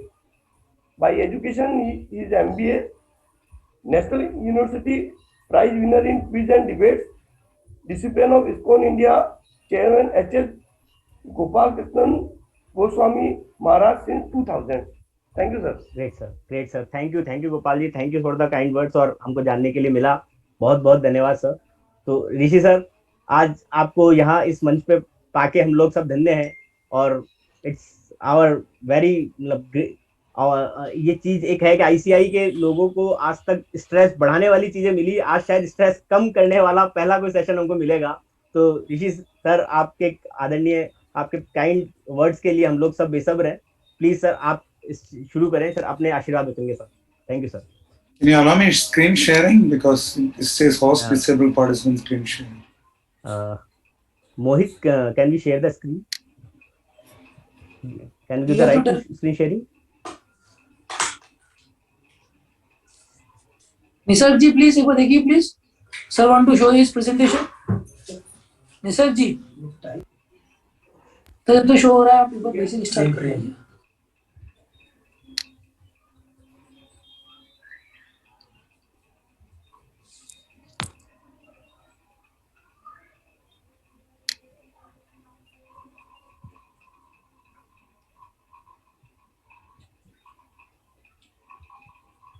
जब तक निसर्ग जी करते हैं, मैं एक चीज ये share करना चाह रहा था हमारे सभी ऑडियंस के साथ कि अगर वो कोई सेशन से रिलेटेड या अपनी किसी व्यक्तिगत सोच से रिलेटेड कोई सवाल अगर पूछना चाहते हैं तो वो विंडो पे शेयर अगर करें, पर्सनल विंडो पे आप मुझे शेयर कर सकते हैं. तो जो सेलेक्टेड क्वेश्चंस होंगे, अगर सेशन के बाद हमें समय अनुमति देगा तो सर के साथ हम वो शेयर करेंगे और उन सवालों के जवाब जानने की कोशिश करेंगे. तो अगर आप चाहें तो वो मुझे पर्सनल विंडो पे आप भेज सकते हैं.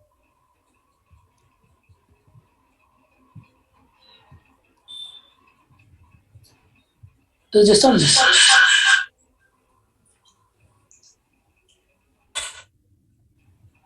This is a test for the panelist that he should not come under stress. I agree with that. No, you will show your some. It's a Lord's plan that if I want to speak about stress, then I better know what I'm talking about. Okay, so till the time screen sharing happens, we'll do a little bit of prayer and then we start. Om Ajnanatimiraandasya Jnananjana Shalakya Chakshurunmilitam Yena Tasmai Shri Gurave Namaha Namam Vishnupadaya Krishna Prishthaya Bhutale Srimate Bhaktivedanta Swamine Filamne Namaste Saraswate Deve Gauravani Pracharane Nirvishesha Shunyamadi Pachyatya Deshatarane Hey Sri Krishna Chaitanya Prabhu Nityananda Shri Advaita Gadadhara Shri Vasa Gauravani Hare Krishna, Krishna Krishna, Hare Hare, Hare Rama, Rama Rama, Hare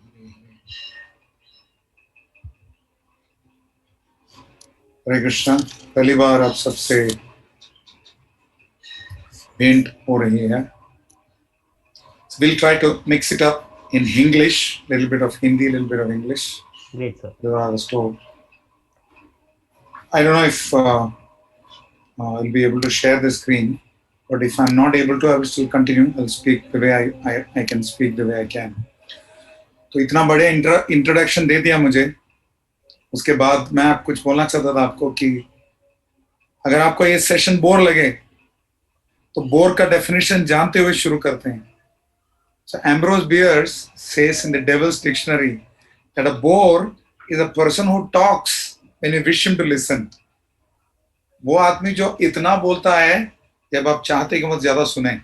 So that is a bore. I hope I'm not a bore. Let us see. तो आज मैं focus रखूंगा stress and mental health and how to deal with anxiety. So what is basically a healthy job?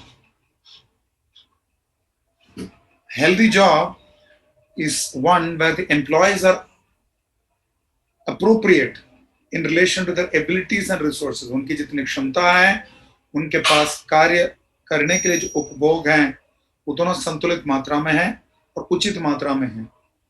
उनको जो कार्य करना है उसके ऊपर उनका नियंत्रण उचित मात्रा में है, और उनसे संबंधित जितने भी लोग हैं उनसे उनका कितना सहयोग मिल रहा है, that will make it a healthy job. So abilities and resources, control over the job, and support they receive from their colleagues. तब जाके किसी का भी जॉब हेल्दी होता है। तो वर्ल्ड हेल्थ ऑर्गेनाइजेशन बोलता है कि एक वातावरण स्वस्थ है आपके कार्य क्षेत्र में, वो कैसे हमें पता चलेगा? इसका मतलब है वन इन विच, ऐसा नहीं कि कुछ हार्मफुल कंडीशंस है, बहुत ही दुखद दुरित परिस्थितियां हैं, उनका मात्र अभाव नहीं है, लेकिन साथ साथ there should be an abundance of health promoting ones. आपका स्वास्थ्य बढ़ाने के लिए, उसको बढ़ावा देने के लिए बहुत सारी परिस्थितियां आवश्यक है। वो है तो आपका वर्क एनवायरनमेंट हेल्दी है, चाहे आप प्रैक्टिस कर रहे हैं इंडिपेंडेंटली, चाहे किसी कंपनी के पैनल में है, चाहे आप किसी कंपनी में वर्क कर रहे हैं, किसी भी प्रकार से आप देखें। तो साधारणतया स्ट्रेस मतलब नेगेटिव ही सोचते हैं। एक पॉजिटिव स्ट्रेस भी होता है जिसको यू स्ट्रेस बोलते हैं। इस यू स्ट्रेस का लाभ ये है, it is that it will help you concentrate and it will help you focus. It will encourage you to take on new challenges. पहले मैं सुन रहा था उसके पिछले पैनलिस्ट से कि बहुत सारे नए नए अवसर प्राप्त हो रहे हैं। आपके इस पूरे कार्यक्रम का ही थीम अवसर है, तो मेरे से शायद अपेक्षित पे है कि मैं कुछ मंत्रा दूं।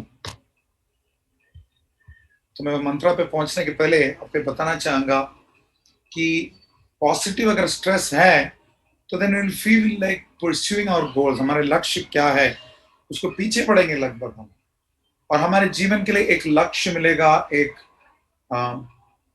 पर्पस मिलेगा, एक अर्थ मिलेगा, और उससे finally you will feel healthier and happier. This is the kind of stress we are talking about, then that is positive. But this stress is generally short lived. जैसे कि आपको छुट्टी मिल गई या आपके बॉस ने आपको थोड़ा इंक्रीमेंट दे दिया, कुछ समय के लिए आपके प्रोजेक्ट टारगेट आपने मीट कर दिया, so you have an acceleration of positive feelings. So this is generally short lived. लेकिन आप वर्क लाइफ देखेंगे, there is more evidence of distress, distress is negative stress, then there is positive stress. साधारणतः ऐसे देखा जाता है। तो आप प्रमाण के रूप में देखना चाहेंगे तो world wide 615 million people, almost a billion people, they suffer from depression and anxiety. 1935 तक 2035 तक आप देखेंगे, most probably as predicted, depression will be one of the largest cause of deaths. और इससे क्या होता है, आप सीए लोग हैं, आपको आंकड़ों से ज्यादा मतलब है। If you look at the global workforce, an estimated $1 trillion of productivity is lost. This is mentioned by the Harvard Business Review. $1 trillion is almost like India's budget, little less than India's budget. Maybe 1/3 of that or something. That much productivity is lost every year because of depression. तो ये बहुत ही महत्वपूर्ण विषय वस्तु है, इसके ऊपर आज हम चर्चा करने वाले हैं। तो साधारणतः स्ट्रेस को कैसे हैंडल करते हैं? तो पहले मेरे गुरु महाराज ने मुझे बताया था, मुझे अभी भी याद है, 2007-8 में मैंने कॉर्पोरेट वर्ल्ड छोड़ा। सन 2000 से मैं आध्यात्मिक जीवन में हूँ, लेकिन मैंने सोचा कि समाज की सेवा, भगवान की सेवा में मैं शरणागत होऊंगा इस्कॉन में। ये 2008-9 की बात है। तो लगभग उसी के समय रिसेशन चल रहा था। तो मैंने अपने गुरु महाराज से पूछा कि कोई भी जॉब है तो उसके लिए क्या क्राइटेरिया होनी चाहिए। तो उन्होंने 3 चीजें बताई। उन्होंने बताई, it should be a job you know how to do. तो हमें मालूम होना चाहिए हमारे लिमिटेशंस क्या है, ये काम मैं कर सकता हूँ, नहीं कर सकता हूँ, जिससे कि मैं अपने जीवन में संतुलन उचित मात्रा में ला सकता हूँ कि नहीं। और साथ साथ वो बाध्यताएं, वो ऑब्लिगेशंस ना रखें जो आप नहीं चाहते हो. Don't take up unnecessary obligations of any types. Don't make commitments which are beyond what you prefer. So it should be something that you know how to do. It should be a job you know how to do. दूसरी बात, it should pay you well. Pay you well मतलब सिर्फ आर्थिक नहीं, in terms of satisfaction, in terms of relationships, किसी भी प्रकार से आपको उसका प्रतिसाद मिल रहा है, प्रतिक्रिया मिल रही है आपको. एंड तीसरी बात, it should be a job you know how to do. आपको करने आना चाहिए और आपको अच्छी पेमेंट भी होनी चाहिए और साथ साथ स्टेबिलिटी होनी चाहिए. ये 3 चीजें हैं आपकी जॉब में.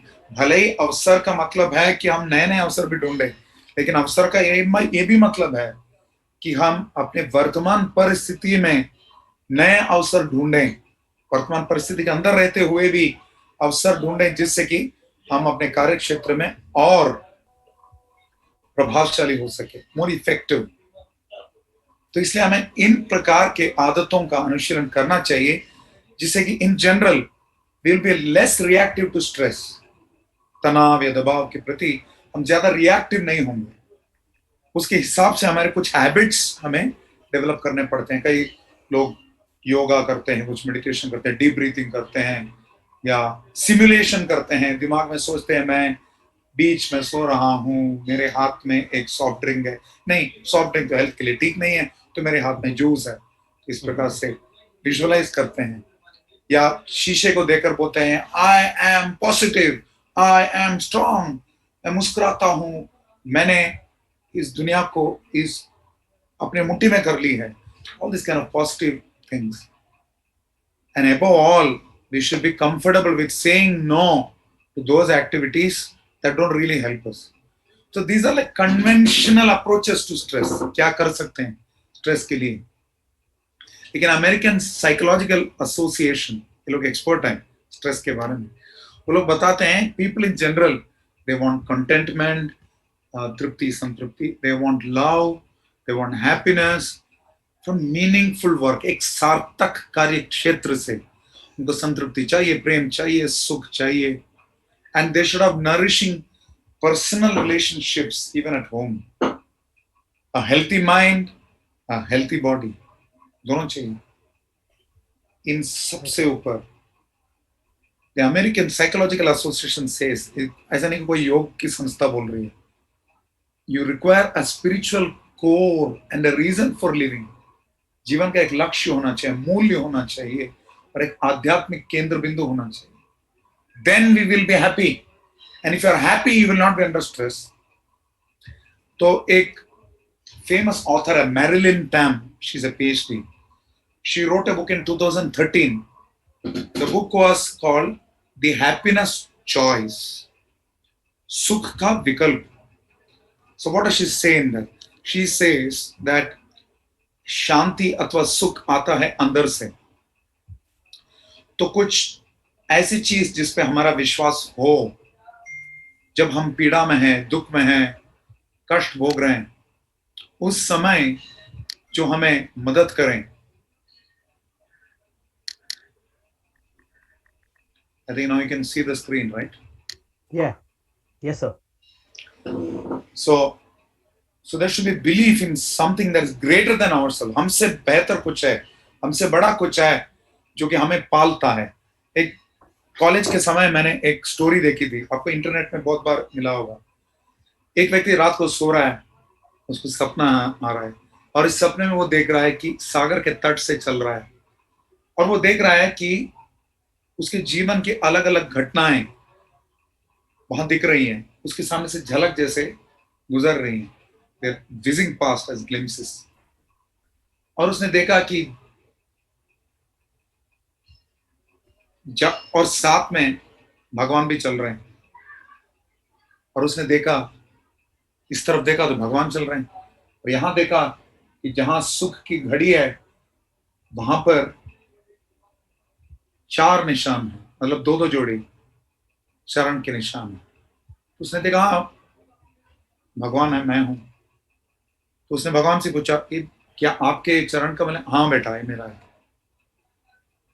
तो फिर आगे देखा उन्होंने, जब उनके जीवन में दुख की घड़ी जब जब आई, तब एक ही फुटप्रिंट के पैर दिख रहे थे, बस एक ही जोड़।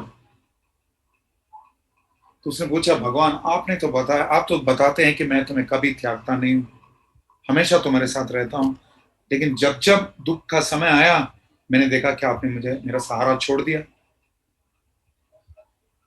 तो भगवान ने बताया, मेरे बच्चे, ये मेरे ही पैर के निशान है।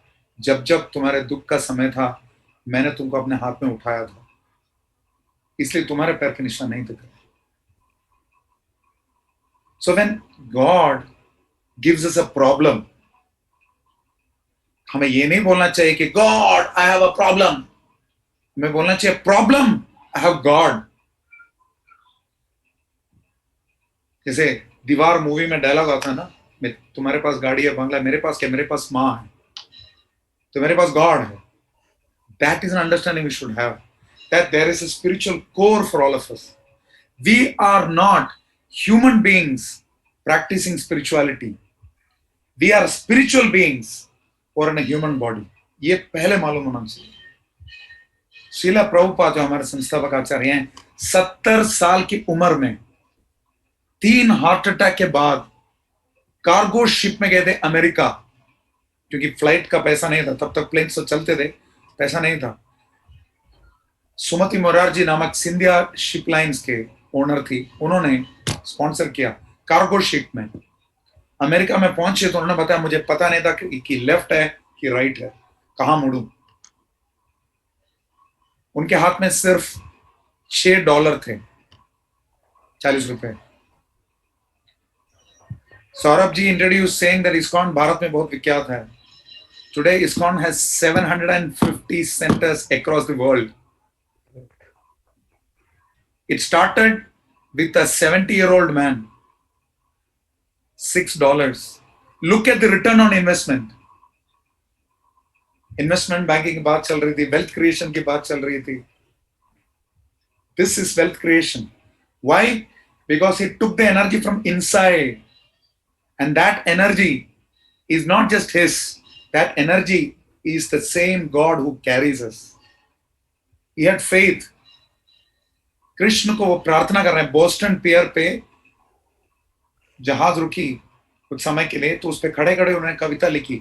उसके अंत में वो लिख रहे हैं, मुझे नचाओ नचाओ प्रभु, नचाओ तुम्ही, मुझे ऐसे नचाओ जैसे कि कठपुतली की तरह मुझे नचाओ, क्योंकि आप किसी वजह से आप मुझे लाए हो, मुझे पता नहीं क्यों लाए हो अमेरिका में। उनके गुरुदेव का आदेश था कि पाश्चात्य देश में जाकर प्रचार करो कृष्ण भावनामृत का, अंग्रेजी भाषा में ग्रंथ लिखो। Today, the Bhaktivedanta Book Trust is practically the largest publisher of spiritual literature in the world.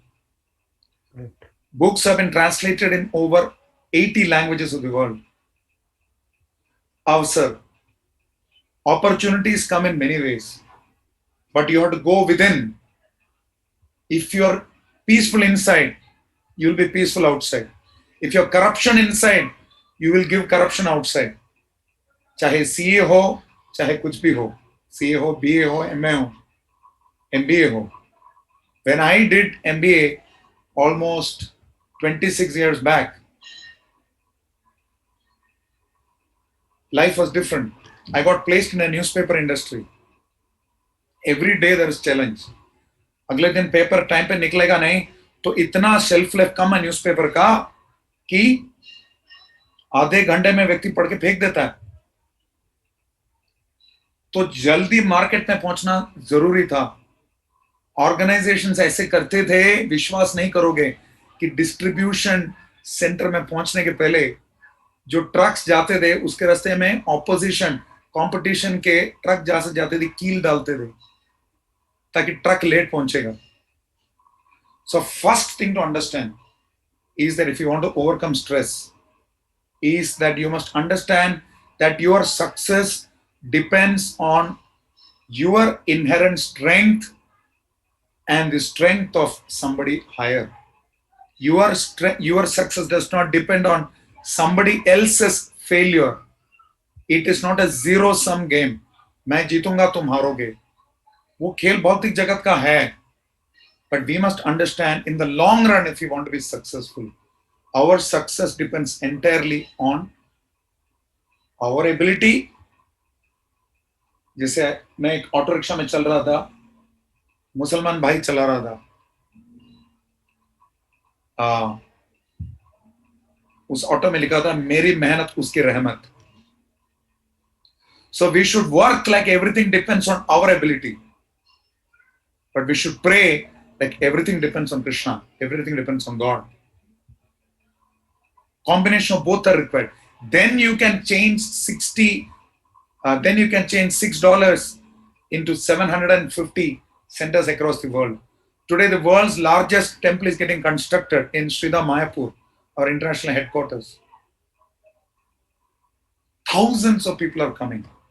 वहां पे एक व्यक्ति भी नहीं था, जंगल था, डाकू थे. आज वहां कम से कम उस स्थान पर निवास करने वाले 4,500 व्यक्ति हैं, जो जिसमें से मेजॉरिटी इंडियंस नहीं हैं. और इस स्थान के बारे में आपने सुना भी नहीं होगा. दिल्ली वाले जानते हैं मायापुरी, वेस्ट दिल्ली के पास, नॉर्थ दिल्ली में, लेकिन मायापुर कोलकाता के पास है, जहां पर श्री चैतन्य महाप्रभु का आविर्भाव हुआ था. So the point is, people feel respected for who they are and what they believe, then they are happier and more productive. Shrila Prabhupada के अंदर विश्वास था that I am a servant. मुझे अजीब लग रहा था जब मुझे मेरा इंट्रोडक्शन हो रहा था तो सब बोल रहे थे दास सर करके. दास नाम ही रखा इसलिए गया कि मैं दास हूं, मुझे सेवा करनी है. दास के साथ सर थोड़ा विरोधाभास लग रहा था मुझे. मेरे सर पे बहुत बड़ा बोझा है सर शब्द. हम सब, श्री चैतन्य महाप्रभु बताते हैं, जीवेर स्वरूप है कृष्णेर नित्य दास, कृष्णेर तटस्थ शक्ति भेदाभेद प्रकाश, बांग्ला में है. वो बताते हैं कि प्रत्येक आत्मा, हम सब आत्मा है, शरीर नहीं है. वो हमें तब याद आता है जब घर पे किसी की मृत्यु होती है. 13 दिन याद रहता है कि हम आत्मा है, उसके बाद हम शरीर बन जाते हैं वापस. राम नाम सत्य है, राम नाम सत्य सिर्फ उन 13 दिन में नहीं है, उसके बाद भी राम नाम सत्य है, उसके पहले भी राम नाम सत्य था, लेकिन हम लोग भूल जाते हैं. सीए का मतलब सींग नहीं है, पूंछ नहीं है, दांत नहीं है एक्स्ट्रा. सीए का मतलब वो भी मनुष्य ही है, लेकिन मनुष्य शरीर है. आपके पास कुछ स्किल सेट दिया भगवान ने, उस स्किल सेट को किस हद तक आपने यूज किया, that is what will determine your success. And there is knowledge. आप लोग नॉलेज है इसलिए कोर्स पास किए या एग्जाम पास किए, उसके बाद you have to constantly keep updating yourself with courses, ये भी आवश्यक है. इट्स कॉल्ड कंटिन्यूअस लर्निंग और कंटिन्यूअस इंप्रूवमेंट, ये आवश्यक है. कॉर्पोरेट वर्ल्ड में बताते हैं, साथ साथ जीरो डिफेक्ट. ऑपरेशंस मैनेजमेंट में बताते हैं जीरो डिफेक्ट. एक पुर्जा गलत हो गया तो मशीन डूब गई. आप लोगों का एक आंकड़ा गलत हो गया बैलेंस शीट का, और यकीनन मैंने जीवन में एक बैलेंस शीट टैली नहीं किया, तो मुझे अजीब लगता है कि भगवान की विडंबना देखिए, जिस आदमी ने लाइफ में एक बैलेंस शीट टैली नहीं किया, उसको सामने खड़ा कर दिया गया उन सारे एक्सपर्ट्स के सामने जो कि सीएस हैं. और उसका कारण यही है, I am also CA, I am Chaitanya's assistant. भगवान के हम सब दास हैं, ये पहले मालूम होना चाहिए. We are servants first. We want servant leadership. आप सब लीडर्स हैं समाज के, but you should become servant leaders. Then you will be happy. Why? This is why I am coming to the point. Stress क्यों होता है? The attempt to be in control of anything causes stress. Stress का सबसे महत्वपूर्ण कारण यह है कि हम अपने आप को नियंता मानते हैं, ईश्वर मानते हैं. ईश्वर शब्द का अर्थ है नियंता, controller.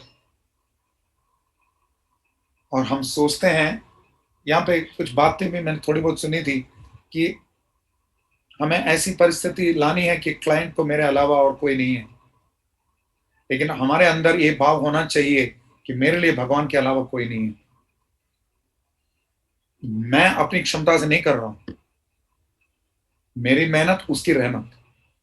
then we will understand we are not controllers. हमें स्ट्रेस सबसे अधिक इसलिए हो रहा है कि मुझे बैलेंस शीट का टारगेट है, जीएसटी फाइलिंग का टारगेट है, या नए नए फॉर्म्स आ रहे हैं गवर्नमेंट के द्वारा, या एफसीआर अकाउंट का ऑडिट करना है, इतनी सारी समस्याएं आ रही है। और उसके ऊपर गवर्नमेंट का ऑडिट चल रहा है इंडिपेंडेंट ट्रस्ट का, और हम में से कई चार्टर्ड अकाउंटेंट्स आप में से होंगे, इंडिपेंडेंट ट्रस्ट के भी ऑडिटर्स होंगे। yes. और आपके ही गवर्नेंस इश्यूज आएंगे। हो सकता है आप एक जगह ऑडिटर हैं, उसी के सिस्टर कंपनी में आप ट्रस्टी हैं या बोर्ड मेंबर हैं। So much tension, so many things to bother us, but when we know that we are not the controllers. एक राजा था, उस राजा ने अपने राज्य में बताया कि मुझे ऐसी कोई भेंट दो जिससे मेरे अंदर जब तनाव बढ़ता है, दुख बढ़ता है, मेरे अंदर खुशी आ जाए, उमंग आ जाए, उद्गार आ जाए। और मैं जब बहुत ही ज्यादा मेरे अंदर उद्गार हो रहा है, उस समय ऐसा कुछ वो गिफ्ट को देखकर मुझे लगना चाहिए कि जीवन में इसके ऊपर भी कुछ है, दुख भी हो सकता है, या संतुलित हो सकता, सामंजस्य कर सकूं, समझौता कर सकूं परिस्थिति।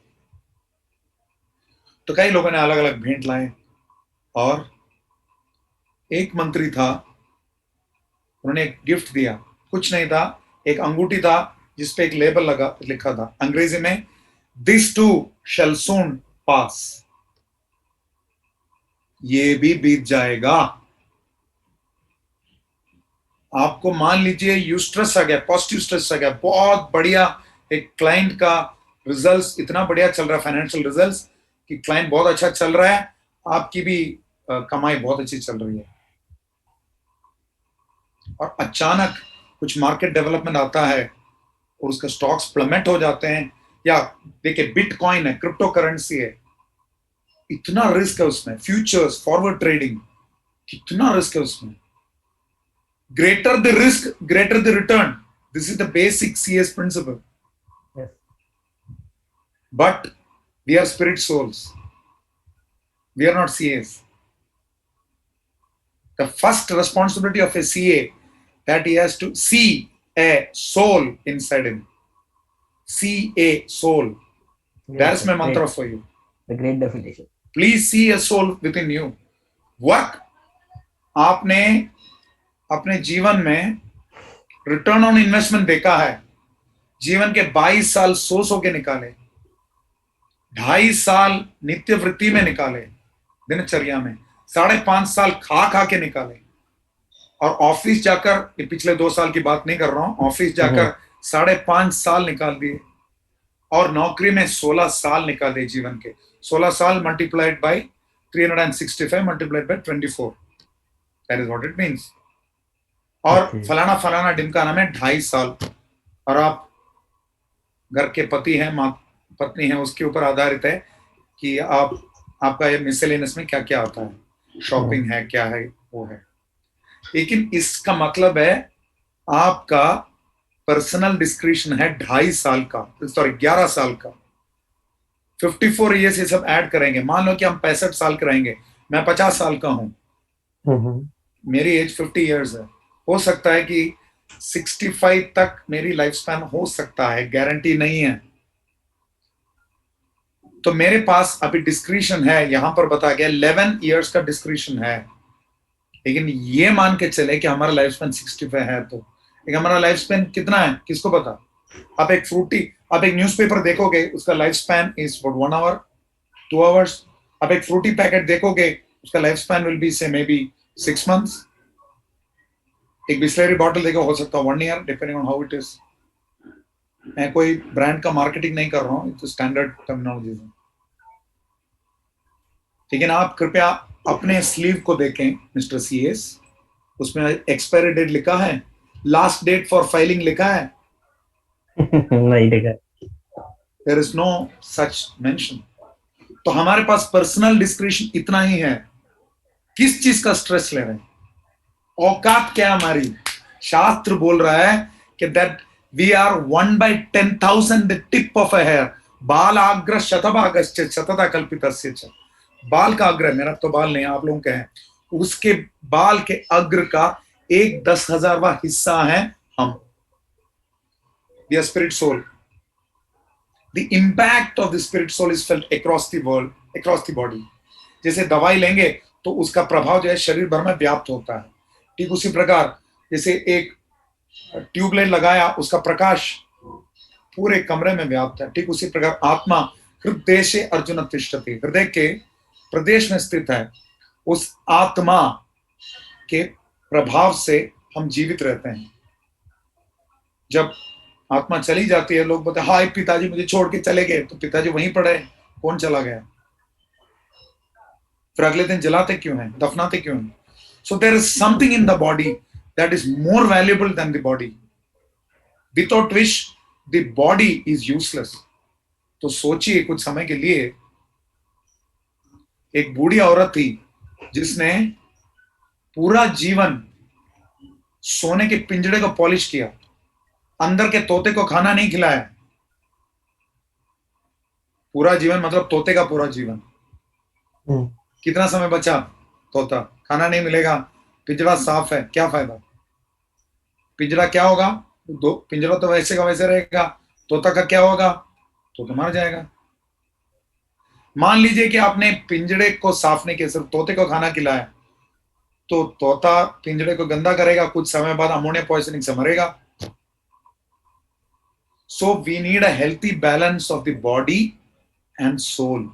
We are soul, we are not the body. We have a body. बच्चा बच्चा बोल सकता है this is my nose, this is my shoulder, this is my head. Then who am आई?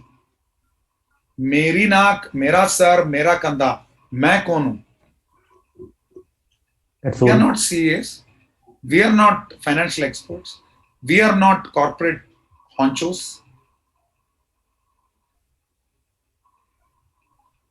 ऐसा नहीं कि कोई व्यक्ति गुजर गया तो फिर 1 मिनट का मौन व्रत रख दिया, फिर वापस जाके अपनी गंदगी करते रहे। 13वें दिन अपने घर के सारे कार्यक्रम करवा दिया और उसके बाद फिर वापस अपने अदर परस्यूट्स पे, जो कि आत्मा के लिए जरूरत नहीं है। जितना शरीर को हम खुराक दे रहे हैं, you are dressing up your balance sheets my dear CAs, you are just window dressing your balance sheet that you're doing very well. My body is healthy, I have good relationships, I'm successful. Window dressing. You're padding up your balance sheet numbers. You're showing that you're in the black, but you are in the red if you don't take care of the soul. मैंने देखा है राजस्थान धर्म भूमि है, वहां पे आसानी से भक्त बन सकते हैं परम भगवान की धार्मिक प्रवृत्ति सब में है।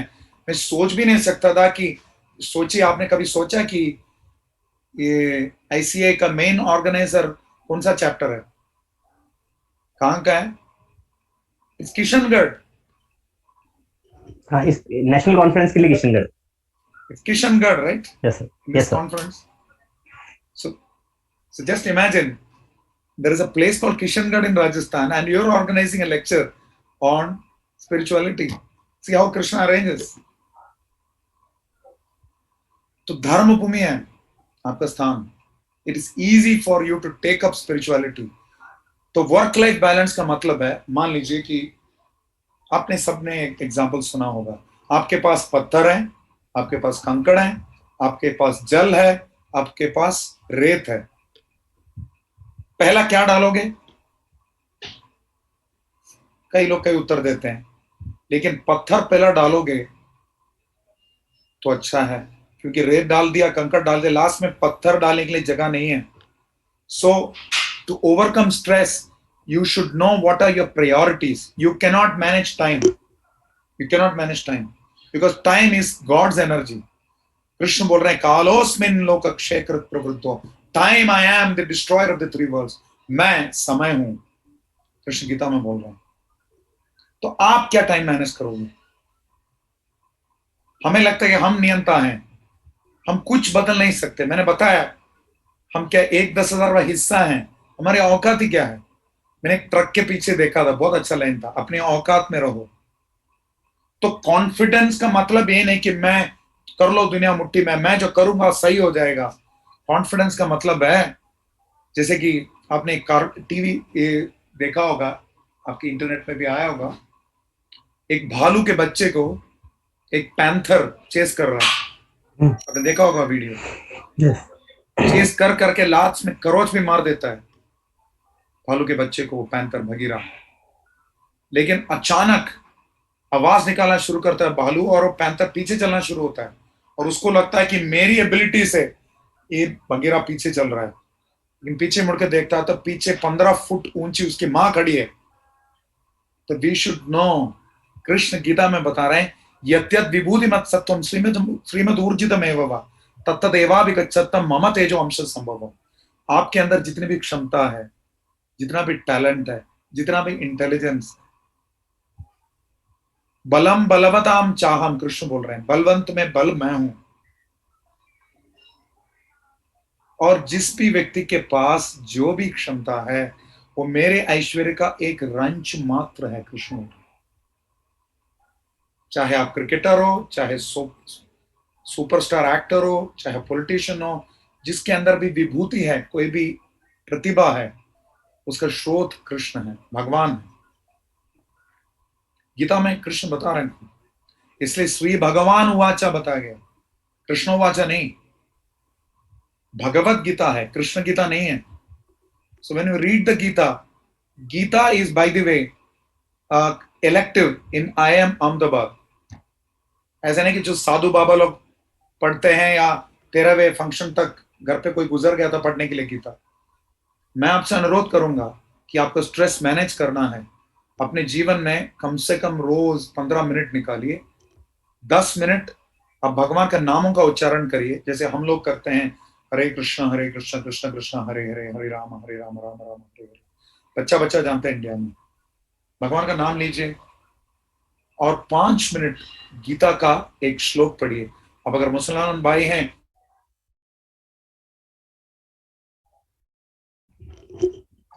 So we lost your voice, sir. निकालिए। Yeah, now. जब you are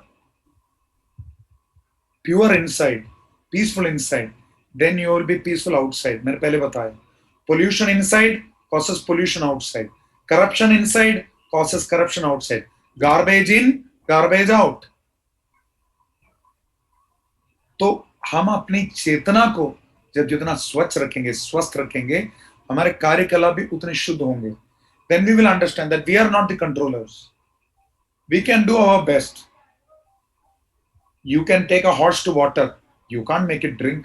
आप अपने क्लाइंट को 1000 समझा सकते हैं कि सही टाइम पे फाइल करो रिटर्न, सही टाइम पे पूरे कंप्लायंसेस इंश्योर करो, लेकिन क्या पता क्लाइंट के फैमिली में किसी ने कुछ कांड कर दिया, गलत काम कर दिया उसने। इतने सारे विश्व में आर्थिक घोटाले हुए हैं, क्या आपको लगता है कि उसके पीछे चार्टर्ड अकाउंटेंट्स नहीं है? कैसे बोल सकता नहीं है? क्योंकि नकल भी अकल से करना चाहिए, लेकिन इसका मतलब नहीं कि दुनिया के सारे सीएस गलत हैं। Recession was caused by greed. Anderson Consulting got into trouble. Satyam got into trouble. Transparency issues, governance issues. क्यों? Corruption inside. That causes corruption outside. So when you become peaceful inside, जब ये देखें, उपनिषद में बता गया, नित्यो नित्यानाम चेतनश्चेतनानाम, वो एक है जो हम अनेक को पालता है। हमारे औकात क्या है? हम खुद को पालेंगे, अपने परिवार पालेंगे, अपने समाज पालेंगे, अपने क्लाइंट को बचाएंगे। खुद को तो बचाएं। हवाई जहाज में दबाव कम होगा तो ऑक्सीजन आप नीचे उतरेंगे। पहले खुद को लगाएं, फिर बच्चे को लगाएं। पहले खुद को तो बचाओ। Save yourself, then save the world. Save yourself. That is my second mantra. Save yourself. खुद को बचाइए। आप शरीर नहीं है। अब शरीर होता तो आपको जलाएंगे नहीं, दफनाएंगे नहीं। फारसी भाई हमारे हैं, वो डाकमा टावर ऑफ साइलेंस में फेंक देते हैं। Natural elements and birds and beast and everything they eat away the body. जो कुछ लोग जल पे फेंकते हैं, उस शरीर का इतना ही मूल्य है। उस शरीर के पीछे इतना सर फोड़ रहे हैं हम लोग। बोलते हैं ना, जहाँ ना हाथी है ना घोड़ा है वहां पैदल ही जाना है। तो आके बैलेंस शीट टैली करोगे वहां जाकर? पहले अपना जीवन का बैलेंस शीट टैली करो। Am I spending enough time with my family? Am I spending enough time with my friends? Am I learning new things? Am I developing hobbies that will nourish me? Am I spending sufficient time with God, my controller, my enjoyer, my proprietor? Write a balance sheet. आप सब मेरे से champion है balance sheet में। लिखिए assets और liabilities, debit the receiver, credit the receiver, both you. Accounting standards वहां पे गलत हो जाएंगे, क्योंकि कर्म का हिसाब किताब ऐसे ही चलता है। अब अच्छा करेंगे अच्छा मिलेगा, बुरा करोगे बुरा मिलेगा। लेकिन भगवान के लिए करोगे ना पुण्य मिलेगा ना पाप मिलेगा, भगवत धाम मिलेगा। That is the principle of spirituality. हमारा क्या है, शॉर्ट टर्म गोल्स के पीछे हम चलते हैं। ये साल तो हमने कंप्लायंस मैनेज कर लिया, कुछ लायबिलिटी कैरी ओवर करते हैं, बैड डेट्स में रिफ्लेक्ट कराएंगे या ओपनिंग स्टॉक में एडजस्ट करेंगे। जुगाड़, बट यू कैनॉट डू जुगाड़ विद कृष्णा। अंतिम समय ये नहीं बोल सकते कि एक आदमी था ऐसे ही आपके समान, चार्टर्ड अकाउंटेंट था। चार्टर्ड अकाउंटेंट ने भगवान से प्रार्थना करी कि मुझे क्वार्टरली वार्निंग्स दे दें, जैसे आपका क्वार्टरली फाइलिंग्स होता है, क्वार्टरली वार्निंग्स दे दें कि कब मैं मरने वाला हूं। तो कुछ समय बाद उसके दांत गिरे, बाल गिरे, आंख की रोशनी कम हुई, कम सुनाई पड़ रहा था, अचानक एक दिन मर गया। तो उसने बताया, भगवान आपने क्या किया? मैंने आपको बताया था कि आप मुझे वार्निंग दो कि कब मरने वाला हूं। तो भगवान ने बताया, जब तुम्हारे दांत गिरे तो वो वार्निंग नहीं था, तुम्हारे आंख की रोशनी कम पड़ी वो वार्निंग नहीं था, बाल गिरे सफेद हुए वार्निंग नहीं था, तुम्हारे अपने तुम्हें छोड़ के गुजर गए वो वार्निंग नहीं था। So we should understand that chartered accountants are also human beings. They should know the art of living and they should know the art of dying. जिंदगी के साथ भी जिंदगी के बाद भी। उपनिषद का मंत्र मैंने बताया, वो एक है जो अनेक को पालता है। लाइफ इंश्योरेंस ने कॉपी मार दिया भगवत गीता का, योगक्षेमम वहाम्यहम्। भगवान ने खुद गीता में बताया है।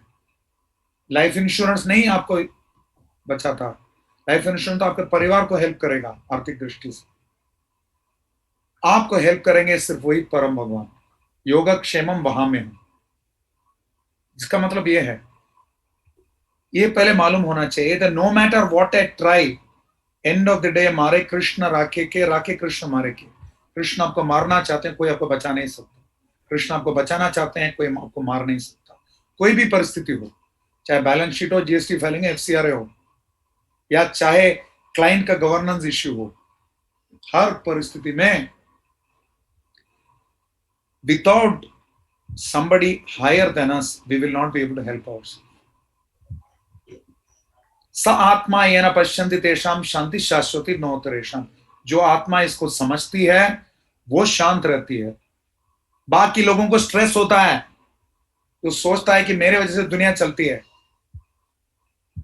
आपको पता है कब्रिस्तान उन लोगों से भरा है जो लोग सोचते थे कि मेरे बिना दुनिया नहीं चलती, मेरे बिना क्लाइंट नहीं चलता। ऐसे लोगों से कब्रिस्तान भरी हुई है। और इसलिए हमें ध्यान रखना चाहिए that we have to strengthen ourselves internally. Swami ji, उत्सुकता वक्त एक सवाल पूछ रहा था। जैसे आपने बताया कि हमें पिंजरे से ज्यादा पिंजरे का जो तोता है उसके खाने पीने का उसका ध्यान रखना चाहिए। नहीं, मैंने दोनों बताया कि आप सिर्फ तोते को खिलाओगे, पिंजरा साफ नहीं करोगे, तो इसका मतलब है वो भी मरेगा। तो शरीर का भी ध्यान रखना है, आत्मा का भी ध्यान रखना है। शरीर का खुराक है युक्ताहार विहारस्य युक्त चेष्टस्य कर्मसु। सीमित मात्रा में भोजन, 50% खाना, 25% वाटर, 25% एम्प्टी। और टहलना चाहिए कम से कम 1 घंटा। बाकी एक्सरसाइज करें ना करें, कार्डियोवैस्कुलर ना करें, एरोबिक्स ना करें, योगा भी ना करें, कम से कम walk for 1 hour, specially early morning. और ब्राह्म मुहूर्त में उठेंगे तो सेरोटोनिन सिक्रेट होता है शरीर में, जिससे स्ट्रेस अपने आप कम होता है।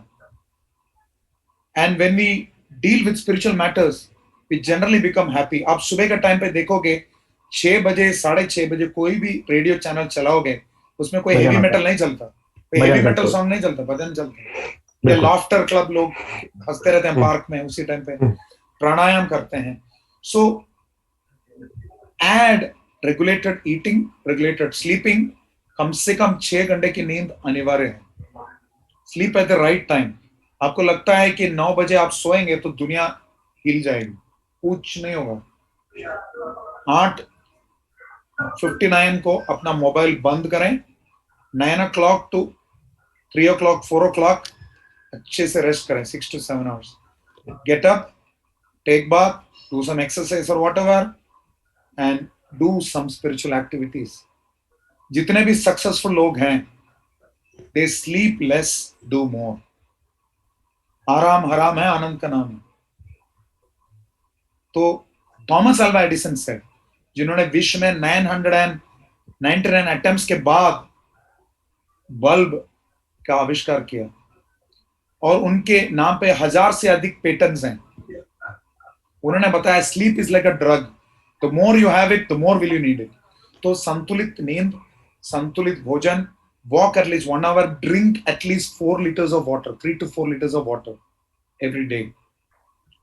Do some breathing exercises, read the Gita or the Quran or the Bible or the Zen Avastha or Guru Granth Sahib or Dhammapada. Do something and chant the names of the Lord. भगवान का नाम लीजिए। कलयुग में खेल क्या है? नाम का ही तो खेल है। अब नाम बनाने के लिए घूम रहे हैं, तो कलयुग केवल नाम आधार, लेकिन आपका नहीं, भगवान का। तो भगवान का नाम लें, उसमें करेंगे जैसे कुछ एक्शन पॉइंट्स मैं आपको बता रहा हूं। मान लीजिए कि आपको राजा बनाया गया एक देश में, लेकिन उसकी खासियत यह है कि आप राजा 1 साल ही रह सकते हो, उसके बाद आपको वनवास लेना पड़ेगा जीवन भर के लिए। वन में जंगली जानवर है, भूत प्रेत है, जो भी है पता नहीं। तो जितने भी आए हैं, हंसते हुए आए, रोते हुए गए।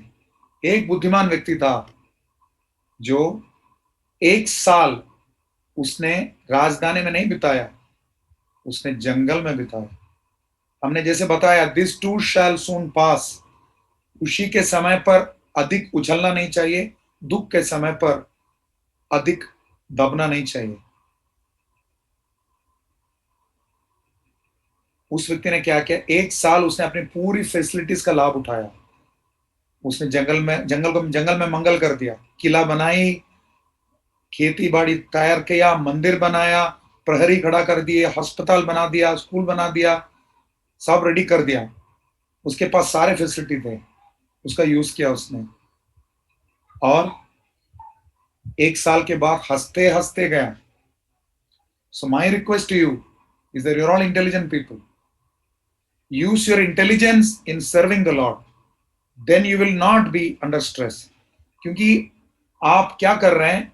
आपको मिला है मर्सिडीज बेंज की गाड़ी, आप उससे जाके खेत को जोत रहे हो, हल चला रहे हो मर्सिडीज बेंज से।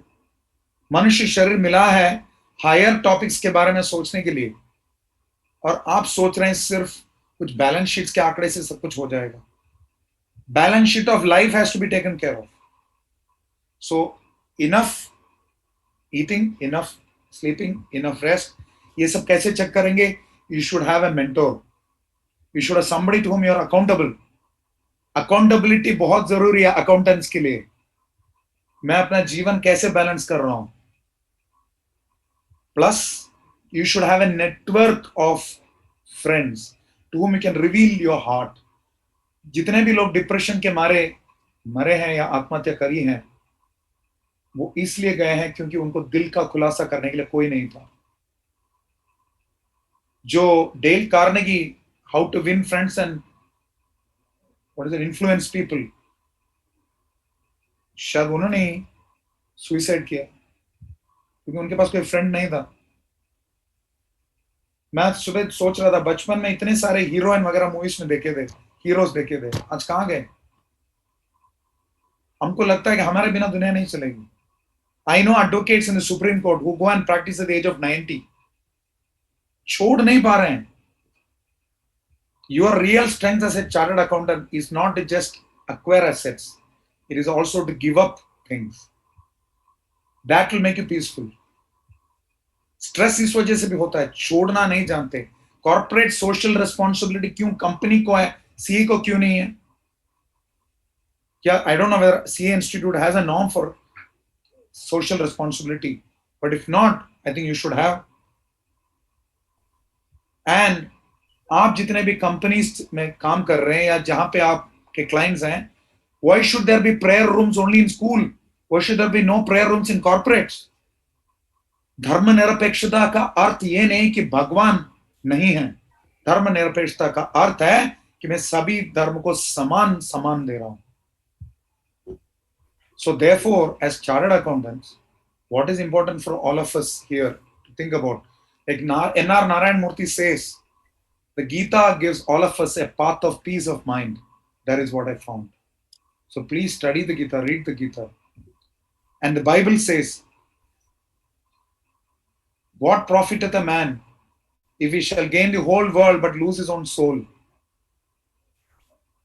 तो आप जो भी कर रहे हैं, you should nourish your soul also, कि आप पाप कार्य ना करें, बुरी आदतें ना रखें. पैसा मुश्किल से मेहनत करके कमा रहे हो, क्यों शराब पी रहे हो, क्यों सिगरेट पी रहे हो, क्यों खर्रा खा रहे हो, क्यों मांसाहार कर रहे हो? जरूरत नहीं है. अगर कर भी रहे हैं तो सीमित मात्रा में करें. reduce the bad news, increase the good news, then there will be no stress. लकीर को छोटा करने के लिए बिना छुए क्या करते हैं? पास लंबी लकीर खींचते हैं. ठीक उसी प्रकार there will be stress. Engage in stress-free activities. That will reduce the stressful activities. पानी गंदा है ग्लास में, अच्छा पानी डालते रहो डालते रहो डालते रहो, वो भी साफ हो जाएगा. So God make me operate in a circle of influence. जो हमारे प्रभाव क्षेत्र में है उसको कंट्रोल करना चाहिए. You cannot change the finance policy, monetary policy, fiduciary policy of the country, but you can change the way your client deals with the policy. You can change the way your client has transparency. You can change the way you deal with the client. You can change the way you are transparent. So God, please give me the strength and courage to change the things that I can change. जो मैं बदल सकता हूं उसको मैं बदलूं. The serenity to accept the things I cannot change. ये सन्मनस्कता जिससे कि मैं उन चीजों को समझूं जो मैं परिवर्तन नहीं कर सकता, जिनको मैं परिवर्तन कर सकता हूं उनको मैं परिवर्तन करूं, जिनको नहीं कर सकता उनको स्वीकार करूं, और इन दोनों के बीच का अंतर समझने का बुद्धि भी मुझे दीजिए भगवान. What I can change and what I cannot change. That is a prayer that all of us should do. So what is your take home? Please don't be a control freak. Don't be a control freak. Don't try to control every situation. Meditate and pray. Read from the scriptures. Simple living, high thinking. बहुत पैसा बचेगा, बहुत शांति मिलेगी, time wasting कम होगा, money wasting कम होगा, energy wasting कम होगा. Do attached detachment at work. Do your best. Leave the rest to God. आप control नहीं कर सकते. परीक्षा लिख सकते हैं, मार्क आपके हाथ में नहीं है. अप्राइसल तक आप काम कर सकते हैं, रिलेशनशिप मेंटेन कर सकते हैं, अटेंडेंस कर सकते हैं और रिजल्ट्स दे सकते हैं, लेकिन अप्राइजल का रिजल्ट आपके हाथ में नहीं है. ठीक उसी प्रकार मा फलेषु कदाचन कर्मण्य एव अधिकारस्ते. Do your duty, offer the results to God. अपने सैलरी में से एक अनुपात आध्यात्मिक कार्यों के लिए जरूर खर्च करें. बहुत जरूरी है, देने से बढ़ता है. क्योंकि साधारणतः यही बताता है ना कि वो कंजूस आदमी था जिसको धक्का दे दिया किसी ने. इतना कंजूस था कुएं में धक्का दे दिया. तो किसी ने बचाने के लिए हाथ दिया, बोला कि हाथ दो हाथ दो. उसने हाथ नहीं दिया क्योंकि कंजूस है, वो कभी देना ही नहीं सीखा. तो उसने बताया अब हाथ लो.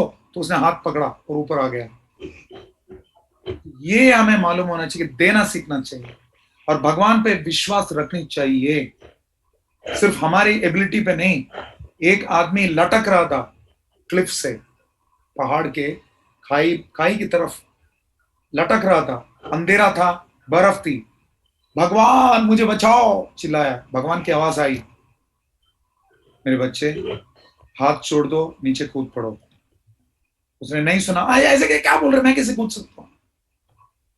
रात भर लटकता रहा, ठंड सहता रहा। सुबह देखा लोगों ने एक लाश लटकती हुई मिली, सिर्फ 2 फुट ऊपर जमीन के, अंधेरे में दिख नहीं रहा था 2 फुट। भगवान पे श्रद्धा नहीं है, खुद अपनी एबिलिटी पे विश्वास है, तो मर गया। तो एक बात, और दूसरी बात, गुस्सा बहुत आता है, उससे भी स्ट्रेस की वजह से गुस्सा आता है। क्रोध को पार करने के लिए भीष्मदेव बोलते हैं माफ करना सीखो, लर्न टू फॉरगिव। पाप से घृणा करो, पापी से नहीं। और टेक्नोलॉजी का यूज करो, व्हाट्सएप के लिए सही टाइम फिक्स करो, पूरे दिन व्हाट्सएप में मत रहो। एक टूथब्रश और टॉयलेट के बीच लड़ाई चल रही थी कि मनुष्य सबसे पहले मुझे यूज करता है, सुबह उठकर मुझे यूज करता है, टॉयलेट बोला मुझे यूज करता है, टूथब्रश बोला मुझे यूज करता है, और साइड में खड़ा था मोबाइल फोन, वो हंस रहा था। तो टेक्नोलॉजी का यूज हमें रेगुलेट करना चाहिए। Do some exercise, drink some water, और अपनी इच्छाओं का बढ़ावा देने से हम खुश नहीं होंगे, इच्छाओं को संतुलित करने से हम खुश होंगे। And keep an office mentor and an office buddy, they will help you better. Hare Krishna. Thank you, sir. Thank you very much, sir. So you have questions? Time for questions? Thanks for your guidance, sir. Sir आपके इस speech को लोगों ने बड़े अच्छे से सुना और मतलब बड़े रिलेवेंट से क्वेश्चंस हमको मिले। जैसे कि आपने बताया कि समय के नियंता हम नहीं हो सकते, प्रभु स्वयं समय है, और समय को रेगुलेट करने की जो कोशिश हमारी है वो हमारे स्ट्रेस का कारण बन जाती है कई बार।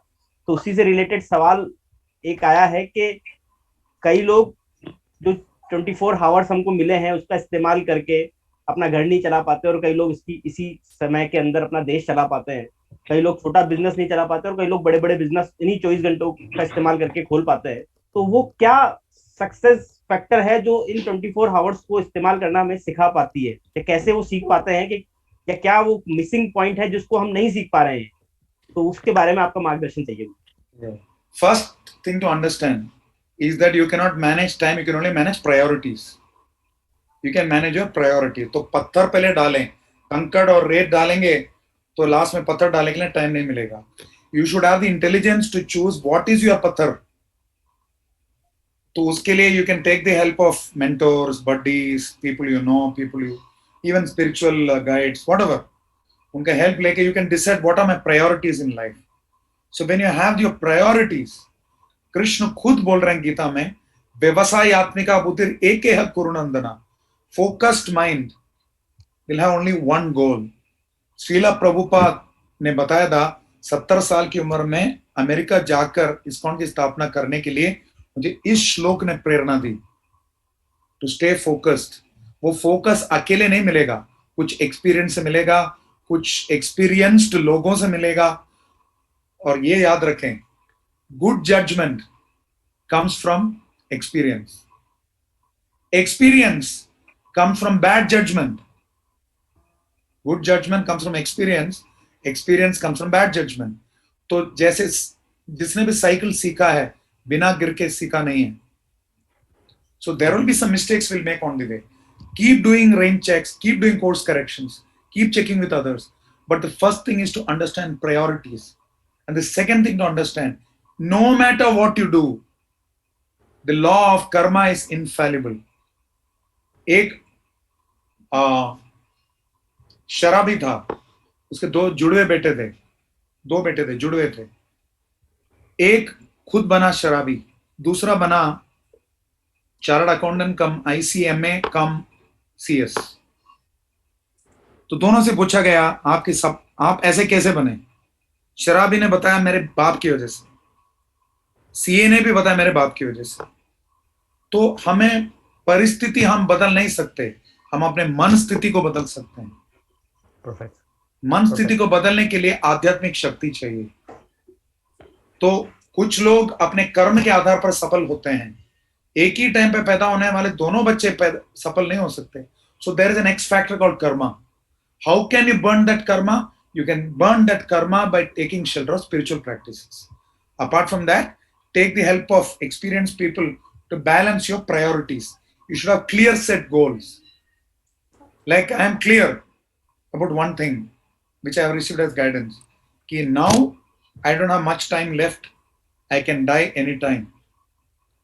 So I have to prepare for death. Perfect. Similarly, you should have goals. Perfect answer. Perfect answer. Great sir. Thank you sir. Sir एक सवाल ये आया है, जो चार्टर्ड अकाउंटेंट्स के जीवन में जो चीज है कि एक डिग्री लेने के बाद, एक तरीके की स्पेशलिटी में आने के बाद हम उसी काम को बार बार दोहराते हैं। जैसा आपने बताया कि सब कुछ प्रभु का ऐश्वर्य है, और हम प्रभु के ऐश्वर्य को अगर देखें तो हम बाल के 100वें हिस्से का भी एक अंश मात्र ही है। तो क्या नई चीजों को सीखना, नया जानना, पहचानना, नई कलाएं, नई स्पेशलिटी को लाना अपने अंदर, ये एक अनिवार्य तत्व है, या इसकी वजह से भी कुछ स्ट्रेस को मैनेज किया जा सकता है, या इसकी आवश्यकता नहीं है? जीवन में एक स्पेशलिटी में जब महारत हासिल करने के बाद उसी को लेके आगे बढ़ना ही काफी है। तो मेरी एक सेवा है इस्कॉन संस्था के लिए। ISKCON is not just ISKCON doesn't have just temples, ISKCON is also public charitable trust registered under the Bombay Public Trust Act. So some of these services for me are institutional. और business law और accountancy मेरे सबसे week papers थे MBA में। I was really bad. लेकिन एक सेवा मुझे मिली थी, that was in the legal department of ISKCON कुछ समय के लिए। मुझे ABCD पता नहीं। So then what do you do? So इतना स्ट्रेस था उस समय मुझे, even though I am in Krishna consciousness. So when I had stress, I took shelter of the spiritual process more. And along with that, like I said, pray like everything depends on Krishna, but work like everything depends on your effort. So knowledge is power. If you do not have constant relearning, I told you about knowledge organizations and continuous improvement is जरूरी है। We have to have constant updating. लेकिन मालूम होना चाहिए क्यों update कर रहे हैं। We should choose our courses wisely and we should constantly आप क्या, मैं खुद कोर्स कर रहा हूँ। I am also doing courses in my spirituality to constantly update myself. Any field, updating yourself is very very important because stress का एक कारण यह है कि आपके प्रतिस्पर्धी आपके आगे बढ़ रहे हैं और उनके पास कुछ स्किल्स है जो आपके पास नहीं है, तो you have to constantly update yourself. तो वो क्या है स्किल, क्योंकि हर स्किल आप अपना नहीं सकते। वो स्किल जो आपको अपनाना चाहिए, you should go through experienced hands to learn what I need to learn. Market जो ले रहे हैं भेड़ चाल नहीं चाहिए। So learn those skills, knowledge, and above all values that will help you handle competition. Perfect. मतलब पहले ये जाने कि क्या जानना है और फिर उसको जानने की कोशिश करें। Evaluate before you understand, before you learn the things. पहले उन्हें समझें कि क्या चीज आपके लिए उपयोगी है और क्या चीज बेहतर है आपके प्रोफेशनल और पर्सनल लाइफ को आगे बढ़ाने के लिए। बिल्कुल well said. Also one more point is don't choose a piece of knowledge that will impact the rest of your life. मतलब आप प्रोफेशनल ग्रोथ के लिए कुछ कोर्स कर रहे हैं, उस कोर्स ने आपका फैमिली के साथ जो बिताने वाला टाइम खा लिया। सैटरडे संडे का कोर्स है, वो पूरा आप करेंगे, बाकी 5 दिन आप ऑफिस में करेंगे। तो फिर ऐसे ही है फेमस स्टोरी, बच्चा पूछेगा मम्मी अंकल कौन है। Great sir, correct sir. मतलब बैलेंसिंग लाइफ में होना बहुत जरूरी है, आगे बढ़ने के साथ साथ संभल के चलना भी जरूरी है। It's great word sir. Sir एक क्वेश्चन बड़ा ही इंपॉर्टेंट आया है, सभी चार्टर्ड अकाउंटेंट्स अपनी लाइफ में उस चीज को फील जरूर किया है कभी ना कभी, कि हम जब ये बात करते हैं कि शरीर मात्र है जो यहीं रहना है, और हम जो हैं खुद, जिसको हम अपने आप से इंट्रोड्यूस करते हैं, वो एक आत्मा है, एक डिफरेंट थिंग है। तो उसको बचा के रखना, उसको स्वच्छ रखने के लिए जरूरी है कि हम एथिकल वैल्यूज का पालन करें, हमेशा एथिकल वैल्यूज को सबसे ऊपर रखें। लेकिन कहीं ना कहीं जीवन में व्यावसायिक दृष्टि से देखें या प्रोफेशनल नजर से देखें तो हमें कॉम्प्रोमाइज की सिचुएशन में आना पड़ता है। तो इस सिचुएशंस को कैसे जवाब दें, इस सिचुएशन को किस तरीके से हैंडल किया जा सकता है? First thing one should do is that one should have a spiritual core. First thing. नहीं तो one man's meat is another man's poison. मुझे जो लगता है ethical है दूसरे के लिए unethical होगा. And vice versa. So till one has a sound spiritual grounding, कोई भी धर्म हो, till one has a sound spiritual grounding, one will not be able to understand what is right and what is wrong. So till one understands what is right and what is wrong, जैसे हनुमान जी ने लंका जलाई, अच्छा क्या बुरा किया, ethical dilemma. Yudhishthir जी ने द्यूत क्रीड़ा खेली, सही है गलत है, और राम जी ने छुपकर बाण भेजा बाली के ऊपर, सही है गलत है। अब आप बस कॉमिक्स पढ़ोगे, टीवी सीरियल देखोगे तो आपको लगेगा कि भाई भाई में फूट डाल दी, उसको बाण भेज के मार दिया। Then you see that Bali also stole the wife of Sugriva, and Bali had a strength that जो भी उनके सामने आएंगे उसको 50% शक्ति उसमें आ जाएगी। भगवान की शक्ति इन्फिनिट है, इन्फिनिट का 50% कितना है, वो भी इन्फिनिट है। बाली का शरीर बचेगा फिर, he cannot even handle it. So therefore the Lord did it, and hunting animals is allowed for Ikshvaku kings. So there are many rules. Ramachandra himself says in Ramayana these points. लेकिन आप उसको पढ़ेंगे नहीं, then you will not understand. Similarly, your Chartered Accountant Institute has some guideposts, some guidelines. Everybody should constantly be updated of these ethical guidelines. And if they are not there, the CA Institute should construct an expert group of religionists, get them as your expert group, ask them to fix ethical standards in various situations. They could be professionally trained people who can tell you. Ethical standards will not be long lasting till there is a spiritual core to it.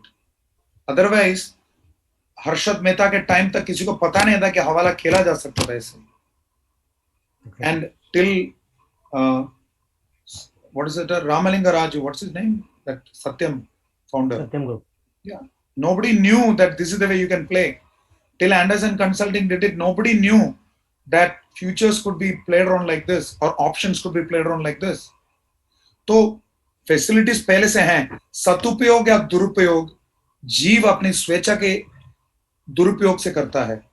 जैसे कि government ने आपको licence दे दिया गाड़ी चलाने के लिए, आप फुटपाथ पे चलाओगे, रास्ते पे चलाओगे, आपके ऊपर है, you have the free will. So ऐसा नहीं है कि एथिकल स्टैंडर्ड्स के रखने मात्र से कोई व्यक्ति फॉलो करेगा। Along with ethical standards, there should be constant monitoring, professional accountability, and systems which ensure that even if a person wants to violate ethics, he cannot. The system should be so robust. हम system का substitute नहीं कर सकते. It should be made idiot proof. ये व्यक्ति गलती ना करे. साथ साथ the institute should set ethical norms that are based on a spiritual core. Then व्यक्ति अंदर से स्वच्छ है तो बाहर गंदा काम नहीं करेगा. Then he knows what is to be done. The CA Institute has told him what should be done. He will balance that and he will do. Main point is greed. So there should be some way, maybe the CA Institute can set up a fund for suffering chartered accountants based on recession or COVID or whatever. Yes, sir. Great, sir. Thank you, sir. Thanks for your enlightening speech and the मतलब जिस तरीके से आपने मार्गदर्शन किया हम सभी का, it's was very good, very great. और इस पिछले 1-1.5 घंटे के अंदर कितनी सारी बातें आपने हमको समझाई, कितनी चीजें बताई, मतलब time management, health management, spiritual management और you can personal and professional life management, वो सारी चीजें जो हम समझते हैं कि हमारी जीवन को कहीं ना कहीं छूती है और दिन रात हम शायद कहीं ओवरलुक्ड हो जाती है अपनी रोजमर्रा की जिंदगी में जीते हुए, उन सब चीजों को आपने आज यहाँ रखा, समझाया और हमारी समस्याओं को भी आपने एड्रेस किया। तो मैं रिक्वेस्ट करूंगा हमारे चेयरमैन, किशनगढ़ ब्रांच के चेयरमैन मोहित जैन सर से कि वो एक बार सेशन को कंक्लूड करें और एक थैंक्स गिविंग वर्ड्स आपके लिए कहें। I am speechless. मतलब ये जो अध्यात्म वाली बातें होती है sir, literally we chartered accountants are not very much easily adaptable to all this. मतलब टाइम ही नहीं मिल पाता हमारे डेली रूटीन से। और वाकई में जब आपकी बातें सुनते हैं तो स्ट्रेस मैनेजमेंट ऑटोमेटिकली हो सकता है यदि ये डेली कोर्स ऑफ एक्शन में हम सब चीजें अडॉप्ट करें तो।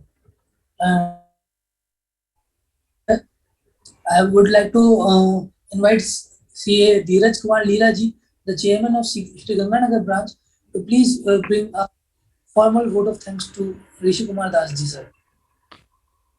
सर मैं thank you sir, thank you Mohit ji. मैं CA Dheeraj Kumar Leela, chairman Sri Ganganagar branch of CAIRC, आज आपके शानदार डेलिब्रेशन के लिए सर बहुत बहुत धन्यवाद देता हूं आपको। और सर मैं ये आशा करता हूं कि सर जो आपने आज हमको ये आध्यात्मिक मानसिक शांति के लिए जो आपने आइडियाज दिए हैं, इसको हम अपने जीवन में आत्मसात करेंगे और सर कहीं ना कहीं हम अपने जो स्ट्रेसफुल लाइफ को इसको थोड़ा मैनेज करने में कामयाब होंगे। मैं आज के सेशन के हमारे अदर स्पीकर गिरीश ओझा जी का भी बहुत बहुत धन्यवाद करता हूं जिन्होंने शानदार डेलिब्रेशन दिया, और आशा करता हूं कि सभी मेंबर्स की लगभग क्वेरीज रिजॉल्व हो गई होंगी।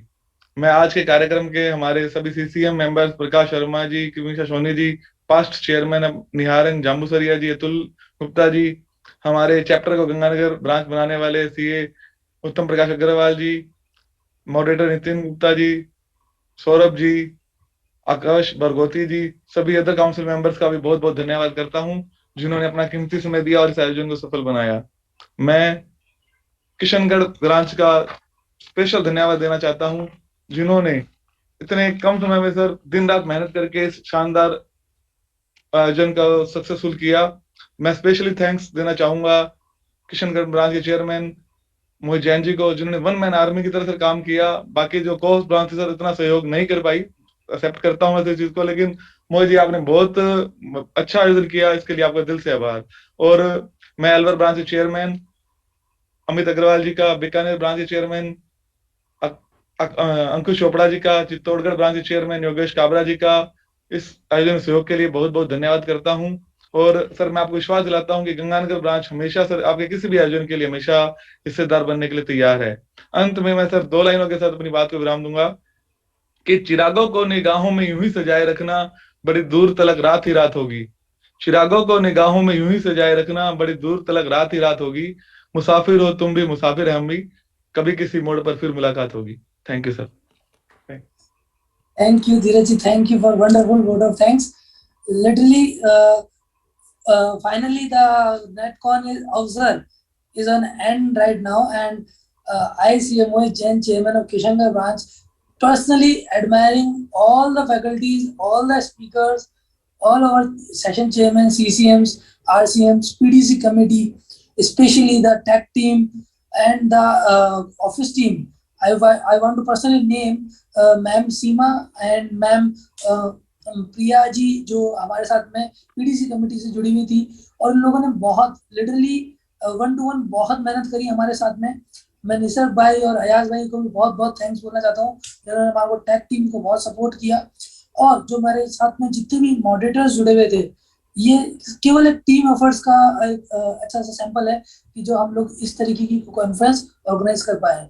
और हम लोग इसका यदि पॉइंट ऑफ व्यू देखें कि जहां हम लोग पहले कोविड के थ्रू हम लोग इस तरीके की सेमिनार्स अटेंड करते थे, आज भी इसकी यूटिलिटी पूरी निकल रही है, क्योंकि without wasting a single moment here and there for going and coming and traveling and making so many arrangements, we are getting gathered here at these sessions, and we are very thankful to the PDC committee and the staff there, especially अभी मैं देख रहा था कि प्रिया ma'am ने हमको join भी किया था कुछ टाइम पहले, और Kemisha ma'am, Priya ma'am, Seema ma'am and Nisarg भाई, अयाज भाई, you are very cooperative and very thankful.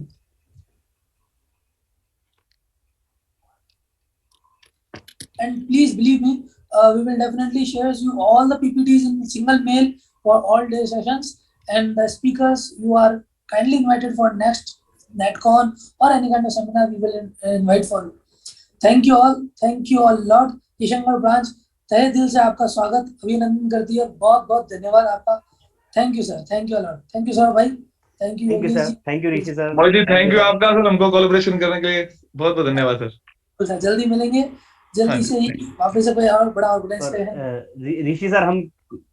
Rishi sir ने शायद डिस्कनेक्ट किया है। हाँ, बिल्कुल sir. Okay. Thank Okay. you all of Thank you. you. Thank you, participants. Please give your feedbacks on the website of Kishangarh branch, and please try to come on Kishangarh whenever you want to come physically.